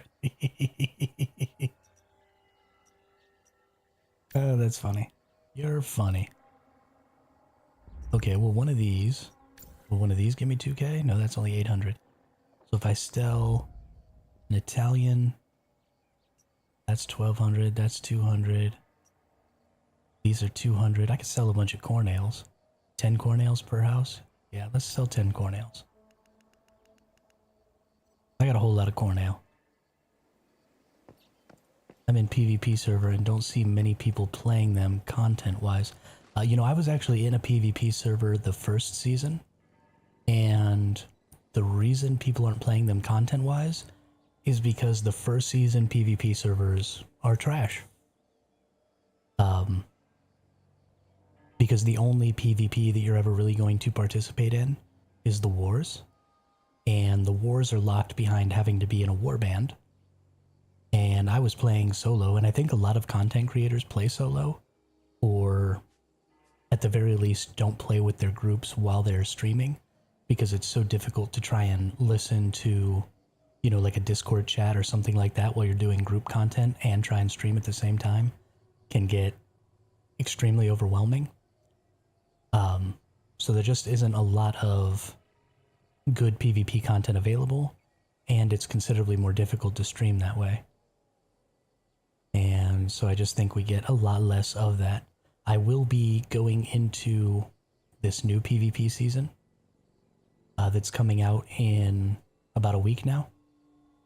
They're setting up signups for that faction warfare season, and I will be joining a hard mode server if they have hard mode servers or whatever. I will be jumping in one of the first servers that they have in North America for that season and going pretty hard at it, because apparently it's going to be pretty short and I should still be able to get into the new PvE season.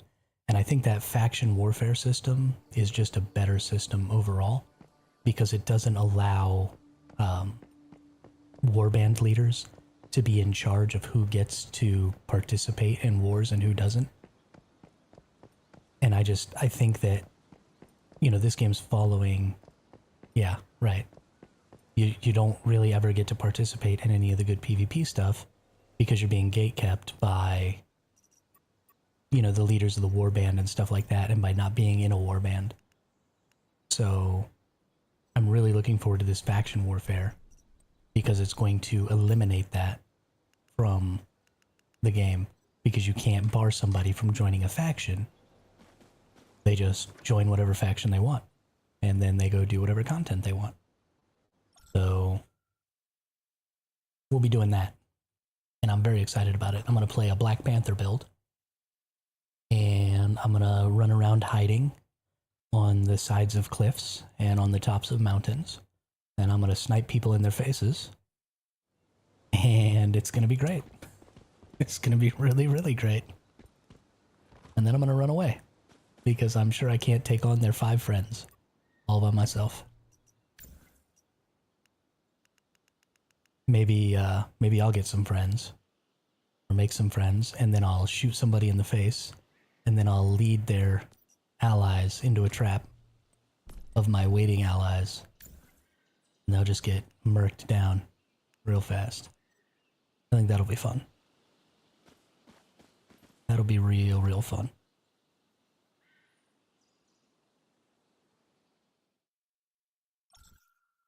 If you're solo and you like to PvP, what I would recommend is PvPing in Eternaland.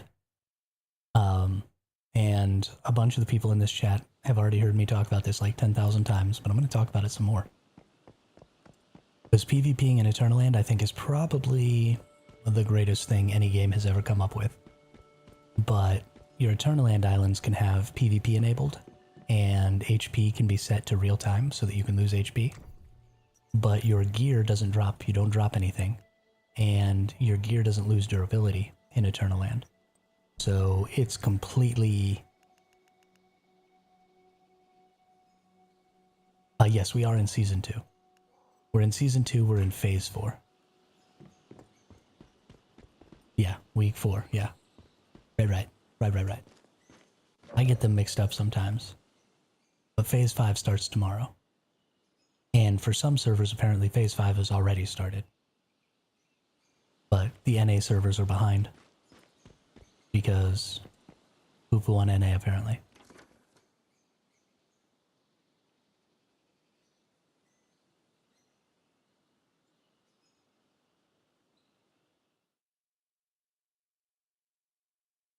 But, so my Discord is actually going to be set up as an Eternaland hub. And people are going to be sharing their Eternaland island codes. And I actually have my Eternaland island codes in the description of this video. And you can go visit them any old time. And let's buy my masala. And one of them is set up for PvP. You can go PvP in there. And it's completely no risk because you never drop anything and nothing ever loses any durability or anything like that. So I think it's just a really, really good way to get some PvP in. Grab your friends, invite them. You can share that Eternaland code with anybody you want to. It's always going to be on even when I'm not online. And you can just go visit and fight and do whatever you want in there. Ooh, and I forgot to get my daily...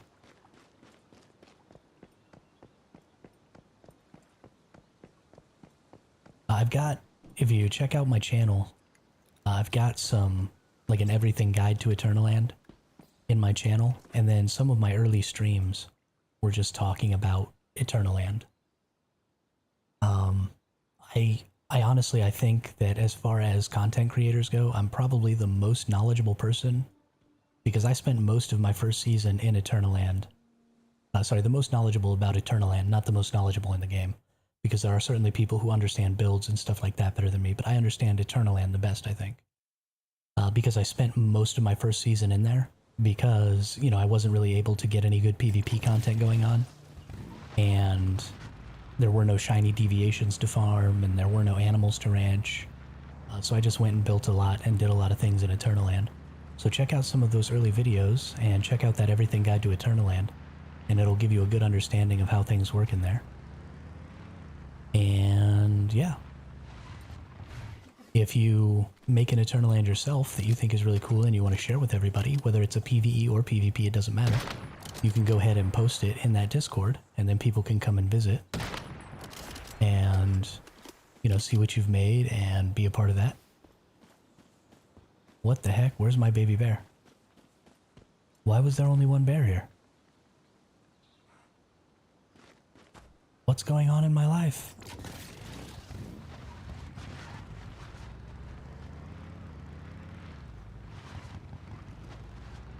What is going on in my life?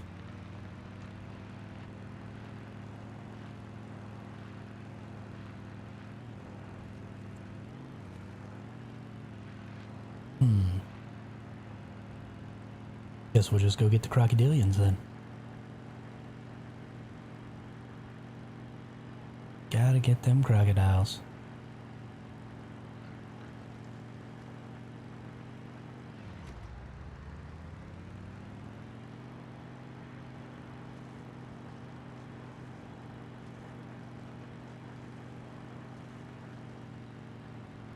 Soon may the weatherman come to bring us sugar and tea and rum. Wow, you are a brave individual, Fawn. A brave individual indeed. What server are you on?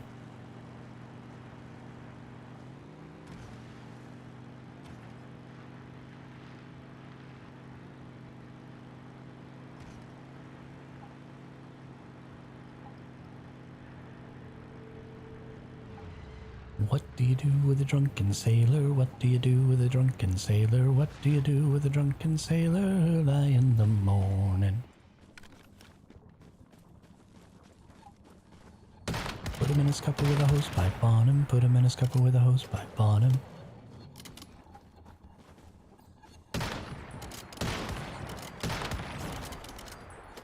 Alright, where's my baby crocodile? There you are. Boop. Captured. Captured.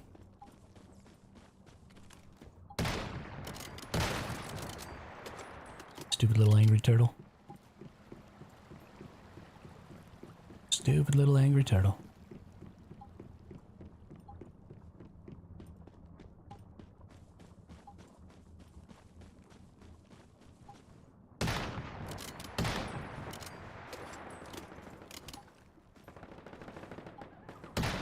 Ooh. I thought it was put him in a scupper. I didn't realize it would put him in a barrel. I think I got it wrong. Are these things killing my crocodiles? Where's my baby crocodile?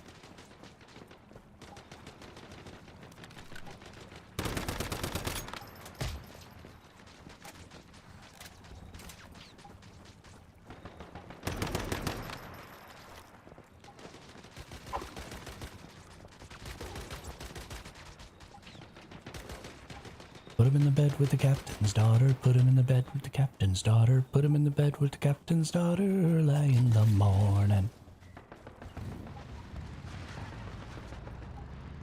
Way hey and up she rises. Way hey and up she rises. Way hey and up she rises early in the morning.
I'm in X0013, and your YouTube videos helped my learning curve for sure. Good, good.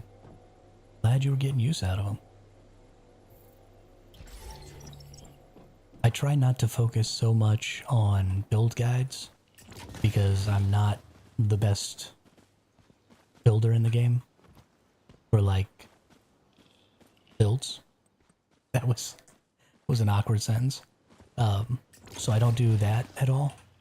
But I do think I have a pretty good understanding of just how the game's mechanics and stuff work. So I try and put out guide videos on that stuff, so people who want to make their own builds and stuff like that can at least understand how things are working and how to read maybe some of the resources and stuff that they pick up, so that they can, you know, play the game their way instead of trying to develop builds and stuff. Because I think this game is set up in such a way that it's really easy to kind of go through and learn stuff on your own, and you've got plenty of time because it's a really casual friendly game.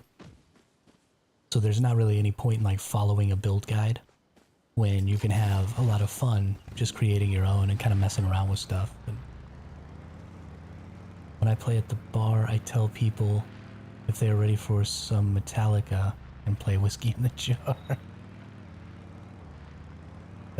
The old bait and switch.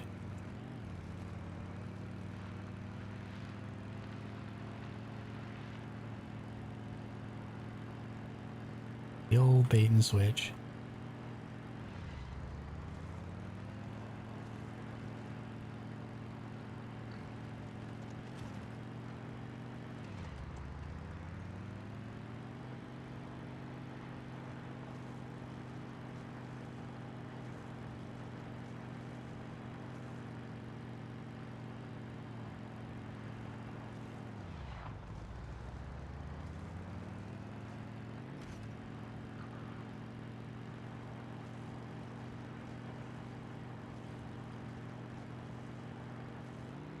I thought hard mode would be crazy tough, but it's pretty similar to the usual survival games, so I gotta quit. Yeah, the game isn't really difficult, and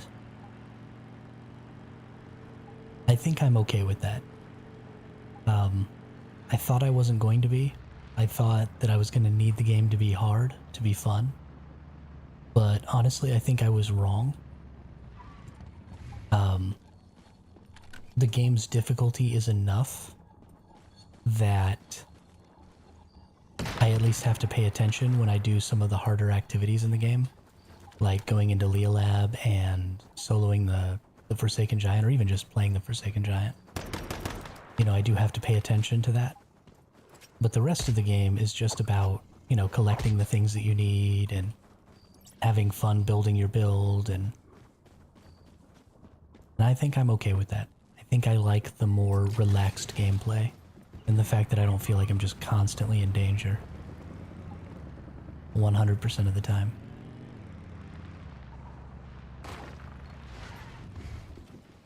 And I mean, there are some people who are really, really good at video games who this game is just so easy for that they get absolutely no joy out of it. And I understand that. But there are lots of much more difficult video games out there that those people can go and enjoy. And so I'm happy that this one is kind of for the rest of us, you know?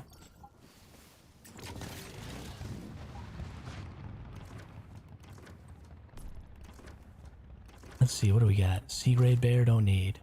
C-grade, don't need. Ooh, A-grade, keeping. E-grade, don't need. C-grade, don't need. Yeah, I'm with you. I think it's just a perfect difficulty. You know, there's some stuff I can't do. I can't solo Leolabs. Because my build's just not good enough. And so I like that. I like that there's a thing that I'm constantly going to be kind of trying to do that I haven't succeeded at. But then the rest of the game is, you know, of this varying degree of difficulty that ranges from extremely easy to, you know, pretty difficult. Soloing the Forsaken Giant is kind of the peak of my skill level, and so it really keeps me engaged, and I have to really focus on what I'm doing, and I really like that. And No, I think it's just really good. I think it's really good.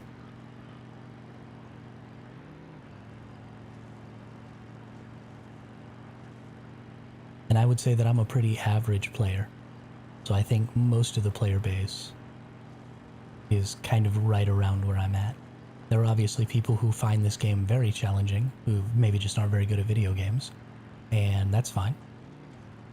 You know, we have normal servers for those people, and I think they'll probably do well there. And then there are certainly some people who are just way, way better than me.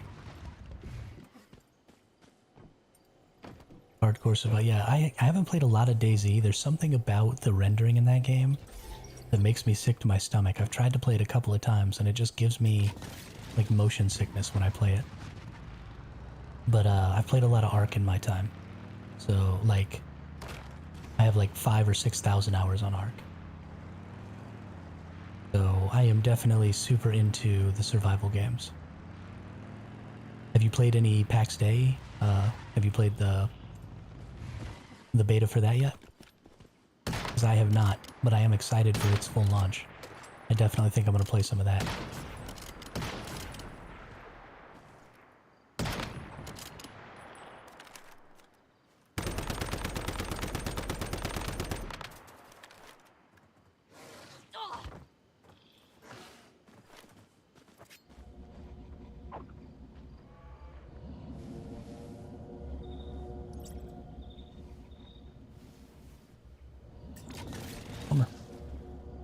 Always interested to talk about games that maybe I haven't played with people who have more knowledge than me, but I'll just have to go watch some of Damone Kim's videos or something, which I haven't really done very much of, and I really should, because I definitely think that that game's, of course I kind of don't want to watch too many videos about it either, because I don't want to know too much before I get to play it. I got really lucky with this game because I didn't even really have it on my radar. Like, it was sort of there, but I wasn't really paying attention to it. And then it came out, and I wasn't playing any other video games, so I was like, F it, I'll just play some Once Human. And I jumped in and just, like, immediately fell in love. But I didn't know anything about this game, like, at all when I started playing. Because I hadn't watched any beta content or anything like that, hadn't played in any of the betas. Like, had barely even heard of the game when I started playing it. And so I've gotten to just kind of explore and learn and do everything on my own, which has just been a wonderful experience. Definitely my favorite way to learn or to play games is to learn about them without, you know, going and like watching content and basically getting my hand held while I learn about them. And I've really learned or enjoyed learning with the community too. You know, people get in the chat and they teach me little tricks and stuff like that. Yeah, they just, you know, just tell me little things that maybe I haven't picked up on, or, you know, maybe they see something while I'm streaming that I missed, and then we get to talk about it and learn about it, and it's just been a heck of a good time. Okay, somebody's base is in my way.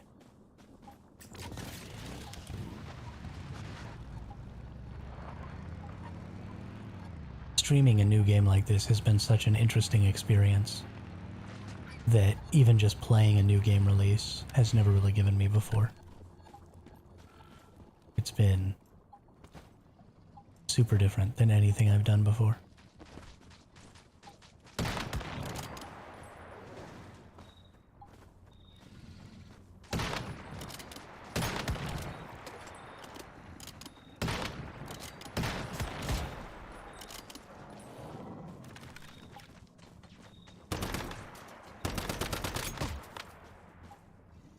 Don't you snap at me.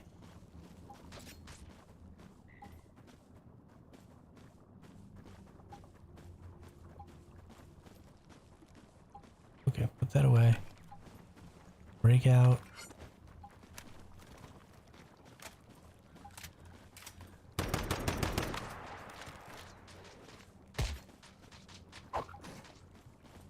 Got him. Do you think a shrapnel build is still viable? Absolutely. I cleared the Forsaken Giant solo with the shrapnel build, although my shrapnel build only does 10k DPS. If you want to play shrapnel because you want to top damage whenever you go play team bosses or team content, then no, probably not. It's not viable as, you know, the Apex build. But, you know, like we've been talking about, this game is easy enough that pretty much every build is at least viable. And I think that's kind of an error on the community's part. You know, they get so stuck in having the best build, but you don't really have to do that in this game. You can just have the funnest build. Now in PvP, maybe that's not true. You know, you definitely need to have a high DPS build to be able to succeed in PvP. But for PvE content, you can pretty much play whatever you want. You just have to make sure that you get decent mods for it and that you pay attention to how you're building it and, you know, get the most out of your build. You can't just slap some things together and, okay, you're good. But, you know, if you make your choices based on your core effect and you pay attention, then you're good to go. And I mean, in PvP, there's even other things. Like, for example, I run a Black Panther build in PvP. And I don't give a crap about DPS. Well, I don't give a crap about damage per second. My only issue is damage per shot. Because the Black Panther build is Fortress Warfare, so you have to be scoped in for 3 seconds to get your bonus damage. But then once you do that, you take a single shot and you hit somebody in the head and they're dead. And that's what I'm going for. When I move into my PvP, I'm going to be looking to build a one-shot Panther build. And then I'm just going to, you know, take out a single enemy at a time. And if they have a team, then I'll, you know, reposition and try and do something else. Meaty, quality meat, thick sides, twas. Quality meat 2 is great. Meaty 1, not so great, but I'm definitely going to keep this one. Acidic, vigor, meaty. Honestly, Docile ferocity, we're not going to keep that one. Pick that one up. Then we'll go down to the bear here. Acidic, meaty, storm child. I don't think we're going to keep this one either.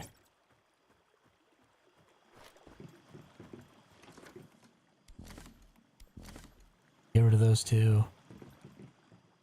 And then pick up these two. And put them in my box. The boo box.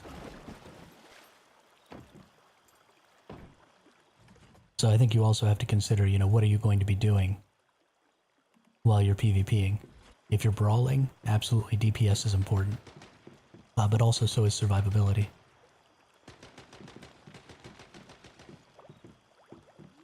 Yeah, I think if you're enjoying PvP solo, then I think you're really going to enjoy the next PvP season. Because you're going to get that faction warfare, and there's just always on open world PvP. And I think that's really going to cater to solo and small group players who just want to run around and, you know, have little skirmishes and stuff like that while they're out doing content. So I think that's going to be great. And I think that style PvP server is probably going to be one of the best experiences that I've had in an open world PvP game. It is going to depend a lot on how much you lose. Like if it's always going to be chaos flagged PvP and I'm constantly going to be losing pieces of my gear, then I'm probably not going to enjoy it. But if all I'm losing is like some bullets and some materials and stuff like that, I'm totally down for that. Because I want people to be able to loot some stuff off of me. And bullets seems like a great thing to be able to loot. But I don't want to be losing all my gear and stuff. I'm just not hardcore enough and I'm not good enough. And eventually, I just end up losing more than I gain. And that's not really fun. So, hopefully that's not where they go with the PvP.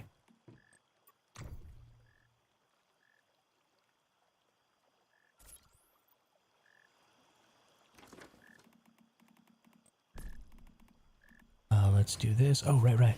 I need to make more tranks. If I'm losing gear, I'm gonna make PvP builds. Well, I mean, and even so, but so will everybody else, and that's kind of the point. Is I'm pretty squarely average. So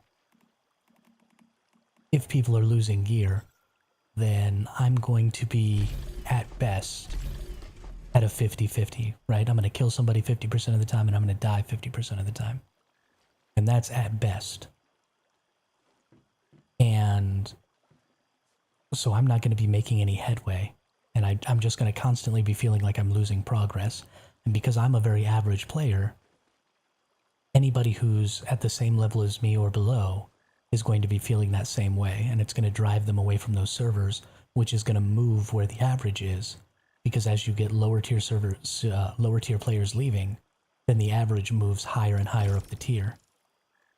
So you end up creating lower tier players out of higher tier players who are again just constantly losing their resources, and you'll constantly bleed players until you get to the point where the only players left are the players who really are seeking the competition and really just want to play to try and get better. And I mean, great for those players. That's wonderful. But then there's only so many players that want to be competitive in that way and who are willing to fail until they succeed. And so if you're trying to make a mass appeal game, you can't build it that way because that style of play doesn't have mass appeal. I mean, it's great if you have some servers like that are there for those players, and those players can migrate over to those servers and do that and beat the crap out of each other and get super sweaty and try hard with it. I'm down for it. And I definitely think you should have servers like that, but they can't be your main servers because your main servers need to cater to the largest audience possible.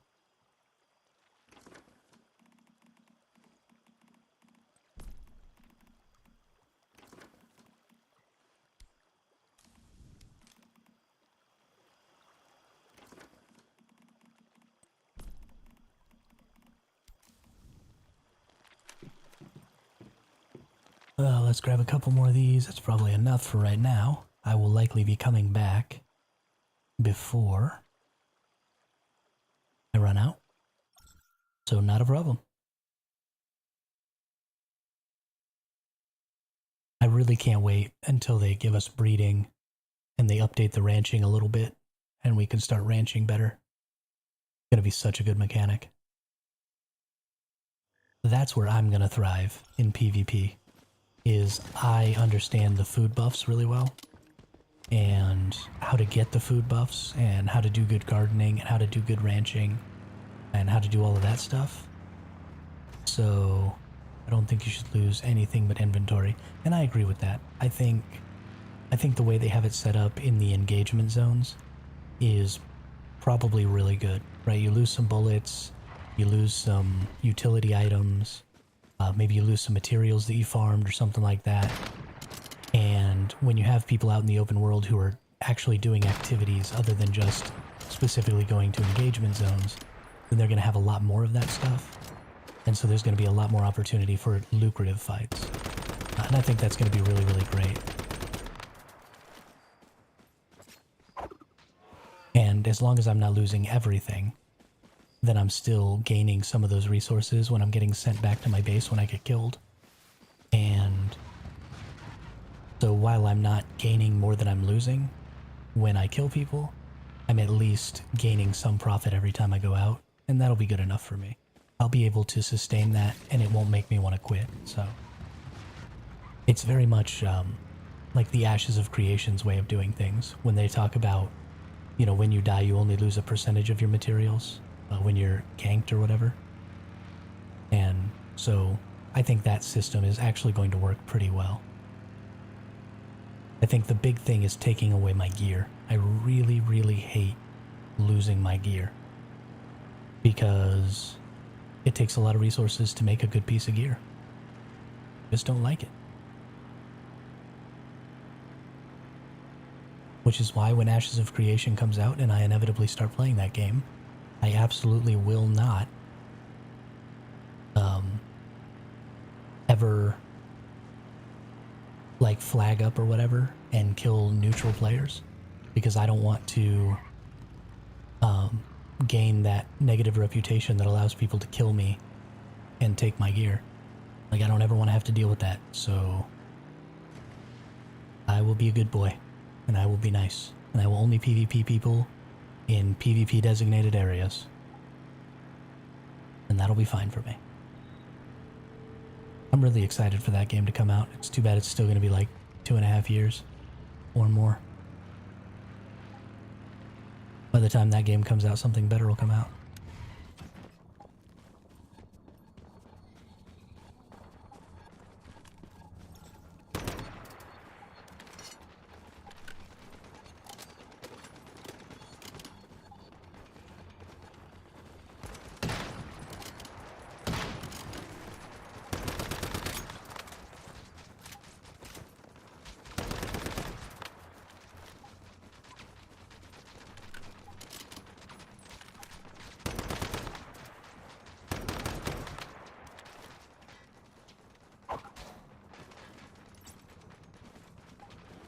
Snag that crocodile.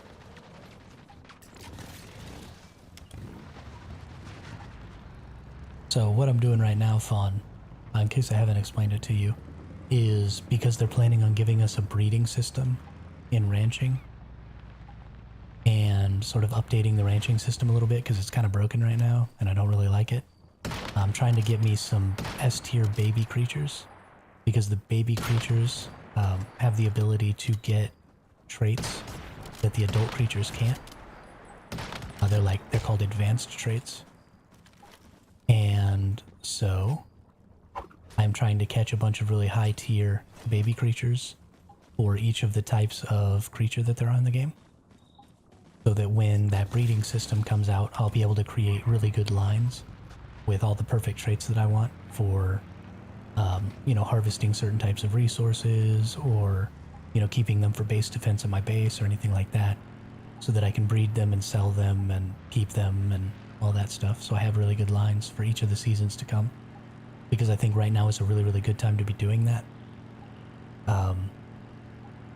And there are some cool things that I've learned about ranching that I didn't know when I made my guide to ranching, which is that, number one, the creatures have fur patterns, or they're just patterns because I guess crocodiles don't have fur, but the way they look, the skin that they have, has the ability to be different, at least in the future. I don't think you can get different skins for them right now, but I think in the future, like when we go to the ice world, or the ice zone on this map, when we get our new PvE season, I think we're probably going to have some reskinned creatures that have different pelts, but are still ultimately the same creature. I think we're probably going to get snow leopards, and I think we're probably going to get polar bears, and I think we're probably going to get Arctic wolves. And so I'm really, really excited to maybe have some different pelt options and stuff, so that's really cool. And maybe being able to interbreed those things might be a thing, I'm not sure. But the other thing is that you can see what traits you're going to get before you actually tame up a creature. Because you can press F a second time after you go into their details, and you can see what traits they're going to have without having to actually go through the process of taming them up. And so I'm just trying to get some really, really good ones, and then I'm going to tame them up and just have really good breeding pairs. The babies also can breed, apparently, which is probably why they changed their names. They used to be called baby animals, but they've actually changed them to small animals. So I think because they're going to have them able to breed, they've tried to change the nomenclature on that. And they're small animals, not baby animals.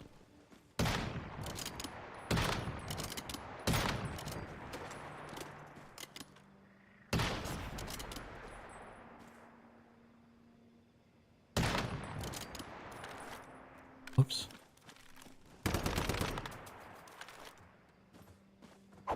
Oh, we got Mama Bear coming after me. Nope. Ouch. Ouchie, ouchie.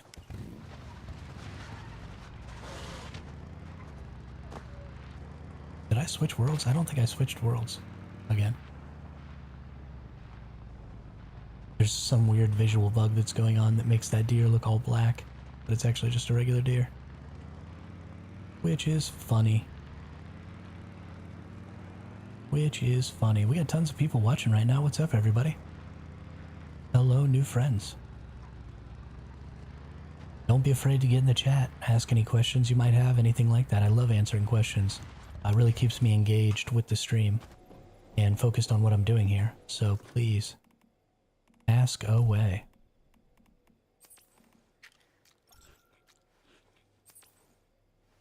And if I don't get to you right away, it's not because I don't want to. It's because sometimes I get distracted.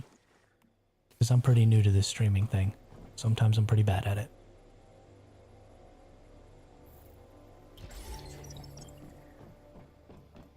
But we're learning.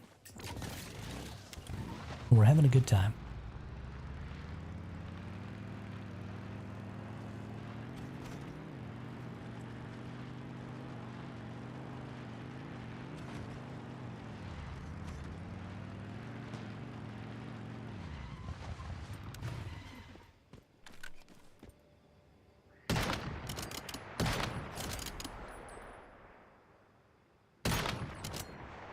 Had to wait for the Papa Bear to get out of there a little bit because the baby had taken too much damage from those explosions.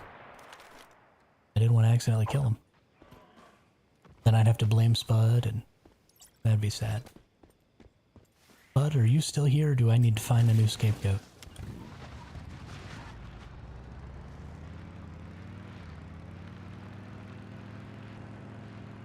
Because I'll find a new scapegoat if I have to. It might be old Fawn here. It might be my new scapegoat.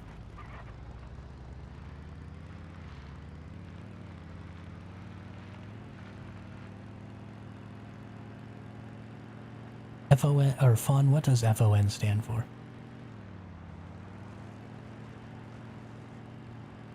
Because it's obviously an acronym. I think maybe I should call you Vision instead of Fawn. I'm gonna call you Vision. That makes more sense.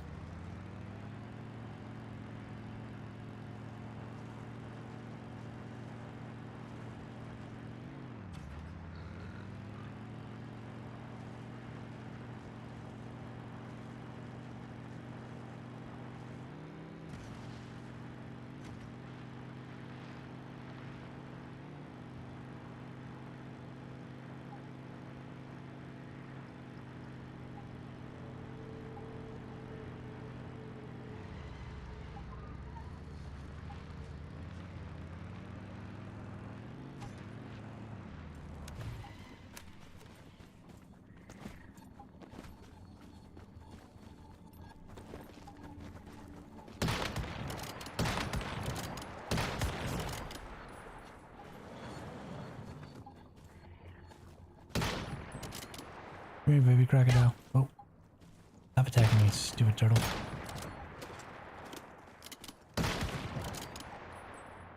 Bang. Ooh, almost killed him. Almost killed him.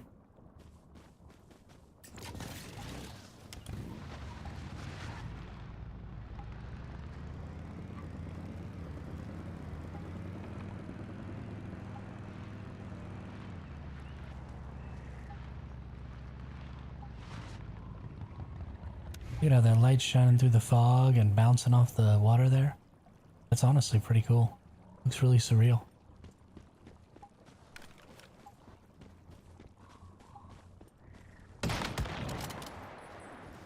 Hey now, you watch yourself there, Mr. Gator.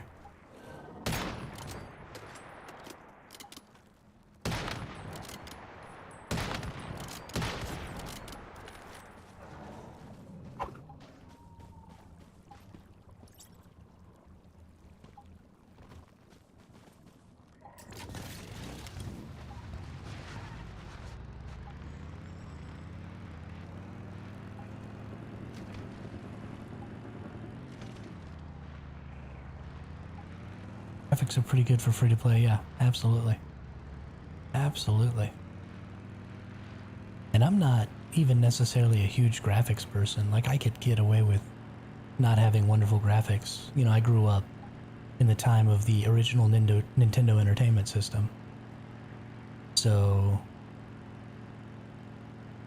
I can deal with really bad graphics as long as the gameplay is good. A good gameplay plus good graphics really just makes a game a lot of fun.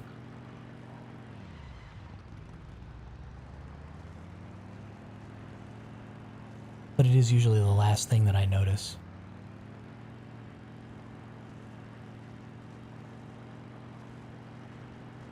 I'm really impressed with this game.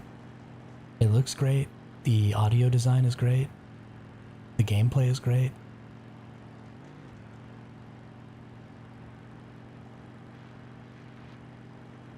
I think that's often something that free-to-play games struggle with, actually, is really basic gameplay stuff like, you know, your gunplay and stuff like that has a tendency to suffer on free-to-play games.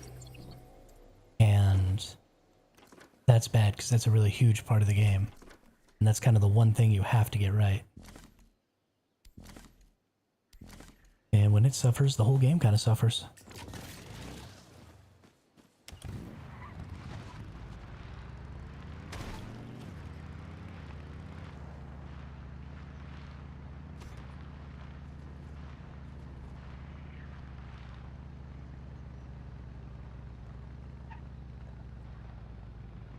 Okay.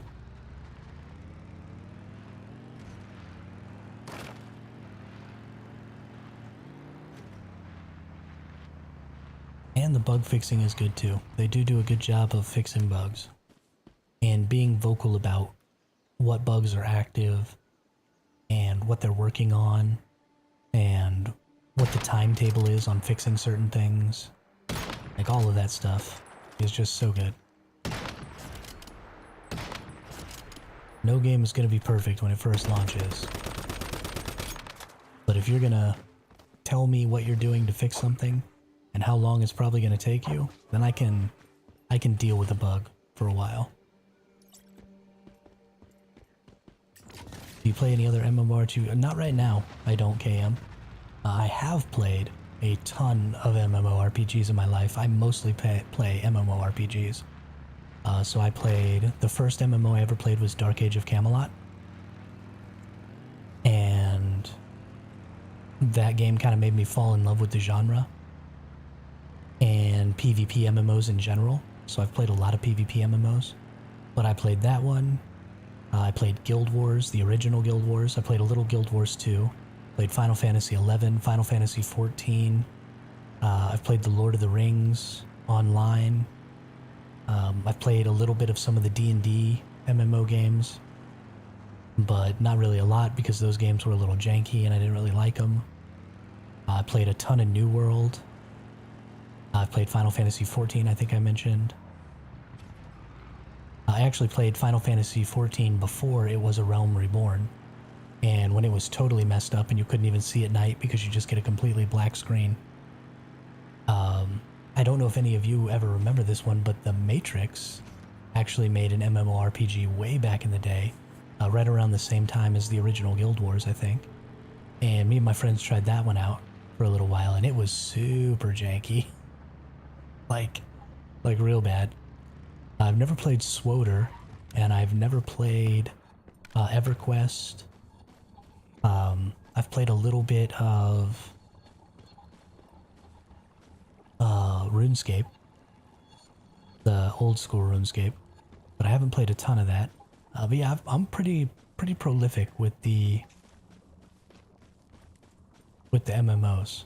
I really like the genre, and I play a whole lot of them. But on stream, I have not yet played any other MMO, and I think that that's probably going to be the case for a while, and I think it's really important that I just stick to the one game for now and not split up my potential viewer base too much. I think that'll just keep the channel growing better. Why did I leave Guild Wars 2? Because I was an idiot. I left Guild Wars 2 because I was so attached to the Guild Wars 1 system for skills.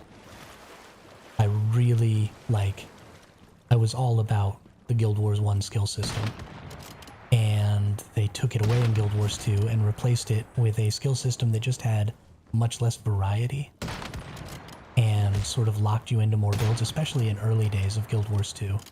There just wasn't nearly as much variety in your skill choices, and I didn't like that. And so instead of accepting the positives of Guild Wars 2, because that game was super beautiful and super fun and had a lot of great things going for it, I just got mad about the one thing that I felt they took away from me. And so I played, I don't know, for maybe like a week and a half, 2 weeks, and just was so upset about the fact that I didn't have my cool skill system anymore that I quit. And it wasn't until years and years later that I finally went back to the game and realized how much fun it was. And so I've played on and off for a while now in Guild Wars 2. But because I kind of lost a lot of that time, and because none of my friends play it because they all felt the same way about the game, I just haven't really had an opportunity to really dive into it. Which is really, really unfortunate. But that was my fault. I mean, I focused too much on the negatives and not enough on the positives, and paid the price by not getting to enjoy a really, really good game as much as I could have.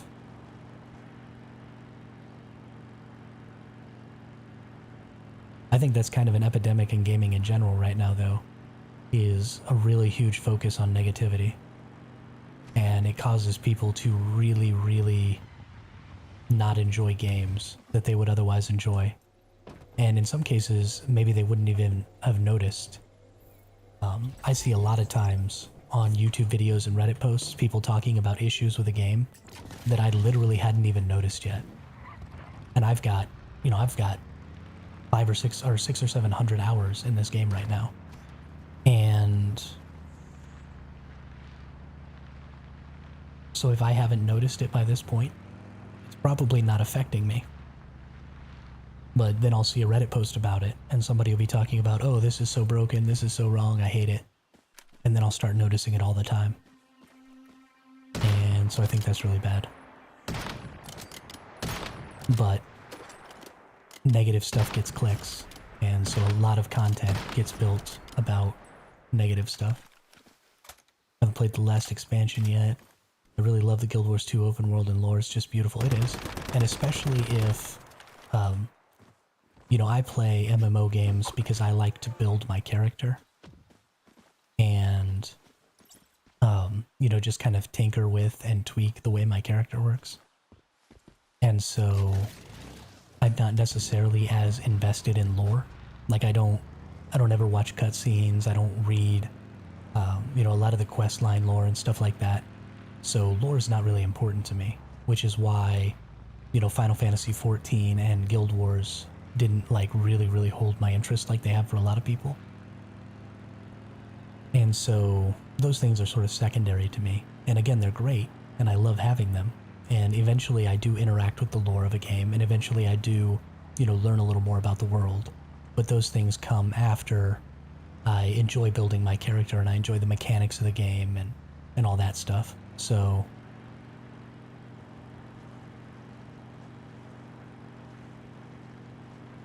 that's probably also part of why I never really got into Guild Wars. So I had, in the original Guild Wars, I used to play a warrior Mesmer. I had one character in the original Guild Wars, which was a warrior, and then I just backslashed it into everything. And I played warrior ranger and used a bow build. I played warrior Mesmer and did some really fun stuff with sword and shield. I did warrior necro, was kind of interesting for touch builds. It didn't really work, but it was still kind of fun. Warrior monk, obviously, for staying alive forever. But Mesmer is a super cool class in the original Guild Wars. I didn't really play it in the second Guild Wars. But in the original Guild Wars, it was a heck of a lot of fun.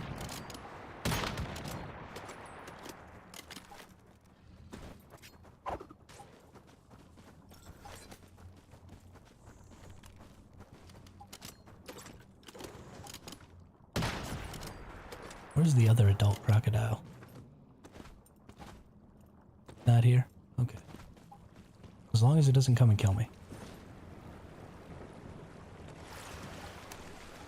Yeah, no, I really did enjoy the classes in Guild Wars 2. I think they did a lot of interesting stuff. Well, in Guild Wars 1, sorry, not Guild Wars 2. They did a lot of interesting stuff with like the Mesmer interrupts and the Protection Monk class was really, really good. And then the Rituals class for healing was really, really good because they focused in a lot, not on necessarily healing wounds that had already been done, but on preemptive healing and trying to protect your player and knowing for a fact that you never could protect them against more damage than they were going to take. So it was just kind of this, you know, how do I mitigate what damage where and keep somebody alive as long as possible, knowing that I could never permanently heal them. And I thought Protection Monking and Ritualist healing were probably two of the most innovative things of that time period when they put them in Guild Wars 1. And we had a really, really good healer, our buddy that lived with us at the time, and is still just one of our best friends, me and my two brothers. So the four of us would play. It was me and my two brothers and our good buddy. And our buddy would heal, and I was the tank. And then my little brother fire nuked, and my older brother played a ranger.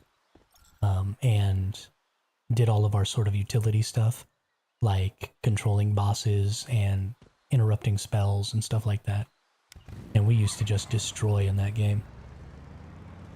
Just destroy. We did a lot of the Alliance Wars when the Alliance expansion came out, and just had a great time just kicking everybody's butt in Alliance Wars. We were really good at that game. That was probably the last time I was legitimately one of the best players at a video game, was when we played the original Guild Wars. But that was, I mean, I was in my early 20s. I was in the prime of my gaming life at that point. And we just played Guild Wars all day, every day together. And just absolutely raffle-stomped people. And I've kind of been chasing that ever since, trying to be that good at something again. And I just don't think it's ever going to happen. I'm old, I got arthritis. That heyday is kind of over, but I can still enjoy games like this. Still good enough.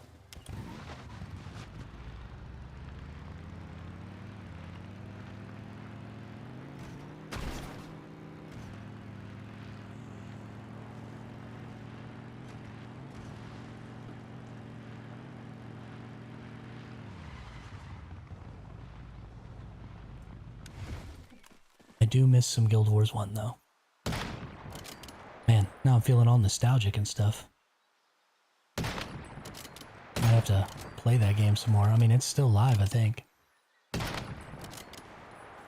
Might have to go back, start a new character. I doubt it'll live up to my memories, but...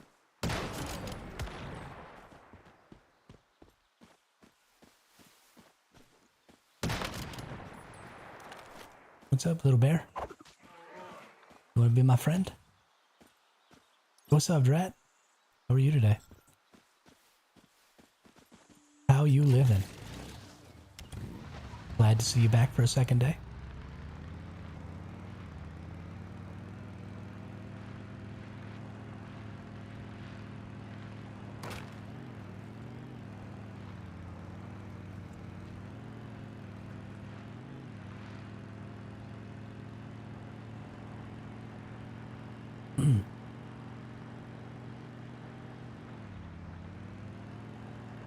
Goodness, my throat is dry. Holy cow.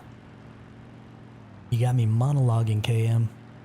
Got me monologuing, and now my throat's all messed up. Good man, hope you are too. Feel the same way about DAOC. When you talk about Guild Wars, yeah. So, you might have missed a little bit, but my very first MMO was Dark Age of Camelot. And I love Hibernia forever, dude. Hibernia forever. Used to play a Furbolg hero named... Gosh, I don't even remember its name anymore.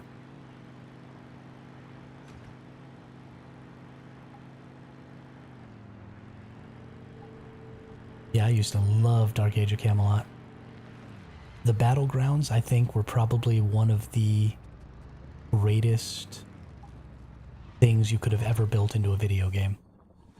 Because getting people to be able to get into large-scale PvP early and giving us an opportunity to play at different tiers with some still really high-level PvP was just so good. I mean, I would still go back to that game just to go play in the Battlegrounds. The PvP in that game was so incredible.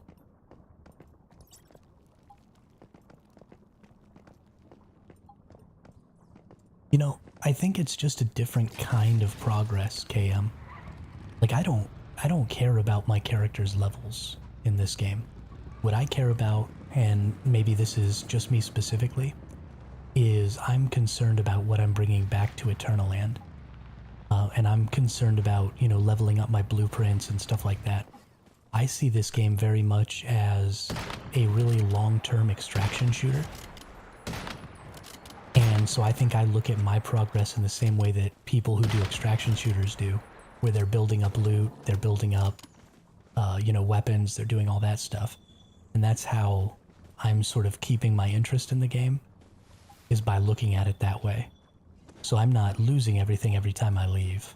I'm just bringing it back to Eternaland and ultimately increasing the power of my account so that when I go into my next season, things are a little different. And I think that's keeping my motivation pretty high. Don't need C tier, don't need C tier, don't need C tier, grade A. Don't need C, grade A, grade A, grade A, grade B. Nice, nice, nice. But, you know, they did mention that they are considering putting in some permanent, maybe because I'm coming from other MMORPG, yeah, and it is. This game was, I think, marketed a little bit incorrectly, because they marketed it as an MMORPG.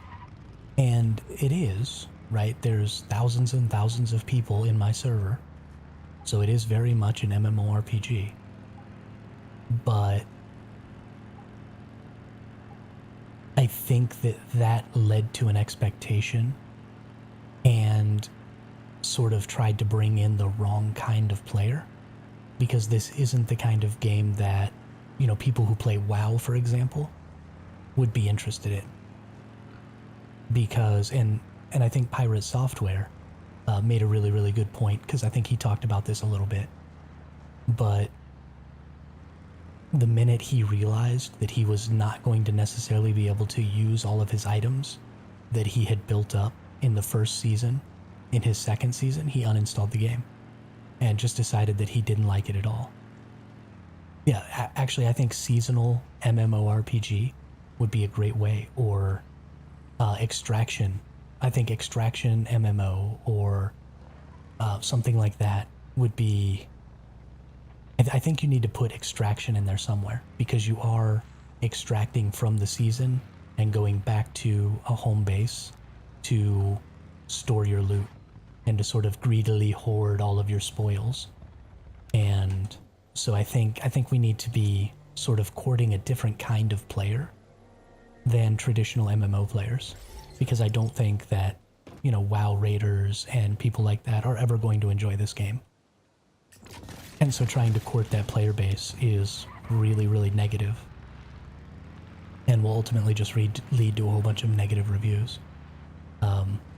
You know, you need to be going after people who play games like Albion Online, but who are tired of losing all their gear when they PvP. You need to be going after players who play New World, right? Because there's a competitive aspect, at least when they fix some of their PvP systems, there's a competitive aspect to it. And honestly, I think if New World created a system for their game like we have for this game, I think New World would be a great sort of fantasy remake of the Once Human system. And so I think those players would probably really enjoy this game. If you got, you know, extraction shooters, people who play Tarkov and stuff like that, who, you know, maybe want a little bit of a longer experience or a more casual experience, because Tarkov is an extremely hardcore game. You're constantly fighting and getting killed and, you know, PvPing with people. So if you wanted maybe a PvE experience, you know, people who play DayZ, a lot of people who play this game have played DayZ. And again, this is just kind of a more casual, sort of different style DayZ with a cool little extraction mechanic. And so those are the types of players who this game needs to be seeking to bring in, not traditional MMO players. Because they'll never enjoy it. It's never going to be the way for them. I think it's wonderful. I love the seasonal system. I love getting wiped. I love rebuilding my base, even though I only live on a little flat piece of wood. I'm really going to love, as this game grows and we have more and more different scenarios to play. Well, finger crossed, I'm hearing positive things about New World Aeternum. New World is never going to be fixed unless they get rid of or change the war system. You cannot have your endgame PvP loop be controlled by single players. And that's what they have. Because in order to join into a war, there is a single person, the leader of the company who started the war, gets to decide 50 people who get to go into that war. And so you have to convince that person to allow you into the war, which means you have to provide some sort of value to that person in order to be allowed to enter that content. And as long as that system stays, that game will never succeed. Ever. Wars are such a cool part of that game. And 80% of the player base has never played in one. And I mean, that's just a number I'm pulling out of my butt. But I don't think it's necessarily the wrong number. They already have, they have a way to fix it because they already have factions in that game, right? You have a 3-faction system. And you have,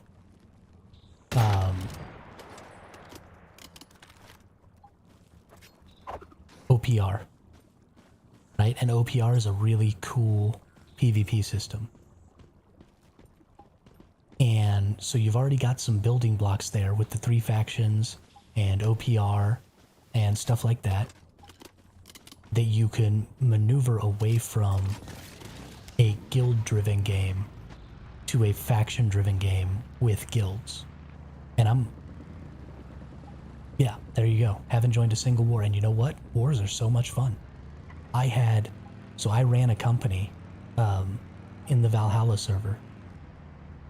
And we got to engage in a couple of wars. And we fought some of the really good guilds. And they beat the ever-loving crap out of us. I mean, we got stomped on so hard. But we were having a great time and we were learning. And some of our players were really, really good. And, you know, they were helping us try and get better. And we were putting things into conflict. And we were working really well together as a team. And it was a really, really good experience. But even though we were only one company, right? We only had 100 people. But because we had 100 people and wars are 50-50, every time we went into a war, half of my company had to get left out. And so if you're trying to let everybody engage in wars, then you're constantly cycling through people and you're not using the same 50 people every time. And so you're not learning to work as a coherent unit. So either you have to forsake half of your company and say, okay, you guys are never going to get to play at war. This 50 people right here are our best 50 players. We're going to do all the wars. Y'all are just here to support us, which sucks. Or you have to know that you're probably never going to win because you're never going to be able to put together a really good coherent team because you're trying to get everybody involved. And that was just a terrible position to be in. And the guild as a whole suffered for it because nobody wants to just keep losing. Like, that's not fun. But they have to fix that system because it's a huge part of their game and it's so much fun to do. And tons of people have never even interacted with it. And it's trash. You have to get rid of it.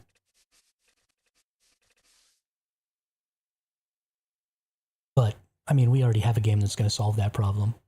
Ashes of Creation is going to be a much better version of that system.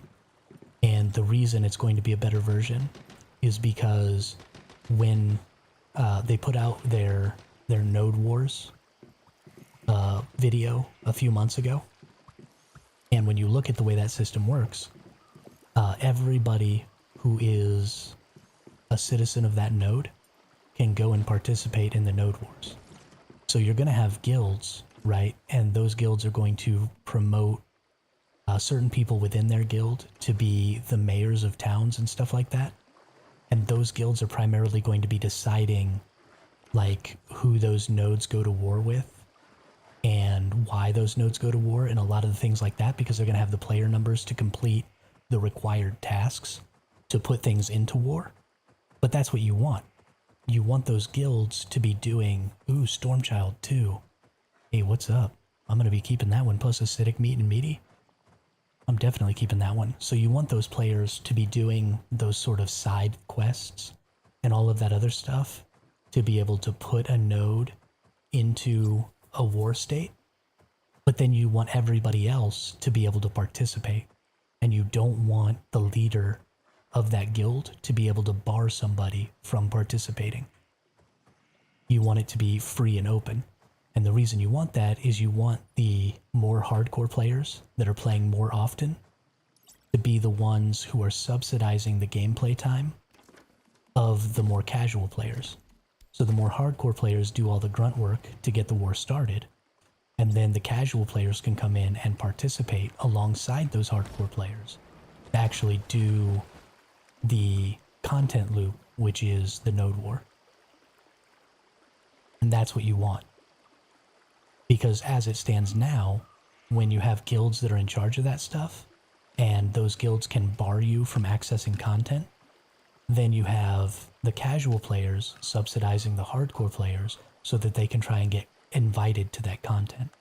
And you don't want to have to work to be invited to content. You want to be able to access content no matter what. And then you want to have lots of sort of secondary and tertiary things for those hardcore players to do that are going to ultimately subsidize the content of the casual players. And I think Ashes of Creation is going to do a really, really good job of that. And so I think that game's going to end up being really, really good.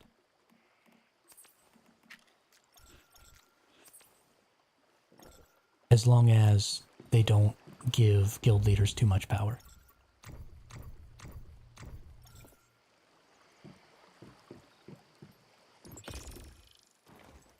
But we'll see. It might all fall to crap.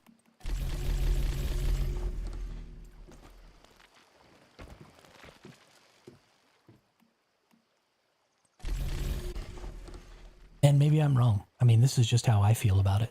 It's entirely possible that everybody else in the world feels totally differently than me.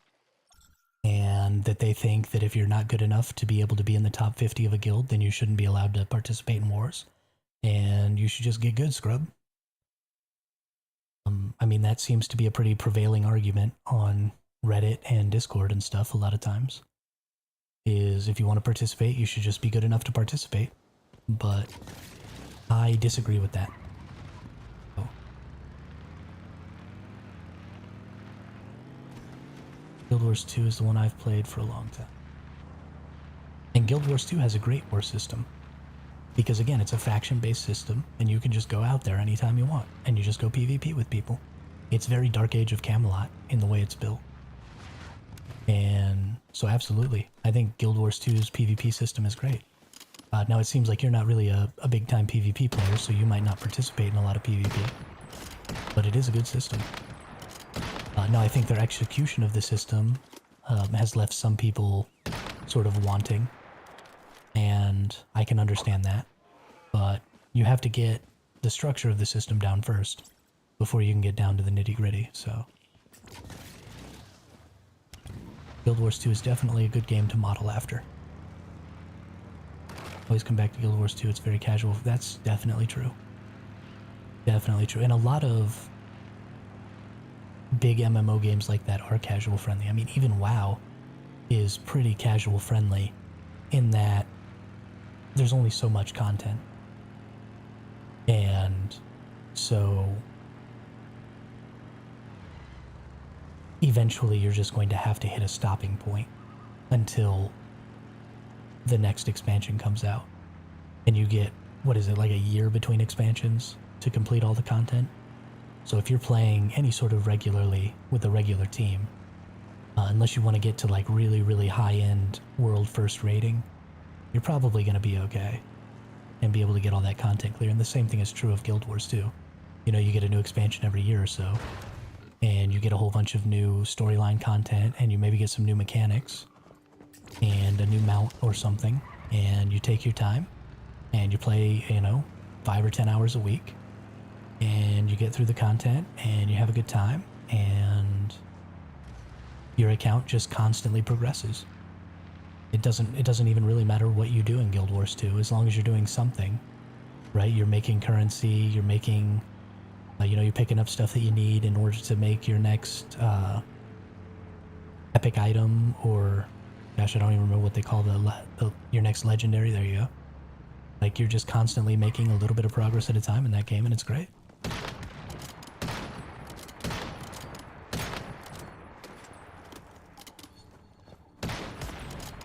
And those systems are really fun. I mean, there is nothing wrong with a system that says come back anytime you want, play a little bit, and your account will be here the next time you decide to hang out. There's nothing wrong with that system.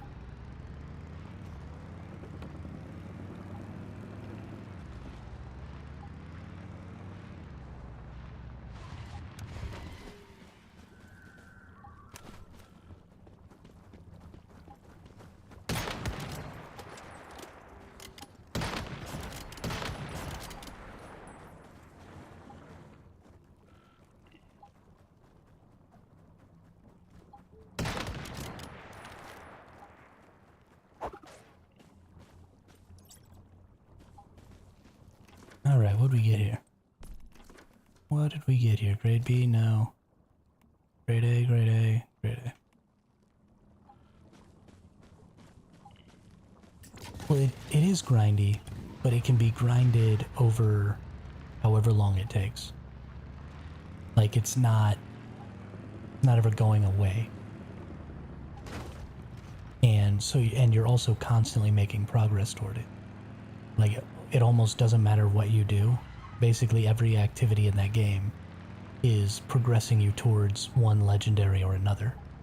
So sure, yeah, it is going to take you a long time, but you can't really mess it up. Like, you're just constantly making progress towards it. That's just the way it is. And I really like that about that game. I think it's great. And it also means that there is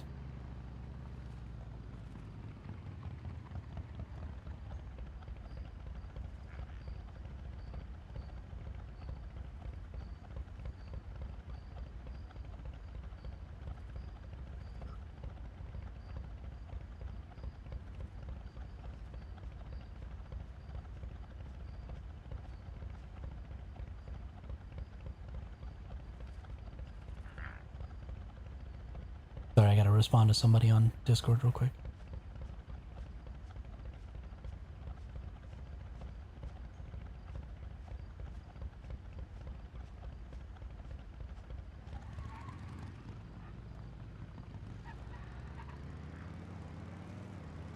Okay. Had to respond to old Fluffy Sifu. Really nice to have another content creator that's around that I can bounce things off of.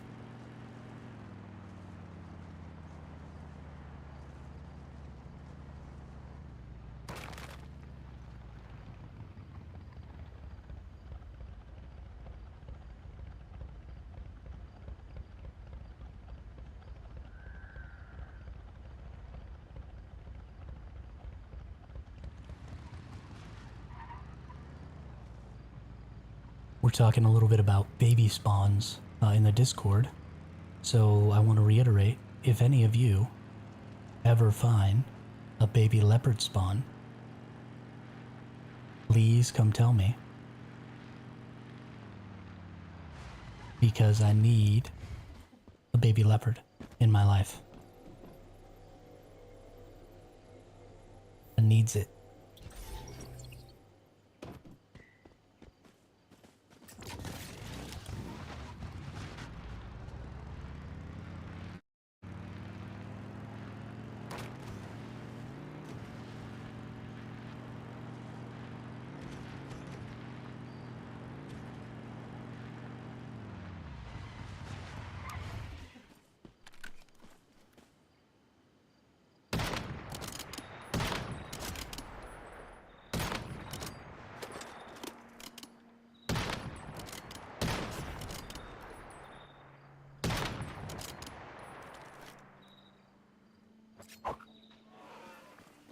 Let me know if you change your mind and play Guild Wars 2. I can hop in as well. Yeah, absolutely. While the name of this channel is Survival Hermit, and I will primarily focus on survival games, I am primarily an MMO player. And so I will be focusing on MMO survival games, as well as other MMOs. So even if it's not Guild Wars 2, if there are any other cool MMOs that come out in the future, and a bunch of people in the community are going to be playing them, you know, we can happily start a guild or do whatever and get everybody together and have a good time and, you know, not be one of those super sweaty content creator guilds that's like, you have to be on 100,000 hours a day or we're going to kick you or whatever like that. You know, we'll just do something casual and fun and get some community members together and just kick it. I'm totally down with that.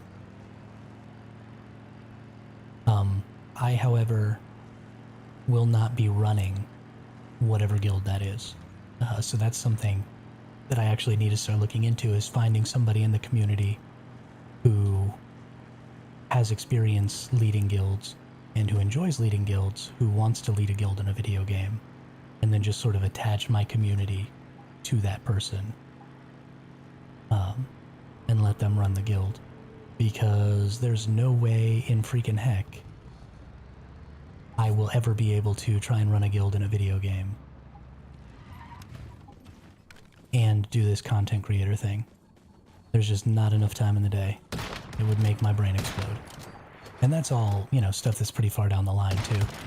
I mean, until I grow this community fairly large, I'm just probably going to be playing once human. Because the best way to grow a small community is to focus on a very specific niche. I got to. But yeah, if I'm ever playing Guild Wars 2, I will definitely look you up. If you want to shoot me your in-game name in Guild Wars on Discord,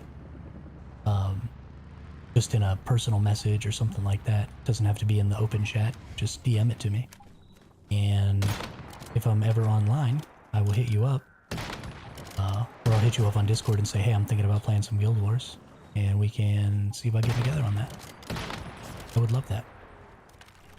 Because I always play by myself. And I'm honestly kind of getting tired of playing by myself.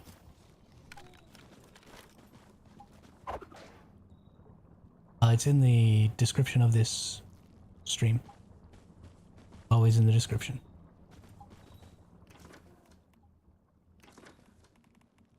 Grade A, Grade B, Grade A, Grade C, Grade A, Grade A.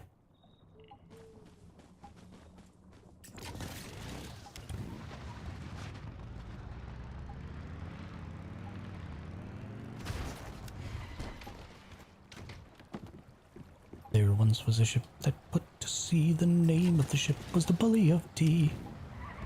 The wind blew harder, bowed it down below. My bully boys blow.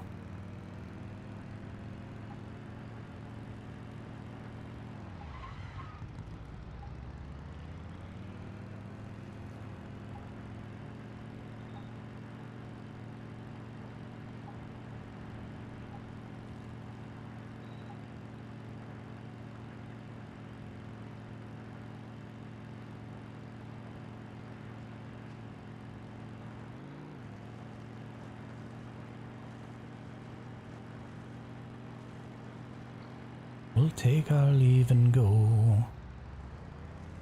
Before the boat had hit the water, the whale's tail came up and caught her. All hands to the side, harpooned and fought her. Then she dived down low.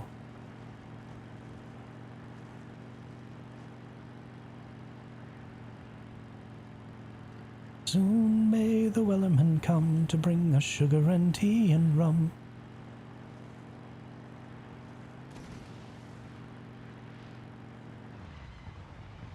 Law.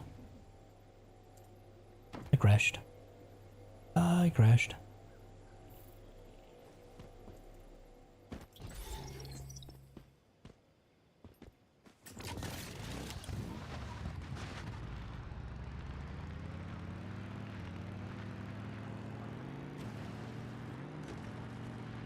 Guild Wars 2 mount system is just so amazing. Best mount system in an MMORPG game. I actually absolutely hate Guild Wars 2's mount system. I really, really don't like it. And the reason I don't like it is I don't like having to do a bunch of quests. Okay, so it's not that I don't like the mount system. It's that I don't like that the mount system bars you from areas. Right? Like you can't explore certain areas of the map without going through the side quests required to upgrade your mount. And that drives me insane. Because they made systems in that game where you can just instantly make new characters level 80, and they don't keep raising the level cap in that game. So once you're level 80, you know, all of the different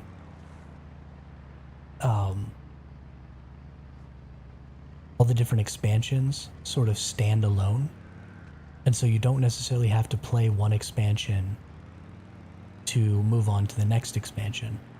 But then you do have to play all of the expansions to actually be able to use all of the different mounts to their fullest ability.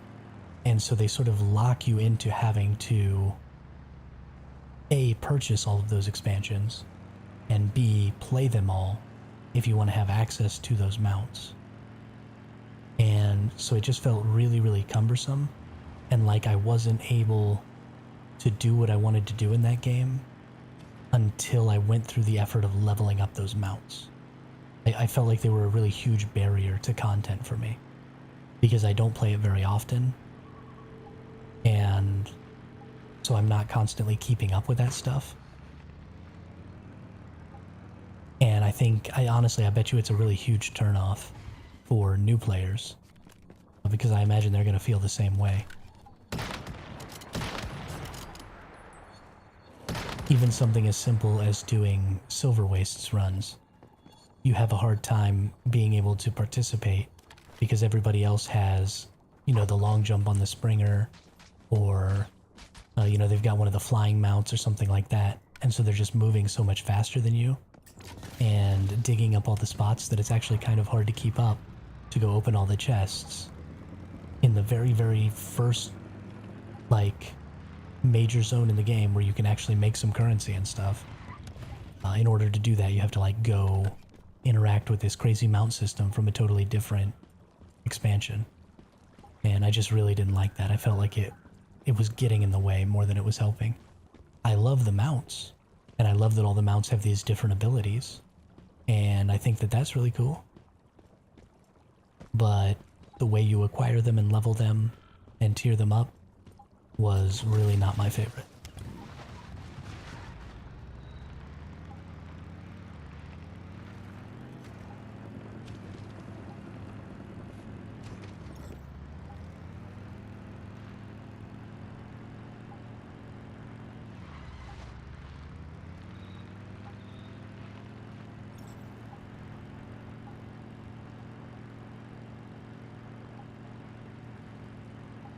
I think honestly maybe it was because it was too specific. Because you actually have to go and like do specific quests and stuff like that to get the different abilities. If in the last expansion you get the flying mount without any hard work. Yeah, I haven't played that expansion yet. I think maybe if it had been less specific what I had to do, and maybe I could have just purchased the abilities with gold or something like that, so it didn't matter what activity I was doing. I could have been working towards unlocking those abilities and stuff. Or, you know, if it was just a use thing, like I just needed to use the mount to gain XP to level the mount up so that it could get those abilities. And so it wouldn't matter what I was doing or what zone I was doing it in, then I was slowly leveling up the mount, then that probably would have been better for me. But having to go through a specific series of quests and stuff to do all that was a pretty big negative as far as I was concerned. But that's very specifically my opinion. And I think most of the player base of Guild Wars 2 would disagree with me, because most of the player base of Guild Wars 2 plays Guild Wars 2 because the storyline of Guild Wars 2 is probably one of the best. I would say probably top two. I'd say Final Fantasy XIV and Guild Wars 2 are probably competing pretty hard for the top spot for MMO storylines. And so most people want to go through those quests and they want to do that storyline content, and getting to level up their mount while they do that is really cool for them. And so I think it's better that Guild Wars 2 leaves their system the way it is, but it is not for me specifically.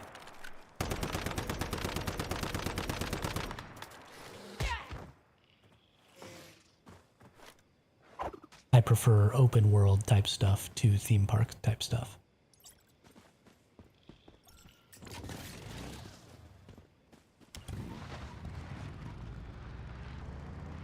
Which is why I like Once Human so much. Very open world, and I can just kind of do whatever I want.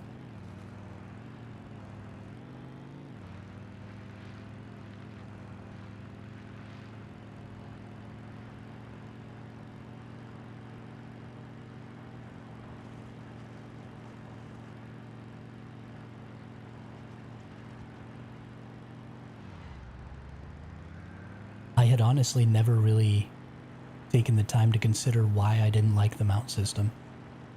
That was a really good question. Because I just knew I didn't like it. I'd never really thought about it.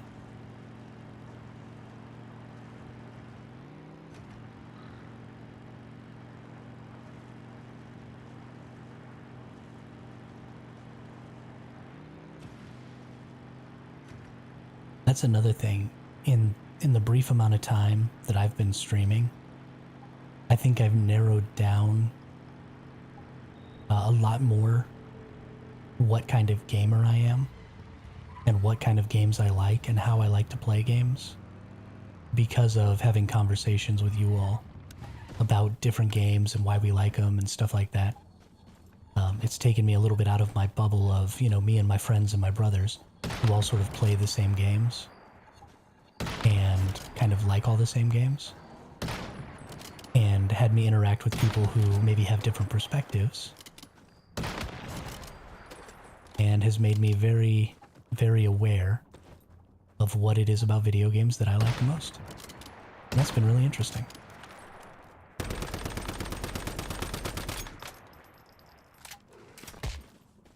You suck, alligator, crocodile, whatever you are.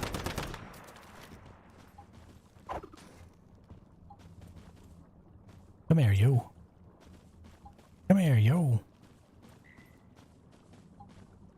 What is today? Is today Monday or Tuesday? Today is Monday. Alright. Holy crap. Crap on a cracker.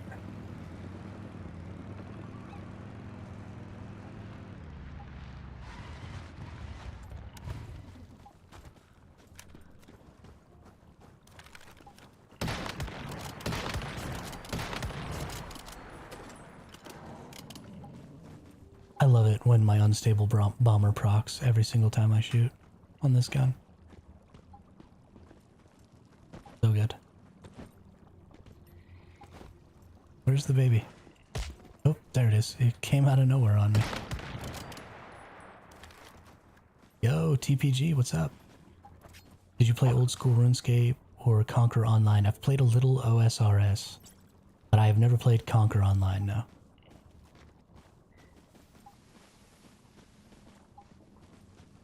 I've never even heard of Conquer Online.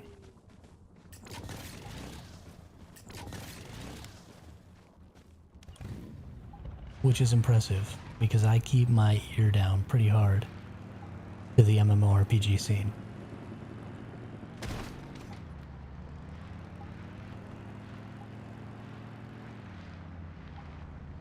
It is going so well, TPG.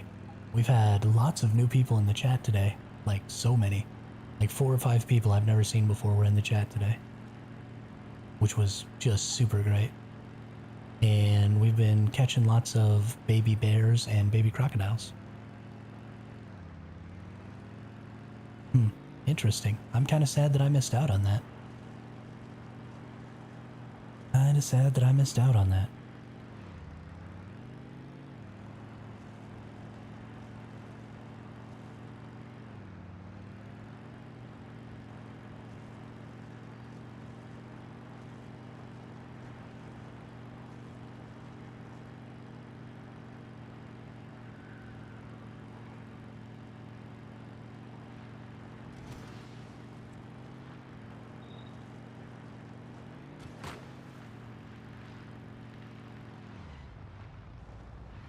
Me too, TPG. Me too.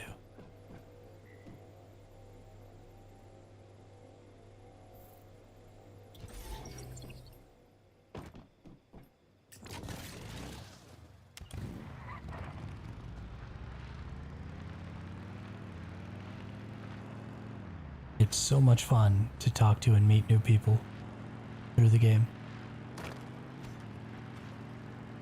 And through streaming. And to watch the little numbers go up. Number go up, make me happy.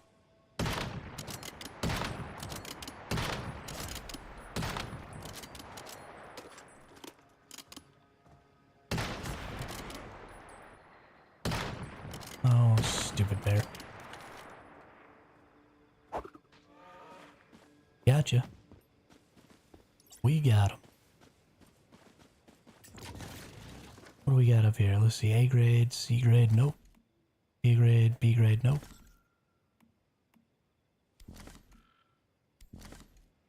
Bummer. I had war last night.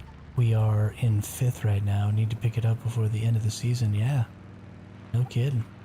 Gotta get them sweet, sweet loot rewards. Did y'all win last night?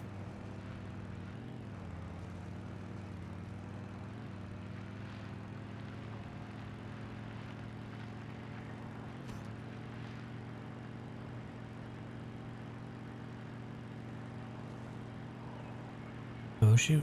We only got 5 more minutes before our GeForce Now session ends.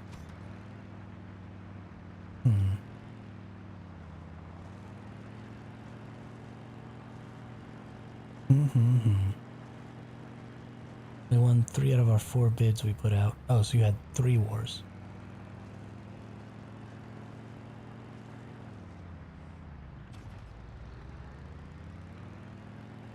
That's a lot.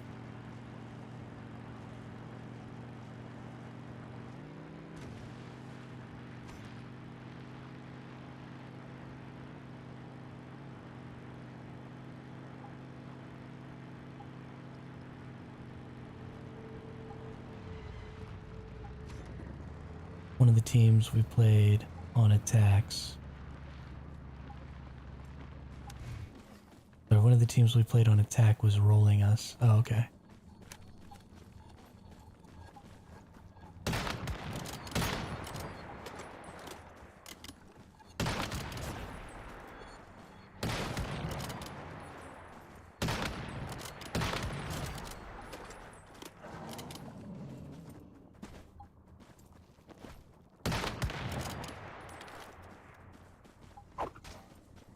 Lap.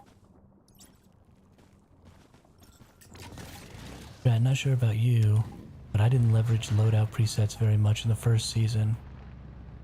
I am not in this one.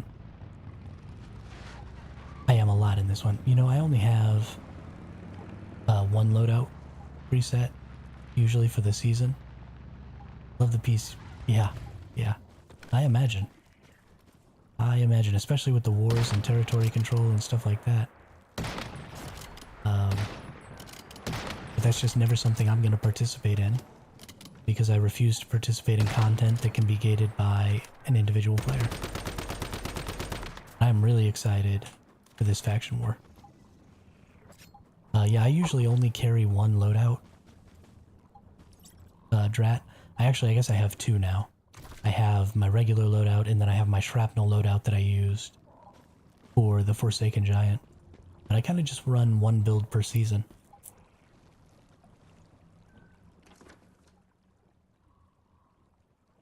Been changing a lot because of the void. Yeah, yeah. That's actually a good point. Having a good build to take care of that stuff and being able to just quick swap to it is pretty nice. And then just run whatever the heck you want the rest of the time.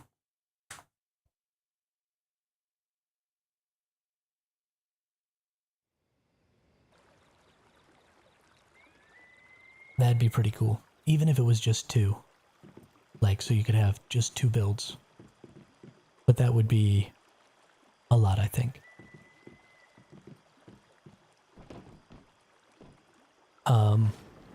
So we've hit our 6-hour mark here, and I'm actually feeling a little icky in my stomach. I don't know, something I ate or something.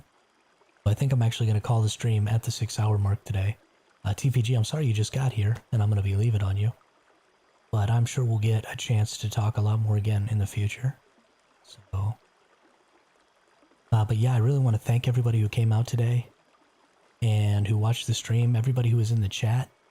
And so many new folks in the chat yesterday and today has just been really, really cool. So I'm really, really happy about that. And just so grateful for everybody who comes and lurks and watches and, you know, gets in the chat and subs and, you know, comments on videos. All that stuff is just so helpful. And I'm so grateful for it. So thank you all very much. I hope you all have a great day. And I will see you again tomorrow morning bright and early. Because we have Phase 5 starting tomorrow morning.